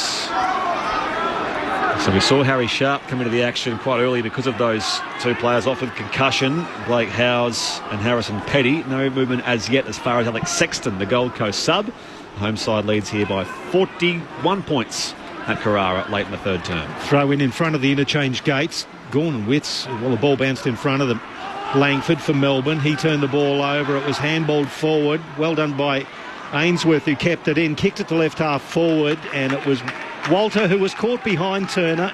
Ended up fisting it over the boundary line, so it'll be a throw in at left half forward for the Suns as Turner gets a little bit of cramp and is just trying to stretch that out. I know how they use Sexton, actually. Small forward. I think the small forwards for the Suns have been really good today, so... They have been using him off half-back as well. Yeah, that too. Yeah, so he's got that option. The throw in across the arc, slapped down double-handed by Witts. Langford got there first for Melbourne, turned it over to Salem. Salem got the handball off to Oliver, pressured off it by Rowell, who gathers, shrugs Oliver off, got the handball away under enormous pressure. It was picked up there by Bowie, who got a push in the back, and he'll get a free kick against Bailey Humphrey. He's got his back towards goal, 40 metres out, so he'll relieve some pressure here for the D's. Look to Jess Stewart on the boundary very shortly as the Demons look for a way out off half-back. Bowie long in the line in the shadows of this grandstand, western side. Now down again here to Langford. Works it forward. It's Tolstrup, one of their three inclusions this week. And Sharp, who's tackled up against that boundary line. It will be too high, and a free kick going the way of the small demon. The sub, Harry Sharp, loads up inside forward 50. McAndrew in the contest down there with Petrarca, and the free kick will go the way of McAndrew. Yeah, who was held initially. So down to you, Jess. Yeah, we're seeing a lot of Demons players now starting to suffer from things like cramp and just looking very fatigued. You'd have to think that 3 players on the bench is going to become a bit of a problem for them in that last quarter. Yeah, they're down a few rotations as the ball's kicked towards Powell. Powell against 3 Demons, and they managed to bring it to ground. Langford gives it by hand to Sharp. Sharp had gone, smothered over the boundary line by John Noble. Had a fine game, 20 disposals, at least 10 of those contested, and a Nice bit of 1 percentage work there with the smother over the boundary line. There'll be a throw in at right half forward for the D's. Back in it comes. Witts up in front of Gawn. Morale knocks it forward now. Humphrey hand pass out in space. Bowes and Langdon outnumber the man down there in Ainsworth as Salem puts them back inside forward 50 here, Melbourne, but it's strong offensive ground taken by Jeffrey. And they'll wheel and go now from their D50. Collins receives it. Hand pass off here for Rioli. Pedals it back to Sammy Collins, last year's B&F winner. On the bounce, it'll arrive now for Weller. Both of them former Dockers, Collins and Weller. And Jeffrey, long in the contest with May, knocked back here to the outer wing. Hand pass comes for Melbourne to Rivers, and now Oliver in the middle of the ground. Oliver back to Christian Petrarca. Petrarca tries to measure a pass to right half forward. The speedster Sharp, nicely gathered on the one bounce. The handball back to Harvey Langford. The youngster kicks it into the pocket looking for Pickett. Oh, Pickett flies a little bit early. Umpire, well, I think he was thinking about putting the whistle in the mouth for an unrealistic attempt. It went over the back, over the boundary line next to the behind post. Will be a throw in the right forward pocket for Melbourne. He must have touched it, Pickett, on the way through when he was flying for that one. Otherwise it is in the back. So semi-unrealistic as the umpire throws it in adjacent to the point post. With no Melbourne ruckman there. Witts gathered it, kicked it towards half back, and nice mark taken by Ainsworth in front of Langford at left half back for the Suns. He's had a good quarter, Ainsworth, that mark, and he's kicked a couple of goals as well. Goes to the right of the mark, plays on, looking for Walter. He's got Gawn for company. He did well at 2-on-1 there as it went through the hands of Turner to Bowie. Bowie laterally by foot finds Christian Salem. One of their premiership players of now 4 years ago, Christian Salem. Finds another one there in Langdon. Flares it wide to the outer side. In bright sunshine here on the Gold Coast. Marked on the outer side out there for the Demons. Sparrow keeps it moving onto half forward. Inside 50 they go. Gawn was beaten this time by Witts through the air. They'll rebound the ball here, the Gold Coast Suns. Some dash with the corridor. Fiorini down the line, here it goes. In fact, Ainsworth off to Ben Long. Hand pass picked off as he was tackled there by May. And Melbourne go back on the overlap once more. Suns lead here by 41 points. 32 minutes played in the third term. Gee, certain goal saved there by Stephen May, who read the play, got up into Ben Long's face. Ben King was in the goal square by himself. He got the ball clear. So back into the middle. Nice kick finds Rivers in the corridor just inside the centre square.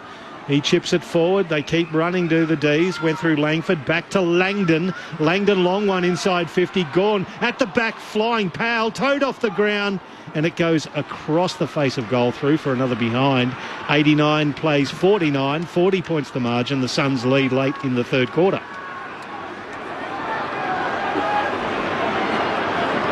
So Noble kicks out to find Rioli. Couple of new Gold Coast Suns. Of course, Noble and Rioli. His kick looked like it was touched beyond defensive 50, but the mark is paid to Humphrey. Could go some distance. So Bailey Humphrey, 2 goals this afternoon. Kicks down the line here. Walter on the treadmill racing Rivers. Walter paddles to advantage. He still goes. Rivers lost his footing. Walter follows up here and he can snap with the finish. Gold Coast go coast to coast. A second goal for Jed Walter. And they extend that lead out to a new game high of 46 points, the Suns. 14-11-95 to 7-7-49. This third term now 33.5 minutes long. And your experts on ABC Sport on this Saturday afternoon are Jeff White and Craig Starcevich. I was just going to say that they've put the signs up on the boundary line. I think they do a bit of junk time, but they found the 45. Great one-on-one there contest from Jed Walter, just to be able to keep his feet, use his body and be able to finish it off. But great awareness there from the Suns, because they were looking to the boundary to see that there's only 30 seconds left. And then the ability is to get it on from Humphrey there. Great contested mark, but he saw the opportunity and he took it. So, great decision. I'd love to know what his score assists have been today as well, Bailey Humphrey, because not only has he hit the scoreboard himself, but everything he touches seems to result in something. Quality player. So we're back into the middle off hands. Cozzy Pickett kicks it forward. Score involvement 7 for Bailey Humphrey. Stars as the D's kick it towards right half forward. It bounces over the head of Collins. He retreats. Langdon keeps him company, but Collins beats him. Gets the handball to Noble. Noble sweeping one forward. Matt Rowell putting on a nice show today, but that was a good tackle. Took him down, did Colton Tholstrup. I'll say it again, Colton Tolstrup next to the boundary line. And it's going to be thrown up. Gawn versus Witts. Gawn slapped it down and Anderson swept the handball forward. But the Suns going on their merry way. They lead it by a game-high 46 points at three-quarter time after they led by 24 at half-time and 36 at quarter time. 2 goals each to Humphrey, King, Ainsworth, Long and now Jed Walter as well on multiple goals. Singles to Reid, Butterick, Jeffrey and Miller in this game so far. Meanwhile for Melbourne, Jake Melksham has 3. Singles to Petty, Fritsch, Pickett and Gawn off the SMS 0437 774 774. What's the go with the Suns away outfit? Asked Stuart. They're at home today. They're wearing the red. What are they wanting to attract West Coast supporters, are they? I can understand why the normal jumper... I can understand why their normal jumper is, he says, crap, Stuart. Okay. Oh. But don't steal another team's colours. I can tell you right now, Stuart, I can't speak for every West Coast Eagles fan. I don't care. They have a blue and yellow jumper, the Gold Coast Suns. All I care about is that West Coast don't get pumped by 15 goals by the Magpies at Docklands later on. That's still to come. We'll also preview Hawthorn and North Melbourne in the Launceston Twilight coming up shortly. It's the Gold Coast Suns by 46 points here at the final change on ABC Radio, News Radio and the ABC Listen app. This is Saturday afternoon footy on ABC Sport. Meet the people who dare to imagine. Making colour sing. You feel it. In Picasso, the piano, the Classic 100 and creative types with Virginia Trioli. Give me more of that. Where it's always free, always creative. ABC iView. This is the 2025 AFL Premiership season on ABC Sport. Touk Miller, good contested mark. Inside 50 looking for Ainsworth. Well spotted and read there by Stephen May. No, the umpire says it was illegal contact and they belted Stephen May. Who was that? Ran in and absolutely delivered a shirt front as May's on the ground. Now there's a melee. There's a big wrestle going on. And in the meantime, they played on the Suns. Ainsworth just said, you fight, I'm scoring the goal. He ran in and belted it through. Witts, sublime ruck work down to Miller. Nice hands to Flanders. Flanders off to Butterick. Butterick from 40. Butterick! Now that is ruck work and clearance work 101. Connor Butterick, the beneficiary. Walter on the treadmill racing Rivers. Walter battles to advantage. He still goes. Rivers lost his footing. Walter follows up here and he can snap with the finish. Gold Coast go coast to coast. A second goal for Jed Walter. This is ABC Sports coverage of the AFL. On your radio. ABC Sport Digital. And on the ABC Listen app. Gold Coast by 46 points at the final change here at Carrara Stadium. As I mentioned, Collingwood West Coast to come at Docklands later on. And up next, Hawthorn versus North Melbourne at York Park with Chris Robert and the team here on ABC Sport. Let's check in what's happening there at York Park. A little preview there. G'day, Chris. Yeah, g'day, Spriggy. Interesting game ahead of us this afternoon in the twilight fixture from here in Launceston. It's cool and overcast at York Park. North Melbourne have just made their way out onto the ground to complete some warm-ups. We know that the Roos are coming off that win last week against Carlton. How real is the form, though? 3 wins in their last 5, the Roos, but last time they met Hawthorn here in August of last year, they were thumped by 124 points. Hawthorn, of course, very, very hard to beat in Launceston. They last up beat the Crows here by 3 points, so they have their tails up to the Hawks sitting in 6th on the AFL ladder, North Melbourne in 16th. So a real litmus test for North Melbourne here in Tasmania in the battle of the Tasmanian tenants in Launceston this afternoon. There's no late changes to either team. The subs are in. Seamus Mitchell will be Hawthorn substitute this afternoon. Robert Hanson Jr. will be the North Melbourne substitute for this afternoon. The Roos, as I mentioned, are out there. The lights are on. It's a little dark, a little overcast here in Lonnie, but overall still and good conditions for footy. Should be a really intriguing matchup from here at York Park, Spriggy. Just quickly, Chris, how many degrees do we lose by going from an afternoon game in Launceston to a twilight game?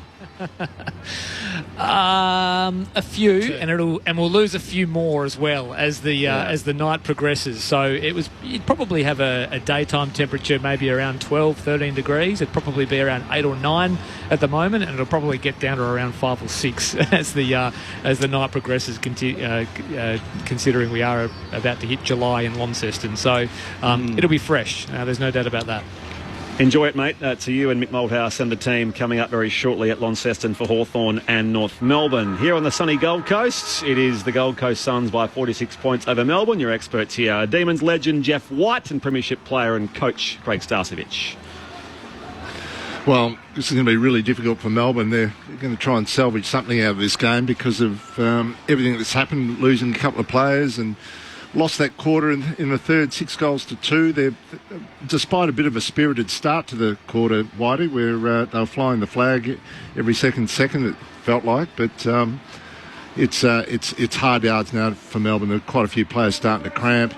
And the Gold Coast really should put them away here. But it'll be interesting to see how well Melbourne can hang in this game. Yeah, there's a little bit of a balance here, isn't there? How much fight has Melbourne got? And then on the flip side, with the way that the Suns finished their last quarter last week. So, yeah, they're in a really good position here. And probably you said the same thing last week, Spriggy, against the Giants. But, let's see how much fight they've got here. But I was really impressed with Suns, just the ability to have the poise and withstand the pressure from Melbourne in that third quarter. Quentin Hulls at Lang Park for the Broncos and the Warriors in the NRL. It's the first half there. We'll take you there on local radio ACT and Gold Coast after the footy here on this Saturday afternoon. It's the Broncos 12, the Warriors 0 in the first half. Meanwhile, last term underway here. Petrarca with the clearance from Melbourne. Melksham diving in, reaching for it, low to his left. Takes the mark. The perfect start for Melbourne, at least in this final term, albeit they are 46 points down. It's a great start, and that's Petrarca's 28th touch. Yeah, he's been outstanding today. Starting to rack him up, isn't he? He's been really good. Melksham had a shot from similar range at the end of the third, and it looked like a really tired kick. So I hope he's refreshed and had a bit of Gatorade and got some fuel back in the quads. See if he can make the distance here. 3 goals in that second term alone, Jake Melksham. Here he is lining up the kick, 45-degree angle. It's on its way. He misses near side from where he was standing. So it's 45 points the Gold Coast lead here. 14-11 plays 7-8 inside the opening minute of this final term here at Carrara. Suns bring it back in. Will Powell, long kick towards centre wing. Ethan Reid. That's a really good grab, the youngster, and he plays on too.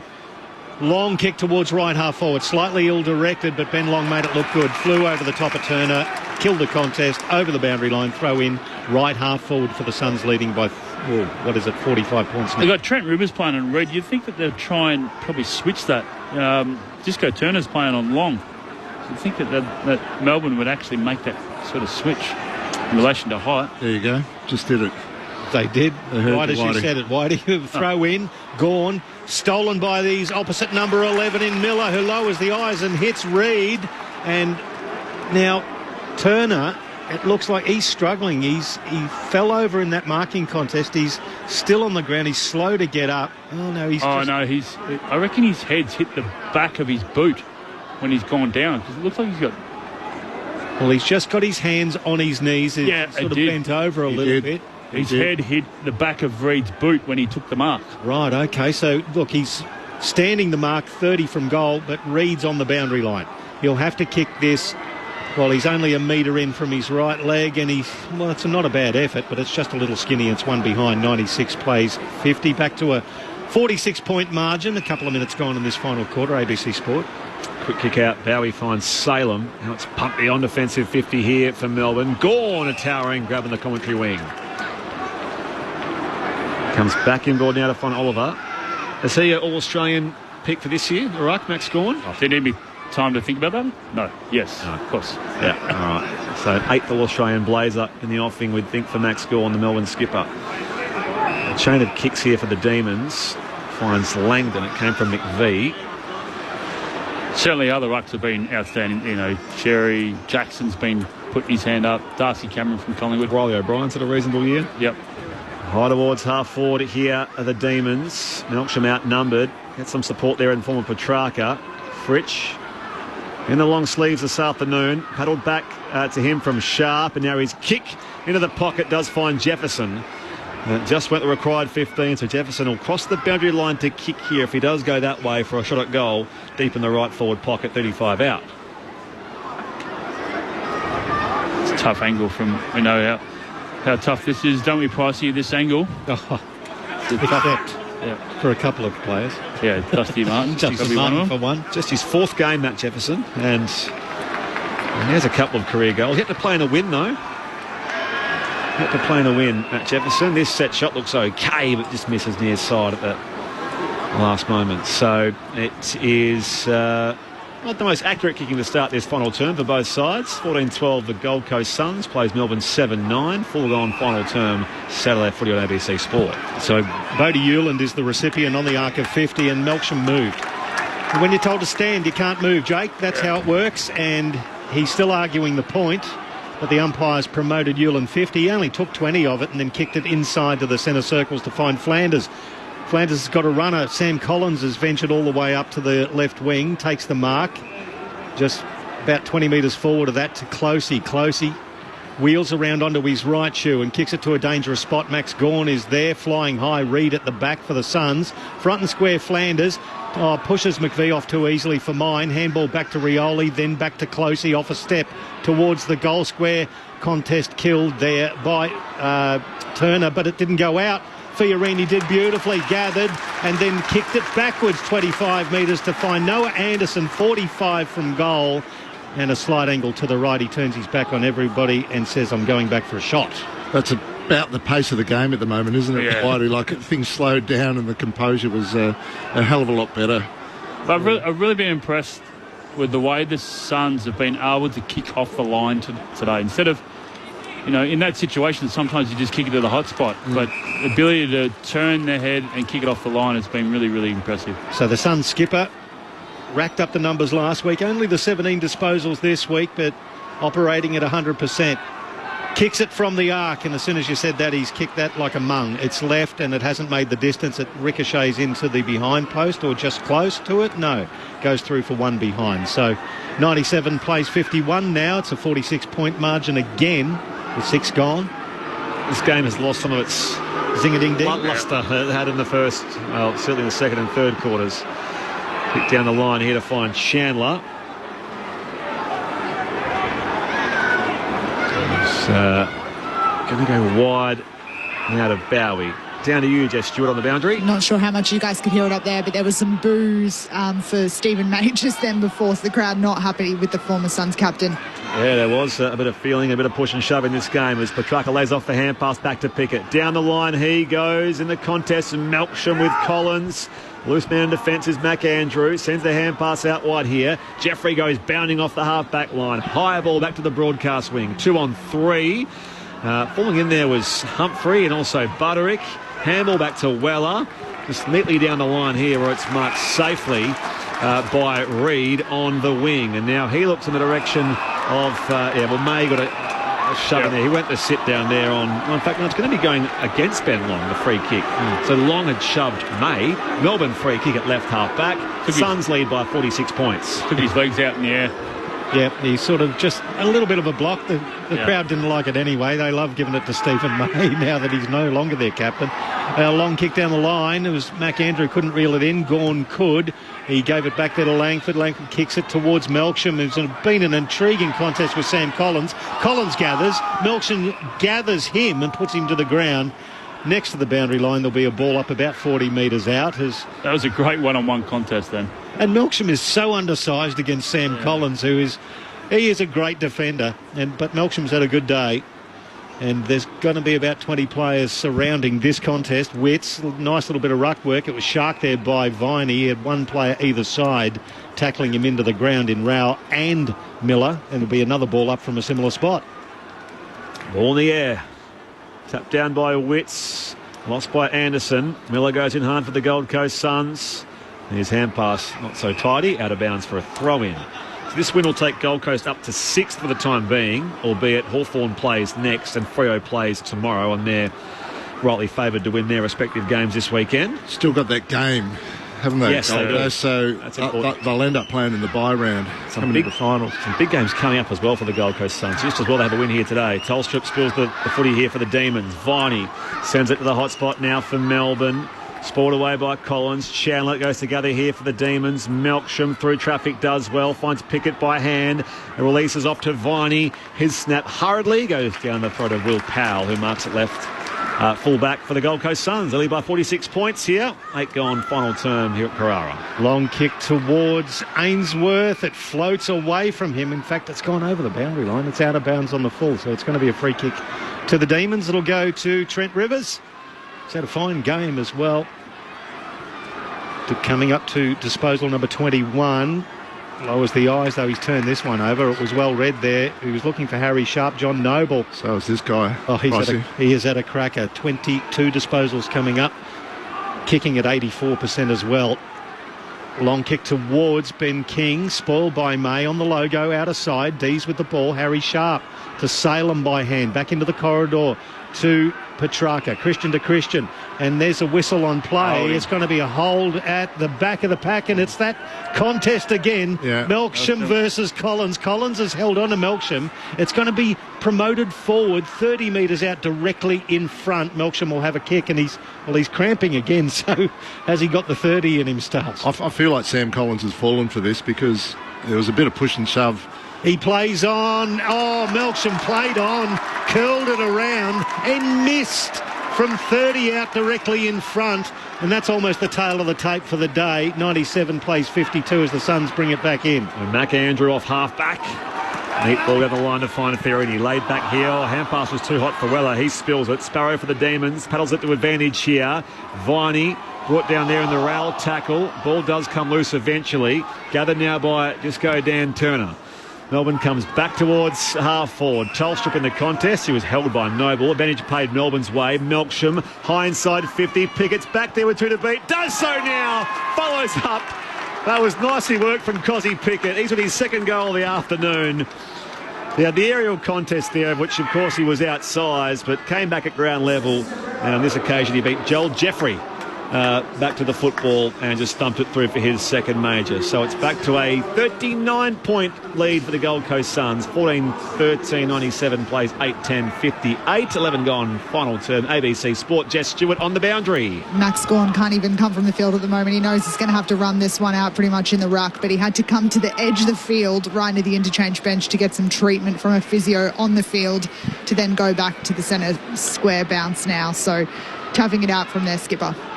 By the way, Rob's listening in New Zealand and says, thanks for passing on the news about the Bombers' injuries during a rare rest for Don's fans like me as a bye week. Did you have to? Great call on Suns and Melbourne game. Thank you, Rob. Yes, it's important news. Unfortunately, it is bad news for Essendon that Darcy Parish suffered a calf injury at training this morning in the bye round. They have had a shocking run, haven't they, as the ball comes through the contest. Tuke Miller kicks it inside 50. Well cut off there by McVie. His handball back to Turner, put him under pressure. Turner got rid of his opponent, then kicked it to the arc. It's a one-on-one. Good tackle from Sparrow. Brings, I think it was Sam Closey. Yes, it was down to ground, and the umpire's going to come in and ball it up. Where that little mini logo is on the arc at left half forward for the D's. Or for the Suns, sorry. Gawn gathers, kicks it forward. Pickett did well against Noble, shot the handball out wide. Picked up by Oliver. His handball hit Langdon, who dropped it, and then Closey got involved. Flicked it out now to Rowell. Rowell backwards to Noble. Noble measures a 45 kick to Flanders, just beside the centre square and just forward of the wing on the outer side. Now he flares it to the right, back into the corridor. Jeffrey, every player on the paddock in front of him. He kicks it forward. Fritsch was taken high by Hewland in the contest, and it's advantage paid to the D. Off half back they go, sweeping hand pass from Sharp. Not forward here, Chandler into space. Onto it now is Jefferson, who closes to 40. Pops it down the corridor here, and Melksham marks it full forward.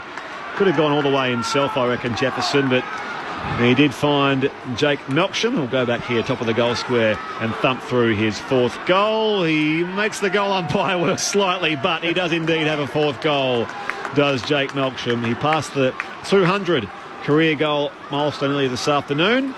and he closes the gap to 33 points. So 14-13 on his 7 Gold Coast. They've had just the 2 behinds in this final term. Not the most inspiring quarter overall, albeit Melbourne have had a couple of goals now through Cozzy Pickett and now Jake Melksham. Well, at least the D's, I guess one positive from today is that they're showing a bit of fight in that second quarter, but their connection going forward, especially when they've had the turnover from half-back, it's obviously been a big weakness of theirs going inside forward 50, have that connection and have scoreboard pressure. But, you know, a few times today from quarter time, they've been able to have that connection going forward and kick the goals. And what kind of game could a Jake Melksham had? 4 goals, 5 he's had. The most kicked by a D in history against the Suns has been 5. He could have eclipsed that quite easily. And he's played it, like, he's been on 2 outstanding backs in Collins and McAndrew. So he shared the workload and he's done extremely well. Enjoys Queensland. I think he had a good game on Harris Andrews a few weeks back. Certainly did. As that contest comes out to Melbourne again, Clary Oliver gets the free kick adjacent to the centre circles. He immediately goes straight down the middle. Flying was Melksham, spoiled it and did beautifully was McAndrew. Front and square was Fiorini. Handball backwards to Noble, who measures a delightful pass to the lead of Lockie Weller, who gestures to slow things down a little. Melbourne with a sense of vigour about them. The Suns with a sense of cue in rack about them as well, as Weller goes down the line towards half forward. Ethan Reid, he actually took the mark, and Turner spoiled. The crowd wants 50, but it was all in the one action, really. Ethan Reid just beyond centre wing on this commentary side. It slows things up as the D's get down the line. Nice lead coming at him, so he honours that lead and finds his man. Alex Sexton, who's been activated, the sub, is on the field for the Suns. Still haven't picked up who has gone off as Sexton kicks long inside 50. Big pack. Front and square, Chandler. Chandler tackled by Noah Anderson. Stripped of the ball. Picked up by Touk Miller. Kicks it towards the goal square. Off hands. Salem under pressure. Measures it into the pocket to McVie. The distance not required. He's belted as he kicks it. It will be downfield. It'll be a free kick to the Demons and will go to Colton Tolstrup. Jess Stewart's on the boundary. It's Bailey Humphrey, I believe, who's been subbed out. So after a pretty handy day from him, he's going to get an early finish of the game. Tactical sub Ali Humphrey. Meanwhile, some push and shove in back play again as the Demons work it off half back. Pickett off to Langdon. He evades the Rioli tackle, flares it wide to the outer side where it's marked in plenty of space by Xavier Lindsay. They keep running here. Sharp goes inside 50. Fritsch marks. He's goal side. No one's in front of him. He goes for goal and he misses near side. So again, not quite the finish there for the Demons. 9-11-65. They trail the Suns, who are 14-13-97. 16 played final quarter. Saturday afternoon footy here on ABC Sport. I'm thinking that shoulder's giving Humphrey a bit of issue. I just saw a picture of him on the bench and maybe that was the reason to get him off, because he was one of their better performers today. So the Suns have the ball at right half back. Noble. That's a delightful kick again to find Anderson, shorter centre wing. His pass, the 30-metre bullet, hits Sexton again in front of the interchange gates. He takes off immediately, kicks it in the King direction. He had the set. Oh, well done, May. May propped back in front of King and took a double-grabbing defensive mark. It was a ripper, Whitey, wasn't it? Yeah. He just knew that King was about to launch, and just the timing of it was well done. So he flared it out wide at a Fritsch, who brought it back inside to Lindsay. Lindsay forward. It was cut off there by Anderson. It was Salem who was the target, and now it's at ground level. Salem's got it stuck underneath him. He's in trouble. Oh, the Suns appealed for holding the agate, and the umpire said nothing doing, so he's going to come in and throw it up just forward to centre wing in the Suns' direction. 32 points is the Gold Coast lead here at Carrara. All up on the outer side. The Rang River wing. Gone. And Touk Miller here for the Suns. Butterick bursts by, pops it inside 50. They're in the contest. Turner and Walter. Walter needs some support by hand. Overrun by Miller. He was run down in the process too. Pickett does go off half back to find Gawn. The Demons are away. Here's Cozzy with a bounce in the middle of Carrara. Has room to go inside 50. Fritsch mark. Same part of the ground as before where he took the shot on the run. But he'll hold it up here and take a set shot. 35 out. Slight angle right of centre. This is what I'm talking about. They've haven't had this all year, so they've definitely in the break they've worked on the ability to kick off the line and connection going forward.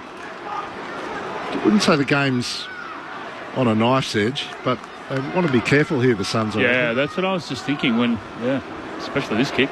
especially in the fashion it was lost last week in Sydney. The Giants came late and overturned that result. Here comes Fritsch. Trots in, 40 out. That's a very good-looking set shot. Paddy Fritsch with his second. So he cuts the margin back to 26 points the Gold Coast's way. So it was at one stage 46 points at three-quarter time. So this final term has belonged to the Demons. There have been no goals for the Suns in this final quarter. Margin 26, 18 and a half gone.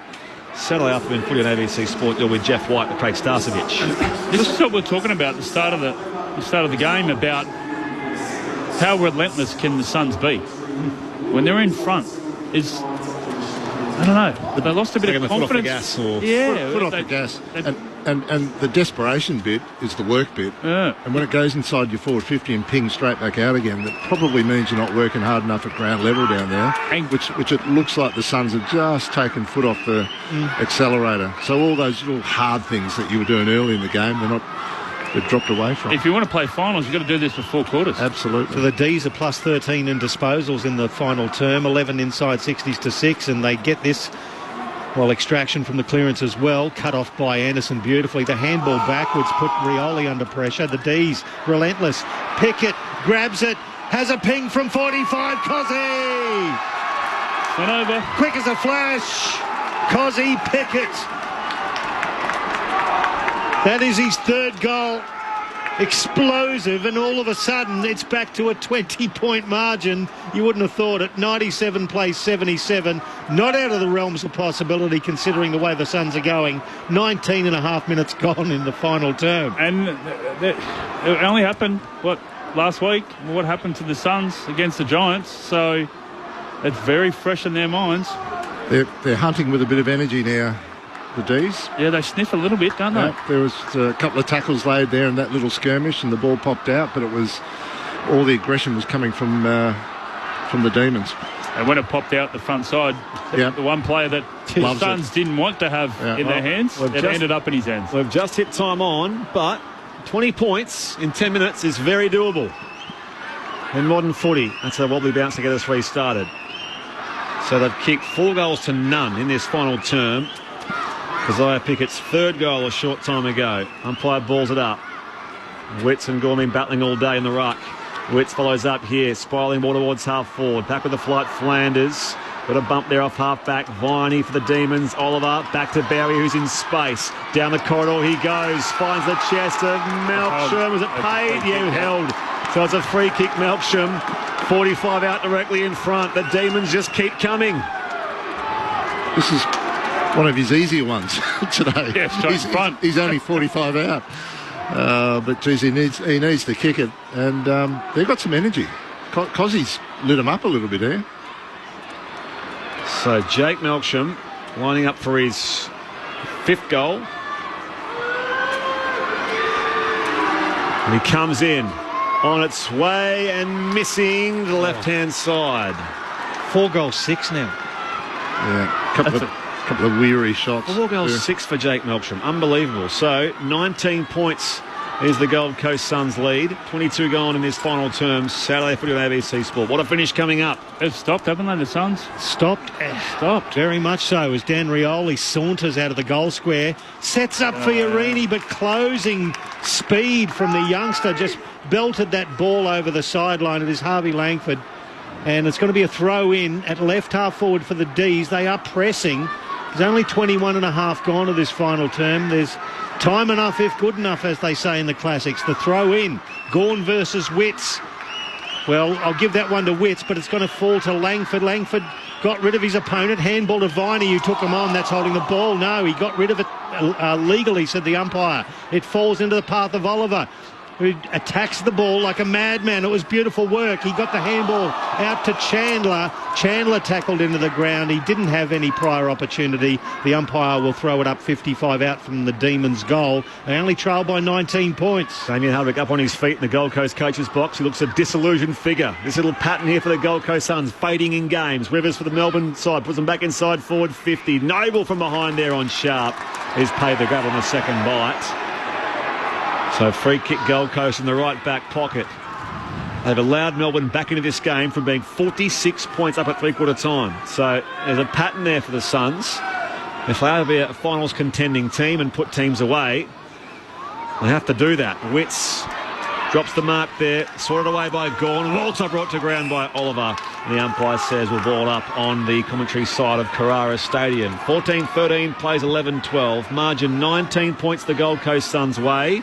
We're seeing Daniel Turner limping back into the back line here for Melbourne. Miller, Oliver for company. Rowell, put it back to Anderson. The Suns are away. And just a wild kick towards right half forward. Ben Long's going to make it look good, though. He made enormous ground to get there. Took it and kicked it straight to the top of the square. King flew over the back. Took the mark at the top of the goal square. Big Ben King will go back and nail this one for the Suns. It's good effort by Ben Long to get on the end of that kick. It's just, yeah. No one else is running that hard, and he's powered across the ground to get to that one and set it up beautifully for King. So Ben King, 2 goals, 2. 6 score involvements for the game. Directly in front. Looking for his 3rd goal. And to put this one to bed for the Gold Coast Suns, Ben King pops it through.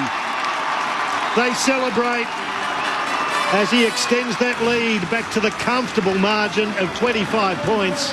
15-13, 103 to Melbourne's 11-12-78. 24 and a half gone final term. Jess Stewart's on the boundary. Yeah, Turner has just come to the bench. As you saw from that last play when the Suns spread there, he couldn't go with his opponent. He had no run, so he has come to the bench with a bit of an ankle or something like that, but he's in a fair bit of pain.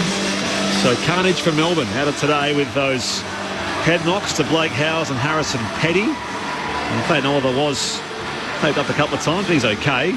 But the fact that there has been a bit of injury concern. And, the coming weeks, isn't it? Yeah. Not only today's result. So, Melbourne next up are away against Adelaide at Adelaide Oval on Sunday afternoon. That is a hard one. There's a few tough ones coming up for the Gold Coast Suns as well. But they hold serve here at home this afternoon, despite this late flurry of Melbourne goals. From the restart, away they go to their skipper Anderson, the Suns. Wide inside forward 50, it's marked by Ainsworth. He pops it inside 50, and leading up to mark is Ben Long. He's flying, isn't he? Yeah, Ben Long. looks like he's... Everyone else is cooked, and Ben Long's flying across the turf. Looks like he's come on as a sub. It's actually good response here by the Suns. Good mature response, particularly after last week, just to steady the ship, show some maturity as a footy team. And they're going to have their ups and downs with tight games like this. For example, Ben Long was 1 goal free last week. Here he is lining up for his 3rd major of this afternoon. Sets it up, wobbles toward the line, and it's missed a couple of defenders, but just gone through wrong side of the post for a minor score. So 15-14, 104 the Gold Coast Suns. The Demons 11-12-78. 27 gone in this final term. Saturday footy on ABC Sport. How good's that sound? Booze for Stephen May. Well, it's great. Like this is also the maturity of the Gold Coast supporter to actually give it to ex-players. No, I like it. Sounds good to me. It's all part of the theatre of it as the ball is moved up to just short of centre wing by the D's. Pickett flicks a handball back in board. It's cut off by Flanders. Gives it to Anderson, who's taken around the ankles by Pickett. Umpire didn't see that one. Ball spills into the hands of Rivers. Rivers, his kick semi-smothered. Long taken into the ground as well by Sparrow. It's very scrappy on the outer wing. Kick was into the corridor. Jeffrey tried to claim it. He dropped it, in fact. Then Chandler got it. Handball forward. Tolstrip kicks it along to the goal square. Melksham has got away from McAndrew and has taken it on the point of the goal square. So he's only 10 metres out. He's directly in front. He's kicked 4 goals, 6 for the day. The most goals ever kicked by a Melbourne player against the Suns is 5. He can equal that record now. He's had some kind of game, Jake Melksham, and he comes through. He's got a handful for the D's, and he's got a cramp doing it as well. 104 plays 84. It's a 20-point margin, and Jake Melksham's got one for the thumb with 27 and a half minutes gone to the final term. I don't know what his time on ground is, but I don't reckon he's come off in the second. No, I don't think he's come off at all, especially when they lost Petty. So that was in the second quarter. Yeah. What's his career best, by the way? That's it. Equal career best, I think. at least equal, might even be outright career best. Having a look here, Jake Melksham. He had 4 against the Lions earlier this year. I do not see a 5-goal haul for Jake Melksham in his time at Melbourne nor Essendon. So there you go, career best for Jake Melksham. In fact, there was a 5 in 2018 for Melbourne against Carlton. So equal career best at least for Melksham. Bet he didn't kick 5-6 that day, though. Did not. Well, this might be his highest scoring day. Well, the most goals in a game was Tom McDonald, Jeff Garlett and Brad Green all have 5. Now he's got it. Yeah. On the restart here, Petrarca, hand pass off to Bowie. Some good dash here for the Demons. Pickett shrugs the tackle back to Petrarca. And he finds Harry Sharp, marking inside 50. 35 out. We'll go back and have a set shot here as the sun starts to fade behind the outer grandstand. And we spoke at three-quarter time, didn't we, about what's the response going to be from Melbourne in this last quarter, and the same with the Suns. Former Lion, Harry Sharp, they're subbed this afternoon. And this kick is missing on the left-hand side. So Demons are now 12, 13.85 to the Suns, who are 15, 14, 104 as we approach the half-hour mark here at Carrara. And as the Suns bring the ball back in, it's being held up there by Braden Fiorini, who will have a nervous week ahead of him after that bump on Harrison Petty. He plays on, uses the left foot, goes long down the line. And the D's came hard with only a couple left on the bench. But the Suns have held on to break that losing sequence. They're back into the winner's circle here at Carrara. We are the sons of the Gold Coast sky. We are one in the red, gold and blue. We are the mighty Gold Coast Suns. We play to win the flag for you. Fight, fight, fight till we hold on the cup. Run, run, run all the way. Hey! We are the sons of the Gold Coast sky. We're the team who never say die. And most importantly, back in the top 8 as well. So their 10th or 9th win of the campaign. And they win in the end here by 19 points against a fast-finishing Melbourne, who had to come from 46 points in at three-quarter time. Momentum was with the Demons in that final term. In the end, 19 points. Ben King's 3rd goal put the result beyond doubt late in time on. Fireworks are going off here at Carrara. The goal kickers here, Ben King with 3 goals for the Gold Coast. Humphrey, who was subbed out tactically in that last term. They say tactical, but he did have shoulder discomfort throughout the game, especially in the first quarter. Ainsworth, Long and Walter each with 2 goals. Singles for Reid, Butterick, Jeffrey and the former skipper Tuke Miller. Meanwhile for Melbourne, Jake Melksham, a career best, 5 goals, 6. So that was his haul today. 11 scoring shots for Jake Melksham, 5-6 for him. Cosy Pickett with 3 goals. 25 disposals for Cosy Pickett as well. Fritsch with 2. Singles for Petty, Gawn on the board there for the Demons. Harrison Petty was taken out of the game with concussion after a bump from Braden Fiorini. And Blake Howes was subbed earlier in the game as well. Both in the first term, those players took no further part. So we'll see what becomes of that, especially the incident will be assessed between Fiorini and Petty.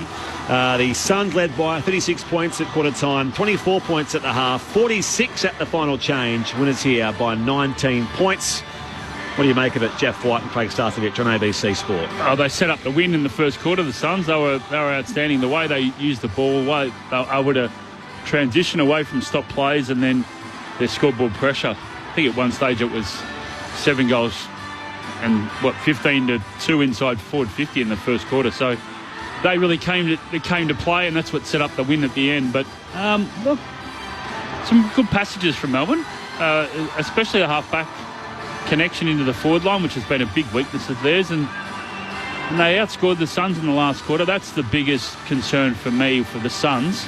If they are to knock on Stash, if they are to contend finals, I mean, it's a big hurdle for them, of course, but to get there, because they've never played finals, but then to actually be in the finals, they've got to They've got to do a full quarter effort, and they've got to be able to, be able to stop the momentum of opposition teams. It was 8-1 in Giants' favour last week, Spriggy. So in the last quarter. Yeah, I think that's part of their development as a team. Basically, they haven't played finals before. They are rarely involved in big games, but they're going to have a lot of big games coming up in the next 2 months.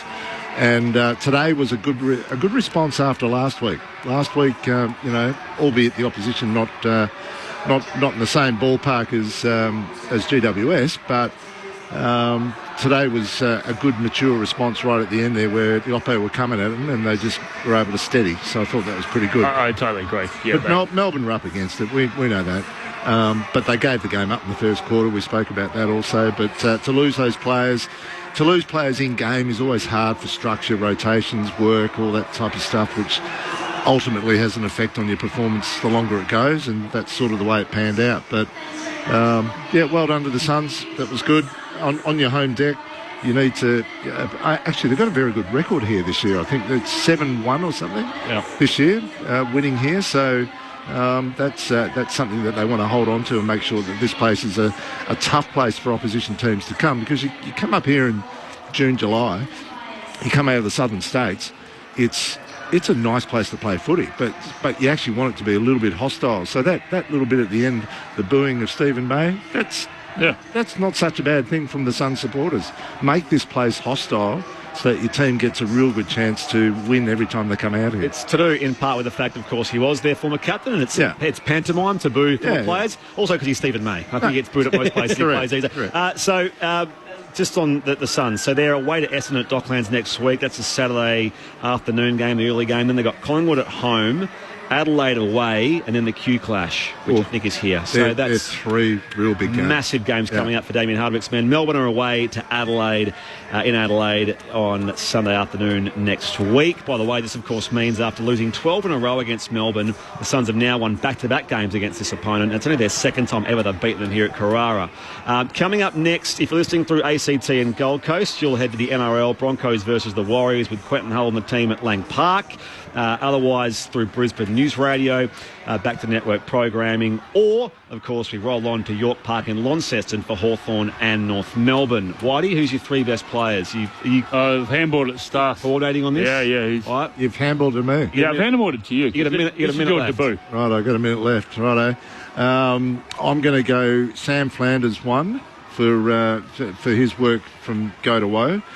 Actually, I'm not going to have a Melbourne player in the votes, but Christian Petrarca should get a bit of a rap for just hanging in there, 32 touches.